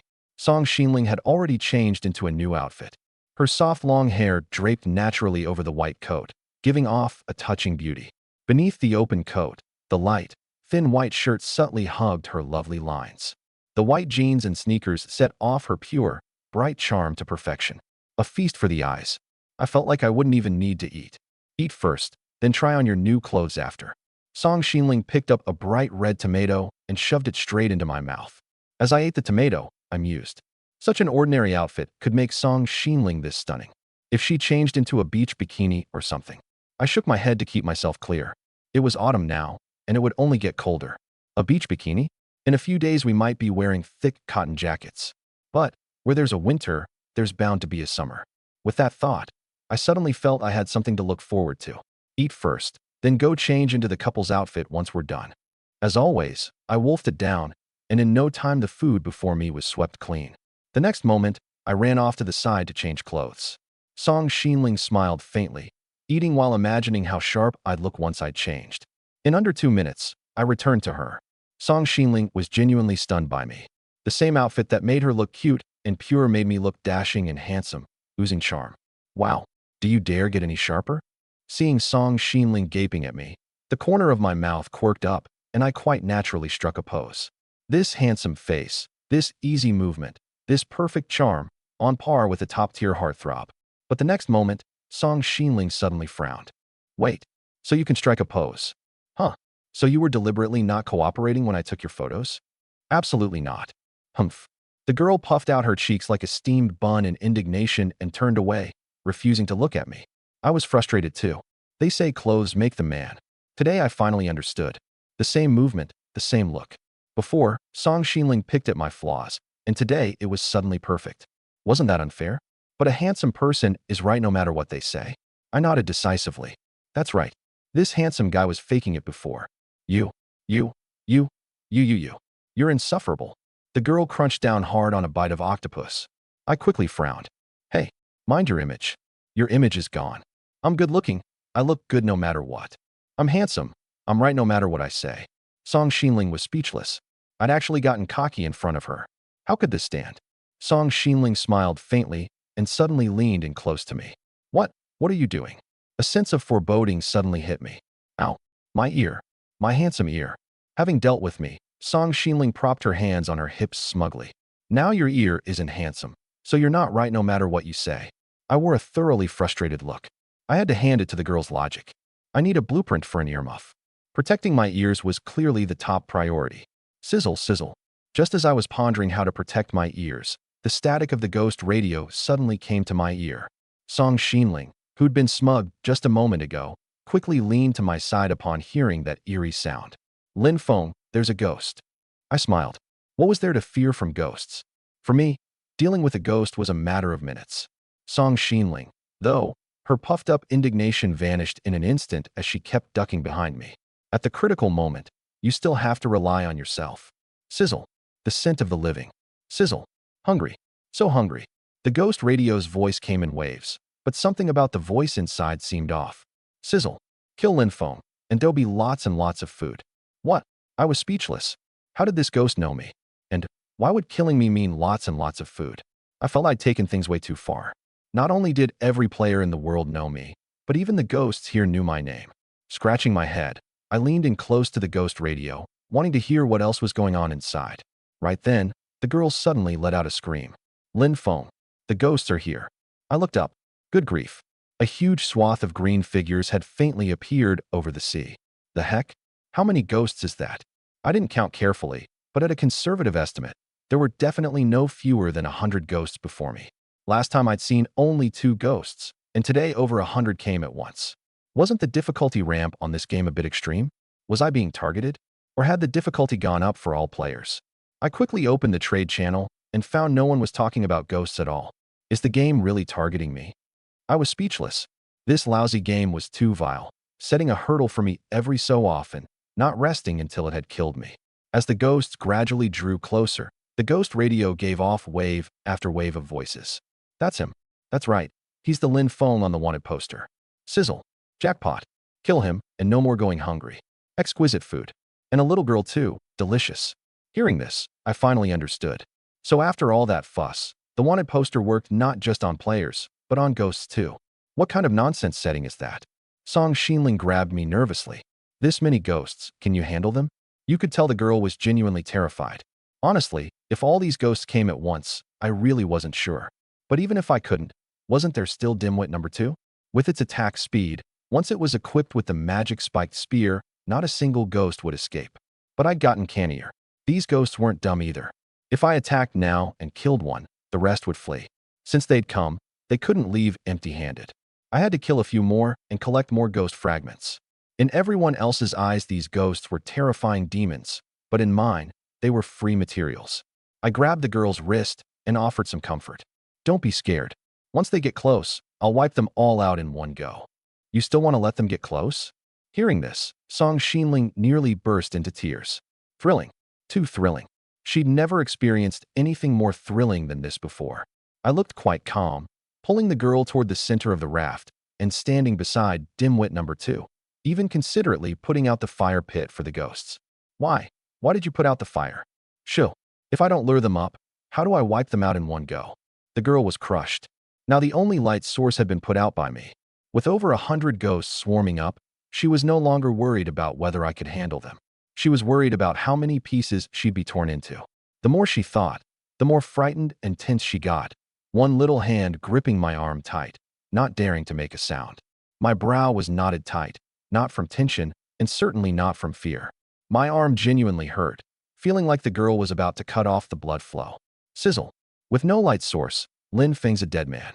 He's a dead man. Charge. Tear him to pieces and eat him. Delicious.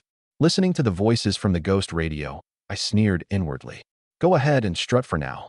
I sincerely hoped these ghosts would climb up faster, or I worried my arm would be crippled. Luckily, without a light source, the ghosts had far fewer misgivings, and they climbed toward the raft even faster. Thump, thump, thump. Though I couldn't see the ghosts' legs, I heard the heavy footsteps of the ghosts climbing onto the raft as they drew nearer. The scene was eerie enough to make one's skin crawl. Even though I was confident I could take them out, I couldn't help breaking into a cold sweat. Even though reason told me these ghosts were nothing to fear, my body's instinctive reaction still made my heart race. Especially as they drew closer and closer, their mutilated faces coming into view. That thrill was no different from running into zombies in broad daylight. But all of this was about to end. I watched as over 100 ghosts all climbed onto the raft. The dozen-plus ghosts closest to me had already climbed over the concrete barrier wall. I immediately took out the magic spiked spear and handed it to Dimwit number 2 beside me. Dimwit number 2, attack these ghosts. As you command. Receiving the order, Dimwit number 2 immediately charged forward with the magic spiked spear. When the ghosts saw it, knowing that thing could kill powerful spirit bodies, they all hesitated. Dimwit number 2 was so fast. In less than a second, it had thrust the spear, jabbing straight at a ghost. It hurts. Instantly, that ghost was popped by Dimwit number 2, and 2 ghost fragments appeared on the deck. Before the other ghosts could react, Dimwit number 2 launched another flurry of attacks. Boom, boom, boom. 3 ghosts popped instantly, turning into 6 ghost fragments that fell onto the deck. Sizzle. This is bad. Run. This iron lump is too strong. Run. I watched the ghosts that had climbed inside the barrier wall turn to climb back out. As if it were that easy. They spun around, and, just as they were about to climb out, were jabbed to fragments by Dimwit number 2. One ghost had nearly climbed over, only to get jabbed in the rear by Dimwit number 2, letting out a wretched scream as it turned into 2 batches of materials. By now, the ghosts outside were all fleeing into the sea. I smiled faintly and gave Dimwit number 2 an order. Don't let a single one escape. Kill them all. The nerve. A whole bunch of living people couldn't handle me, and these dead spirits dared dream of killing me for the wanted poster reward. This time, I'd make sure these ghosts died for good. Dimwit number 2 suddenly leaped, clearing the concrete barrier wall in one bound. Next came a great slaughter. How could the ghosts' fleeing speed match Dimwit number 2's pursuit? One by one, they scurried off covering their heads, yet none could avoid becoming ghost fragments in my pocket. In under 5 minutes, over half of the 100+ ghosts had been killed, though more than 30 escaped into the sea. Dimwit number 2 moved too slowly through the water. It just wasn't designed for diving. I shook my head, unhurried. If they ran, I'd chase. My raft was a bit heavy, and catching these ghosts by human power alone was unlikely, but I could build the glutton generator and raft thruster. Trying to run? No chance. Song Xinling felt I was about to go on a rampage again. Hunting down ghosts wasn't something I was doing for the first time. Sure enough, the girl was pulled straight to the back of the raft by me, and before she could ask anything, she saw me start building the raft thruster. Clearly, I wouldn't rest until I'd killed these ghosts. I opened the crafting workshop and quickly checked the recipes. Low-speed engine. 2 mechanical modules, for magnets, 5 metal sheets. Raft thruster. 1 low-speed engine, 3 mechanical modules, 1 propeller. Glutton generator. 1 low-speed engine, 5 mechanical modules, 5 mana crystals, 8 metal sheets. Sorted. I had plenty of magnets on hand. As long as I built 2 low-speed engines first, both the thruster and generator were set. As the materials vanished, in under 5 minutes, 2 low-speed engines were built. I looked up and found the remaining ghosts hadn't fled far, keeping watch a few dozen meters off, staring longingly at me. I smiled. Now I didn't even need to rush. I came to the rear of the raft and made a propeller out of metal sheets. In under 5 minutes, the raft thruster was built. This thruster had a bulky housing, with a propeller extending out the back and dipping below the water. Of course, without electricity, the thruster couldn't work. I immediately started building the glutton generator in front of the thruster, and in under 5 minutes, it was done. This thing also had a metal housing, with a funnel-shaped fuel metal slot on top. Haha, done. I casually took out a big tomato and dropped it straight into the metal slot. Fuel added, 1 tomato. Can supply power for 5 minutes. As the notification appeared, the glutton generator gave off a low rumble. But I froze. The generator was spinning, so why the heck did the thruster show no reaction at all? You didn't connect the circuit.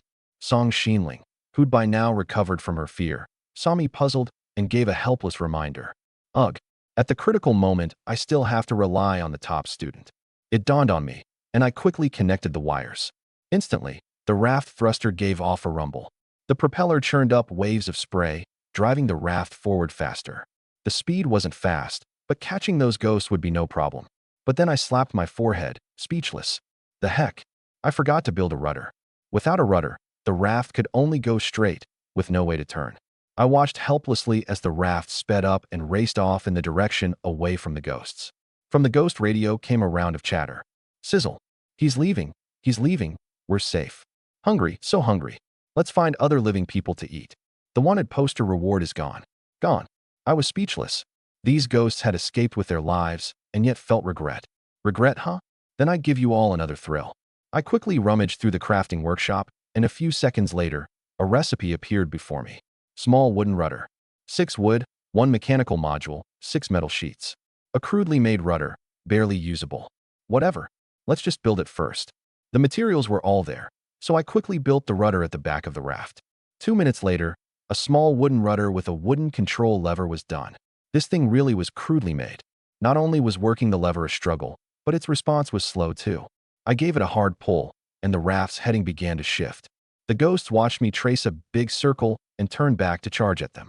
But the 5 minutes of power was about to run out. I steeled myself and stuffed several more big tomatoes into the generator's metal slot in one go. Fuel added, 5 tomatoes. Can supply power for 25 minutes. That's enough. I smiled faintly, pulled the small wooden rudder's control lever, and charged at that group of ghosts. Dimwit number 2, prepare for battle. Take them out. As you command. Watching this thrilling scene, Song Xinling felt a bit numb. Covering her long hair scattered by the strong wind, she sat glumly on the deck, feeling chilled to the bone. Meanwhile, terrified voices came from the ghost radio. Sizzle. This is bad. Run.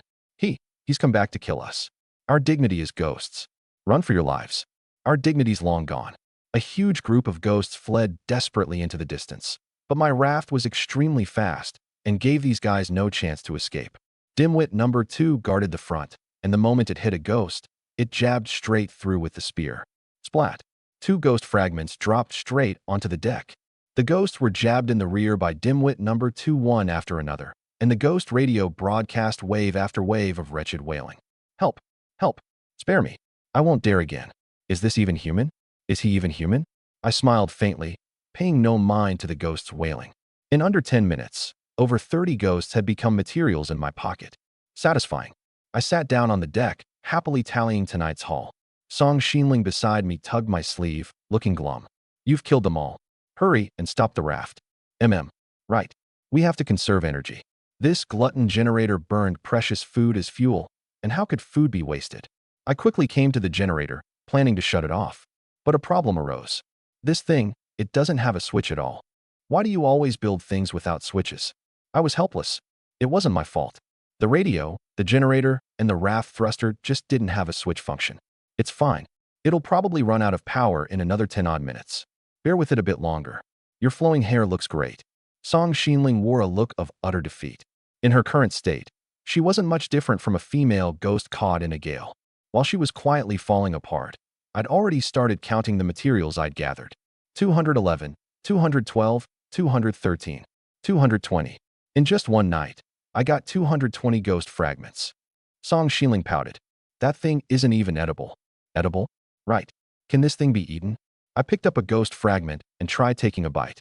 A notification appeared. Warning. Ghost fragments cannot be eaten by humans. Can be used to feed other spirit body creatures. So this thing actually counts as food too?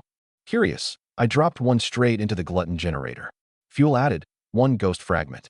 Can supply power for 30 minutes. The heck? It lasts this long? Oh. I carefully glanced at Song Xinling. The girl's long hair was flowing, her eyes full of resentment. It's been almost 20 minutes. Why hasn't the raft stopped? Maybe it's malfunctioning. Bang, bang, bang. I guiltily swung my fist and pounded hard on the glutton generator. After the raft raced along for half an hour, the glutton generator stopped working. Song Xinling was probably too exhausted. Not long after returning to the stone house, she fell asleep. Meanwhile, I tiptoed out, for no other reason than that I hadn't claimed today's blind box. If I remembered right, today should be the super blind box draw. I opened the system, and sure enough, it was. Weekly super blind box draw successful, 7 of 7. Obtained, 1 diligent gloves blind box. Gloves? I scratched my head, wondering if this blind box held nothing but all kinds of gloves. But what use were gloves besides warmth? I checked the description. Diligent gloves blind box, superior grade. 40% chance of efficient harvesting gloves, 40% efficient dismantling gloves, 20% efficient crafting gloves. Oh ho, it's even superior grade. The things that dropped from superior grade blind boxes were definitely no ordinary items. Without hesitation, I chose to open it. The next moment, a featherlight package in my hand popped open, and a pair of white gloves appeared. You opened a diligent gloves blind box. Obtained, 1 pair of efficient harvesting gloves. Has some warmth. When harvesting materials, no tools are needed. Can efficiently gather various resources. The heck? I smiled. From the description, it seemed I wouldn't need an axe or shovel to chop trees or dig dirt anymore. This was practically a divine artifact. Last time I went to the island to gather materials, I packed a huge pile of tools into my bag. Not only did they take up space, but efficiency was low too. I'd been wondering when to swap in a more advanced set of tools, and now it seemed I didn't need to consider any of that. With that thought, I understood. The efficient dismantling gloves and efficient crafting gloves should also require no tools at all to dismantle and craft items, and with higher efficiency too. I felt a bit of regret. Why hadn't I used a take-it-all card? But on second thought, going by the blind box's name and description alone, I really couldn't have guessed these gloves had such a great effect. I had only one take-it-all card left, and I'd always run into a more valuable blind box. Thinking that way, I felt a lot more at ease. I slipped the gloves on. They felt pretty warm, and the white gloves had a black totem of a hand reaching out to gather materials, which looked nice. But right now I didn't need to gather any materials. I shook my head, took the gloves off, and stuffed them into my bag. It was already deep night. I yawned and got ready to go back for a good sleep. Tomorrow when I woke, I still had to dismantle the supplies on the last raft. A few hours later, I slowly opened my eyes. It was already around noon. I was a bit surprised Song Xinling hadn't dragged me up for photos today. But I had no time to think about that, because my nose caught a rich fragrance. It seemed she'd already made lunch. Sure enough, a few seconds later, Song Xinling walked into the stone house carrying a big pile of food. Seeing me awake, she smiled faintly. Knew you'd sleep till midday. Hurry and eat. I nodded and quickly got up to stuff my face. In under 10 minutes, a hearty lunch was polished off. But what was coming would come sooner or later. Just as I picked up my tools to go dismantle the pirate raft, Song Xinling called out to me. Wait for me. Once we take photos, I'll go work with you. I nodded and obediently sat back down. Nothing on earth was more important than taking photos. A moment later, Song Xinling finally finished lunch, smiled faintly, and cheerfully grabbed the camera, pulling me outside. Unexpectedly, the photos went especially smoothly today. The two of us struck poses, and in under 2 minutes, 3 photos were taken. New clothes, and the treatment really is different. I nodded to myself. I'd figured the rest would go smoothly too, but Song Xinling's indecision had gotten worse. What do? I love all 3 photos. Ahem. I'll go dismantle the raft first. I guess the girl wouldn't be able to pick a photo for a good 20 or 30 minutes, so I grabbed the small wooden hammer and ran off to dismantle the raft. Bang, bang, bang, bang, bang. Dismantled high-efficiency water purifier. 1 wood, 1 metal sheet, 1 glass sheet. Dismantled small grill. 2 metal sheets, 2 wood. Dismantled wooden storage crate. 2 wood, 2 metal sheets. I worked a full 2 hours before finishing dismantling Zhao Dagong's raft. Seeing me done, Song Xinling quickly tossed aside the sea fishing rod and brought over the photo sheet chosen. Wiping my sweat, I opened the trade channel and, as a matter of routine, uploaded the photo and left a person finder post. Sure enough, the trade channel exploded again. Oh no, the big shots here flaunting the relationship again. The heck? Couples outfits? Tons of dog food. I've been hit with a critical strike. Big shot, are you selling clothes? Big shot, it's so cold. Sell us a few clothes. Requesting the same set. Requesting the same set. I shook my head. I didn't want to sell clothes. With the temperature dropping constantly, clothes would definitely be in demand next. But materials were too scarce. If I bought cotton at current prices, even after making the clothes, who could afford them? For me, most players had far too little buying power. Still, if materials grew plentiful later, I wouldn't mind selling clothes for profit. Lin Feng. Don't worry, once I've got enough materials, clothes will go up for sale. I said it casually, and it instantly drew a crowd of onlookers. Big shot, I've still got cotton. Is the big shot still buying cotton? Cotton for black tea, big shot. Hurry and post the trades. I pouted. If I hadn't been rushing to make clothes for Song Xinling, I wouldn't have bought cotton at a high price. I figured a material like cotton would only grow more plentiful in the future, and the price would naturally come down. It wouldn't be too late to buy then. While I was mulling this over, I suddenly heard Song Xinling's voice behind me. Lin Feng, look over there, quick. I hastily closed the trade channel and looked into the distance. Across the boundless expanse of sea, a small black had appeared. An island? I instantly perked up. The thing was, islands had abundant materials, and I'd just gotten the efficient harvesting gloves. Landing on an island to harvest materials couldn't be easier. I took out the binoculars and looked over again. I had to admit, these binoculars were really useful. That little black that was magnified in the binoculars' field of view. But I raised an eyebrow. Why is that a barren island? In my view, the island was black, with no trees or vegetation, only some faint bulges, and I couldn't tell what they were. I handed the binoculars to Song Xinling. There's bound to be a lot of materials on the island. I'm suddenly feeling a little excited. But it's too far. It'll probably take about 3 days to drift to the island. I turned back to the girl and asked, puzzled, why do we have to rely on drifting? We could just use the thruster. The girl rolled her eyes at me. Using food as fuel is too wasteful. One tomato only powers it for 5 minutes. I smiled.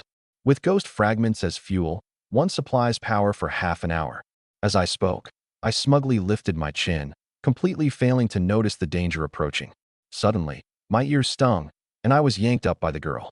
I was wondering why the generator ran so long last night. Turns out you threw in ghost fragments. And you even said the generator was malfunctioning. Humph. You actually lied to me. Insufferable. I wore a pained face. How could I possibly still remember that? Ugh. Slip of the tongue. I'll be more careful from now on. You still expect it from now on? A few minutes later, cupping my swollen big ear, I sat by the glutton generator with a look of utter defeat. I just didn't get it. Why did the girl always yank the same ear? At this rate, I'd end up with one big ear and one small. I shook my head helplessly, took out 10 ghost fragments, and stuffed them into the glutton generator. Fuel added, 10 ghost fragments. Can supply power for 5 hours. Hum, hum, hum, hum, hum. As the fuel went in, the glutton generator gave off a low rumble. The moment power flowed, the raft thruster started working. The propeller churned the seawater, and the raft began to accelerate. I gripped the small wooden rudder, corrected the heading, and the whole raft raced off toward the island. With the strong wind blowing, I felt especially refreshed.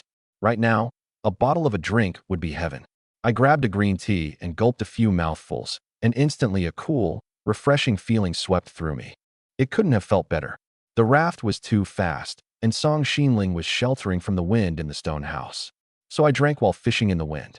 But probably because the current was too fast, the sea fishing rod took a long time to reel in a single fish. Obtained, 1 tuna. Obtained, 1 octopus. Obtained, 1 octopus. Obtained, 1 tuna. It was almost dark before I'd fished up 4 fish, barely enough for 1 grilling. I kept casting into the strong wind, and suddenly the bobber sank down. The heck? This fast this time. I quickly pulled the rod, and thud, something hard fell onto the raft deck. I hurried over to look and was instantly dumbstruck. What is this? Obtained, 1 rotten boot. Carries a thick, rotten stench that ordinary people can hardly bear. Can be used as a biological weapon. When not in use, whatever you do, never take it out of your bag. Before I could finish reading the description, I was already dizzy from the overpowering smell. This thing, it really is a damn biological weapon. I quickly stuffed the rotten boot into my bag, and the smell finally faded a good deal. But I really worried this thing would contaminate my bag. Phew. This world really has every bizarre thing there is. I never wanted to take this thing out again. The sky grew darker. I picked up the binoculars and looked at the island. By now, the scene on the island was much clearer. It was an island made of reef rock, dotted with some machine-like things, though they all seemed to be broken. I figured I'd reach the island tonight. As for what materials were on it, I'd naturally find out then. Carrying the fish I'd caught, I opened the large-capacity grill in the strong wind to make dinner. Song Xinling didn't like the wind, so the task of making dinner naturally fell to me. With the food grilling on the rack, I had nothing to do, so I opened the blind box system. Daily blind box draw successful, 1 of 7. Obtained, 1 store discount card blind box. Store discount card. I was a bit baffled. Did this game world even have a store? Whatever. Let's open it and see. At the thought, a golden envelope appeared in my hand. Store discount card blind box. Quality grade. 40% chance of a -1 coin card. 30% -2 coin card. 20% off card. 10% half off card. Coins were something I was seeing for the first time in this world. But a -1 coin or -2 coin card, wasn't that a bit of a ripoff? Better be a half-off card. I silently prayed for a few seconds and opened the envelope in my hand. You opened a store discount card blind box. Obtained 3 -2 coin cards. The heck? Bad luck. What good is -2 coins? Though a bit glum, I still checked the properties. -2 coin card. In the game store, deducts 2 coins from the purchase of any item. Single use. That's it. And single use. I felt like I'd been handed a $5 coupon by a shady merchant, only to find that the goods routinely cost tens or hundreds. Anyone could guess it. The good stuff was surely expensive. But now there was a problem. Where's the game store? I tried to use a -2 coin card, and a system notification appeared. Notice, this discount card can only be used in the store. The store is not yet open. I was speechless. So the store hadn't even opened, and I'd already drawn a discount card. Let's wait and see. I shook my head, took the food off the grill, and walked into the stone house. By the fire pit, Song Xinling sat in a chair, seeming to be thinking about something. Dinner's ready. Come eat. Song Xinling made a shushing gesture, telling me to wait. I got curious. What are you doing? The girl pouted. Annoying. I'm memorizing recipes. What? What are you memorizing those for? Song Xinling smiled faintly. As long as I memorize all the recipes, I'll know every item we can currently make, saving the time wasted on searching. I frowned, speechless. I felt memorizing recipes was the real waste of time. Searching only took a moment. How many have you memorized? Pretty much all of them. Song Xinling smugly lifted the corner of her mouth. The heck? You're not kidding. Sure, the unlocked recipes were only the tip of the iceberg in this game world, but by a rough count there had to be 100 or 200. That many recipes, plus their data, and she'd nearly finished memorizing them all in one afternoon. A little skeptical, I casually asked, what furniture items have we unlocked? Song Xinling answered without a moment's thought. Small wooden stool, comfortable chair, crude dining table, wooden storage crate, small wooden cabinet, small wooden bed, solid wood double bed. Wait, we've unlocked a solid wood double bed? How did I not know? TCH. Go check the crafting workshop yourself. The girl pouted, picked up a grilled tuna, and started eating with relish. I opened the crafting workshop, and sure enough, the recipe for the solid wood double bed really had unlocked. As time went on, this game randomly unlocked some recipes, and if you didn't check often, you really would miss a lot of things. I had to hand it to Song Xinling's memory now. No wonder she was a top student. But then again, since the solid wood double bed was already unlocked, I set the food down on the storage crate. Never mind eating, I'd build the double bed first. Just thinking about it got me excited. Solid wood double bed. 16 wood, 8 metal sheets, 8 grass clumps. Roomy, comfortable, and insulating. Whether you're alone or with someone, you deserve to enjoy it. Materials all there. Before Song Xinling could react, I started building the double bed on the other side of the stone house. Hey, what are you doing? Building a double bed. Who's sleeping in one bed with you? I pouted. Weren't we sleeping side by side lying on the deck anyway? What was the difference? At the thought, I continued what I was doing. In under 5 minutes, a roomy double bed was built. Song Xinling stared at me glumly, her little mouth puckered high. Humph, you sleep on the floor. What? I was speechless. I'd worked so hard to build the double bed, and she was making me sleep on the floor. Wasn't that a huge loss? There's only one way to remedy this. I smiled faintly, opened the crafting workshop, and built another double bed beside the first. The 2 double beds pressed together, looking like one long heated brick bed. No problem now, right? There were 2 beds, but pressed together they were no different from one bed, just a bit wider. Song Xinling was speechless. She stared at me, extended her cute little hand, and then, without warning, grabbed my ear. Lin. Phone. Ow. Ow. Ow. Could you please stop picking on the same ear? 10 minutes later, cupping my ear that had turned bright red, I tore down the outer double bed and built one at the other end of the room. Song Xinling pouted, muttering to herself. Humph. No sincerity. Serves him right to stay single forever. She'd never met a scatterbrain more clueless than Lin Feng. But then again, watching him bustle about glumly, the girl felt a pang of tenderness. Once he'd finished the second double bed, Song Xinling handed over a bottle of black tea. Have a drink. Let's keep eating. Seeing the girl's anger had cooled, I smiled faintly, took the black tea, and gulped several mouthfuls. Though we couldn't sleep in one bed, being in the same room wasn't bad either. After the 2 of us ate dinner, we lay resting on our respective big beds. The raft was moving too fast, and the window let in some draft. The girl looked at me and asked curiously, have you never been in a relationship before? I scratched my head, puzzled about why the girl would ask this. Admit I'd been single for 20 years? That was too embarrassing. After all, no one would think a guy staying chaste as Jade was praiseworthy. I forget. You forget? You've had amnesia? I rubbed my temples, thinking about how to answer. But right then, bang. The raft suddenly hit something. What's going on? I'll go see what's happening outside. The girl scrambled up in alarm, and by the time she looked at me, I'd already darted out of the house. My reaction was so fast, partly out of worry that something was wrong with the raft, and partly because I was fretting over how to answer the girl's question. The moment I slipped out, I was startled by the scene before me. What is this? Before me, A massive rock jutted abruptly out of the sea. Looking up, this rock was steep and smooth, impossible to climb barehanded. I stared for a few seconds before it dawned on me. Is this that island? I was troubled. The island seemed to be surrounded by steep rock like this. Even having arrived, I couldn't climb up. Suddenly, Song Xinling's voice came from behind me. You need to make a pair of climbing picks. Huh? Climbing picks? Is that unlocked? It's unlocked. Just search and you can make them. I searched the words climbing pick in the crafting workshop, and sure enough, a recipe appeared. The heck? Incredible. I turned back, my eyes lit with excitement. Song Xinling, you're practically a human search engine. Human search engine.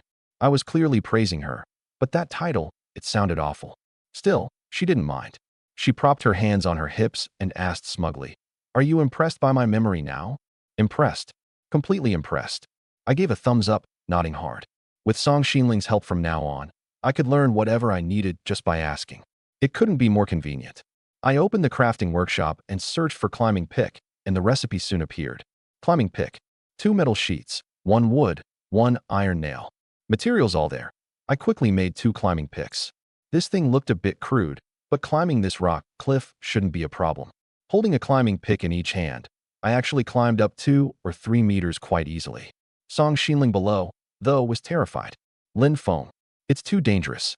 Get down now. It's fine. I feel like this is pretty easy. Even if you want to go up, wait until daylight. I nodded. True enough. Since we'd already reached the island, a few more hours wouldn't hurt. In the dead of night, with no proper light source, running into danger up there would be terrible. I started climbing down, and in a few seconds, I hopped back onto the raft. But right then, I suddenly heard footsteps overhead. Someone. I looked up warily. On the edge of the island, a square head poked out. That head gave off a faint metallic gleam, clearly a robot. The heck? I backed up a few steps in alarm, and Song Xinling behind me gripped my arm tight. That thing, it's scary. It's fine. It's fine. That thing shouldn't be able to come down. While comforting Song Xinling, I took the hardwood bow out of my bag. The square-faced robot up top now spoke. Entry forbidden. Otherwise, execution on the spot. After saying this, I heard the robot pull its head back and leave with heavy steps. Phew.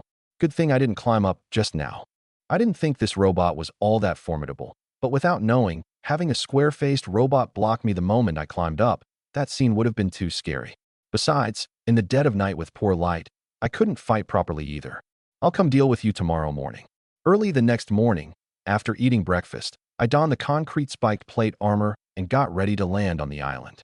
Though there was a robot up there, I guessed it wasn't very strong in combat. After all, every player should encounter the island at the same time. I was among the top tier in strength among players, and if even I couldn't beat the robot, this game's difficulty would be too monstrous. I picked up the climbing picks and started climbing right away. The rock wall was about 5 meters high, and climbing it was a matter of a few dozen seconds. Maybe I'd climb up before the robot even noticed.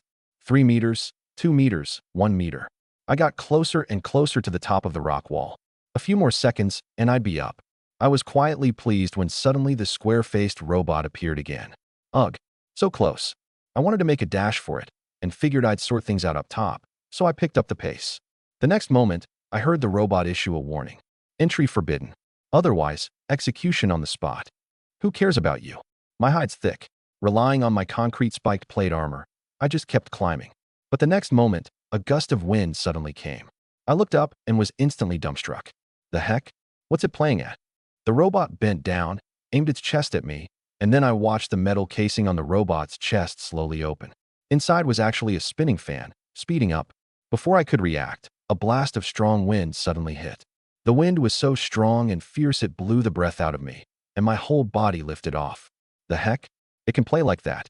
Clank. The climbing picks in my hands suddenly came loose, and the next moment, my whole body was shoved off by the wind. Thud. I fell straight off the 5-meter-high rock wall, feeling like my bones were about to shatter. Getting up, I was speechless. Blow me off with a fan. Was this some kind of Super Mario? Seeing me take a nasty fall, Song Xinling quickly ran over to help me up, saying worriedly, Why don't we just go around this island? With that robot guarding up there, we can't get up at all. I rubbed my aching lower back, staring glumly at the robot. It's fine. It's a robot. It'll run out of power sooner or later. I got up, gripped the climbing picks, and kept climbing. But this time, I had a plan. Climbing to 2 or 3 meters, I shouted up. I'm coming up. Go on, blow your wind. I figured that at this distance, even if it blew me off with strong wind, it wouldn't hurt me. And I had no intention of getting blown off. The plan was to jump down the moment it started blowing. But that square-faced robot actually poked its head out, took a look, and pulled its head back in. The heck? Won't act until it sees the rabbit. I was speechless and climbed up another meter. The robot poked its head out to look again, then pulled it back once more. Continuing to climb, I was already a bit nervous. Falling from 4 meters up wasn't much lighter than falling from the top. While I was mulling this over, I suddenly heard the robot issue a warning. Entry forbidden. Otherwise, execution on the spot. I hesitated, then decided to stop here and stand off with it for a while. The robot didn't attack either, just fixed its 2 eyes on me. As if the moment I climbed up a bit more, it was ready to open the chest fan. Suddenly, I smiled. I know how to handle it. I smiled faintly and climbed all the way down the rock wall in one go. Song Xinling was puzzled and quickly asked, "You've thought of a way?" I nodded. I'm guessing there's only one robot up there. As long as one person climbs to 4 meters and stands off with it, another person can quietly climb onto the island from a different direction. Wouldn't that work? But are you sure there's only one robot on the island? That I couldn't judge for certain. But I guess the game's difficulty wouldn't be too high. One robot was already enough for players to handle. If a whole group came, everyone might as well collectively suicide and quit the game. I told Song Xinling my plan, and the girl nodded in agreement. Indeed, in this whole world, probably no one had greater combat strength than me. The game's difficulty couldn't be that monstrous. I rested a bit, then opened the crafting workshop and made 2 more climbing picks. Who should I send to draw the square-faced robot's attention? I looked at Song Xinling and shook my head. If she misjudged the distance and got blown off by the square-faced robot, she'd get hurt. As my future wife in the making, she absolutely couldn't take that risk. So, this great and arduous task would fall to Dimwit number 2. Dimwit number 2. Take a climbing pick, climb to 4 meters, and hold position. As you command. Dimwit number 2 took the climbing pick without hesitation and started climbing. A few seconds later, Dimwit number 2 climbed to the 4-meter mark on the rock wall, and almost at the same time, the square-faced robot poked its head out. Entry forbidden. Otherwise, execution on the spot. Dimwit number 2 didn't reply, just held its safe position at 4 meters, motionless. Seeing the 2 robots stare fixedly at each other, frozen like statues, I smiled faintly, picked up the climbing picks, and climbed sideways along the rock wall for 20 or 30 meters before starting to climb up. 3 meters, 2 meters, 1 meter. I estimated the distance in my head, and finding no movement up top when I reached 4 meters, I quickly sped up. Bang, bang, bang. The climbing picks chipped rapidly into the rock wall, and in under 5 seconds, I climbed up. Sure enough, there wasn't a single robot around. Once up, I clearly saw the situation on the island. It was covered in rock, with mechanical wreckage scattered over the rocks, as if there had once been many robots here. But I had no mind to ponder this. I quickly charged toward where the square-faced robot was, and in under a minute, I saw it guarding the island's edge, staring down below. Ha ha ha. I smiled to myself, carefully approaching it, and only when I'd walked to within 2 meters of the robot was I noticed. The square-faced robot suddenly turned its head.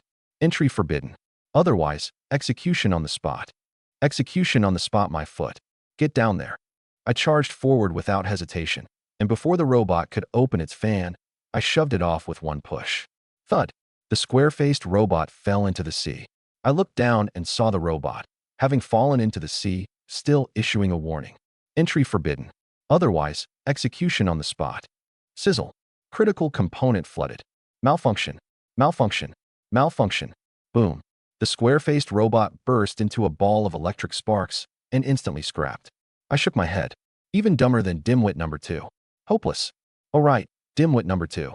I suddenly remembered there was still a robot hanging on the cliff. I quickly ordered, Dimwit number 2, come on up. Dimwit number 2. Low battery warning. Battery below 20%. Charging required. I was speechless. Fine, fine. Go down and rest. Dimwit number 2 went down to standby, and I climbed down along with it. No other reason, just for that scrapped square-faced robot. I used the veteran fisherman's sea fishing rod, cast the hook to snag the robot, then hauled it up onto the raft. The square-faced robot was damaged in many places and looked beyond restoring, but I didn't mind. I hadn't dragged it back to repair it anyway. The materials on it were what mattered most. I picked up the small wooden hammer and started dismantling. Bang, bang, Bang, bang, bang. In under 2 minutes, the square-faced robot before me turned into a heap of material fragments. Dismantled strong wind defense robot. 5 metal sheets, 3 metal ingots, 2 mechanical modules, 1 precision module. Precision module? I smiled faintly and checked the description. Precision module can be used to make precision devices. The description was very brief, but it looked highly useful. I didn't check the crafting workshop. Instead, I picked up the climbing picks and got ready to climb up the island and gather its materials. Whatever I needed, I'd just ask Song Xinling once I was done and back. The way up was clear, and in under a minute I climbed the cliff. A big heap of mechanical wreckage and rock appeared before me. I smiled faintly and put on the efficient harvesting gloves I'd just gotten. Coming up to that stretch of mechanical wreckage, I grabbed with my hand. Instantly, a batch of materials appeared in my hand. Obtained 2 metal sheets. The heck? Efficient indeed. I reached out and grabbed another piece of mechanical wreckage. Obtained 1 mechanical module. Then I grabbed the rock beside it. Obtained 3 stone. I smiled. This was way too fast. I just had to walk along stooping to pick things up. Was there anything more convenient than this? I picked up things with my head down all along, and every item turned into batches of materials the instant it touched the gloves. In under half an hour, my bag was full. I looked at the sun. It was about noon now. I smiled faintly and climbed down the island with a large haul of materials, ready to eat lunch. Over on Song Xinling's side, the grilled tuna wasn't ready yet, so I went back to the stone house and built 2 more wooden storage crates. There were too many materials now, and 2 storage crates couldn't hold them all. Once done, I organized the materials, then started today's hearty lunch. Song Xinling asked curiously while eating, "Can you take me up to the island with you this afternoon?" I thought it over. There didn't seem to be any danger on the island anymore, so I nodded. "Sure, you can help me carry more stuff." "Wonderful. I haven't set foot on land in so long." Song Xinling smiled faintly and handed me another bottle of a drink. Bliss. Eating a meal with a little beauty attentively waiting on me beside me. What a happy life. Having her around was really nice. The more I ate, the happier I got, and I actually polished off 4 grilled tuna in one go. Then I started hiccuping nonstop. Hic. Let's go. Hic. I'm stuffed to death. Hic. Wonder if I can even climb up while hiccuping. Hic. Hiccuping away, I climbed the rock wall in fits and jerks. Song Xinling watched, heart in her throat, terrified I'd carelessly fall off. "Why don't we go up a little later?" Hic. It's fine. It's fine. Perilously, I took a full 5 minutes to climb the island, and when I looked up, Song Xinling had long been waiting up top. I should eat less from now on. Reminding myself of this, I climbed over the top while hiccuping. Next, I continued gathering materials. The whole island was made of rock, with no proper paths. To gather materials, I often had to climb the rock walls. Song Xinling followed behind me, picking up the materials I couldn't fit in my bag. Working like this for a while, I got plenty of stone, metal sheets, metal ingots, and a small amount of mechanical modules. But when I climbed onto another rock, I was surprised to find a round metal ball. Huh? What's this? I picked up the palm-sized metal ball and looked. A notification appeared. Obtained 1 mechanical seed. Requires fertilizing with metal sheets. Can grow vines and bear fruit. What is this? This thing's actually a seed. Just from the name, I felt it was extraordinary. Plant it, and it would probably grow something like mechanical modules. I smiled faintly and quickly stuffed the mechanical seed into my bag. But after gathering some more materials, I didn't find another mechanical seed.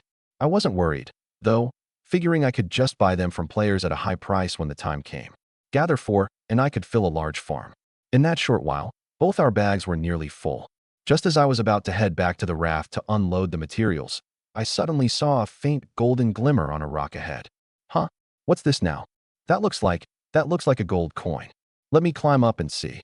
I quickly picked up the climbing picks and climbed toward that rock. And when I climbed up and clearly saw the coin spinning and flashing with golden light before me, I couldn't help freezing on the spot. The heck? A gold coin? This really is Super Mario. Without hesitation, I grabbed the coin. A notification appeared. Obtained 1 gold coin. Can be used to enter the Doomsday Store. Doomsday Store. Before I could react, I suddenly saw a system announcement. Announcement. Player Lin Feng is the first to obtain the key item gold coin, unlocking the Doomsday Store function. All players receive 1 gifted gold coin. Entering the Doomsday Store requires each person to pay 1 gold coin. The next moment, I got a notification. Received as gift, 1 gold coin. Instantly, another gold coin appeared in my hand. Almost at the same time, I was forcibly pulled into the trade channel. By now, the trade channel was flooded with players' messages. The big shot's awesome. I got a gold coin. I got a gold coin too. What functions does the Doomsday Store have? The heck? The store has a free buffet restaurant. A buffet? I haven't eaten a buffet in so long, and it's even free. Thanks to the big shot, I might actually get a full meal in my lifetime. Nothing else to say, thanks. Thanks. I'm off to eat the buffet. A buffet. I was stunned. I hadn't expected the Doomsday Store to have this function. Come to think of it, I hadn't properly looked at the Doomsday Store's description yet. I picked up a gold coin and chose to use it. Doomsday Store features a supermarket, a free buffet restaurant, a consumer leisure zone, and more functions to be developed later. Pay 1 gold coin to teleport to the Doomsday Store? Stop. Without hesitation, I chose to cancel. Right now, Song Xinling and I had only 3 gold coins between us. Paying the teleport fee would leave just 1 gold coin. What could that buy? Let me search some more. There might be more gold coins hidden on the island.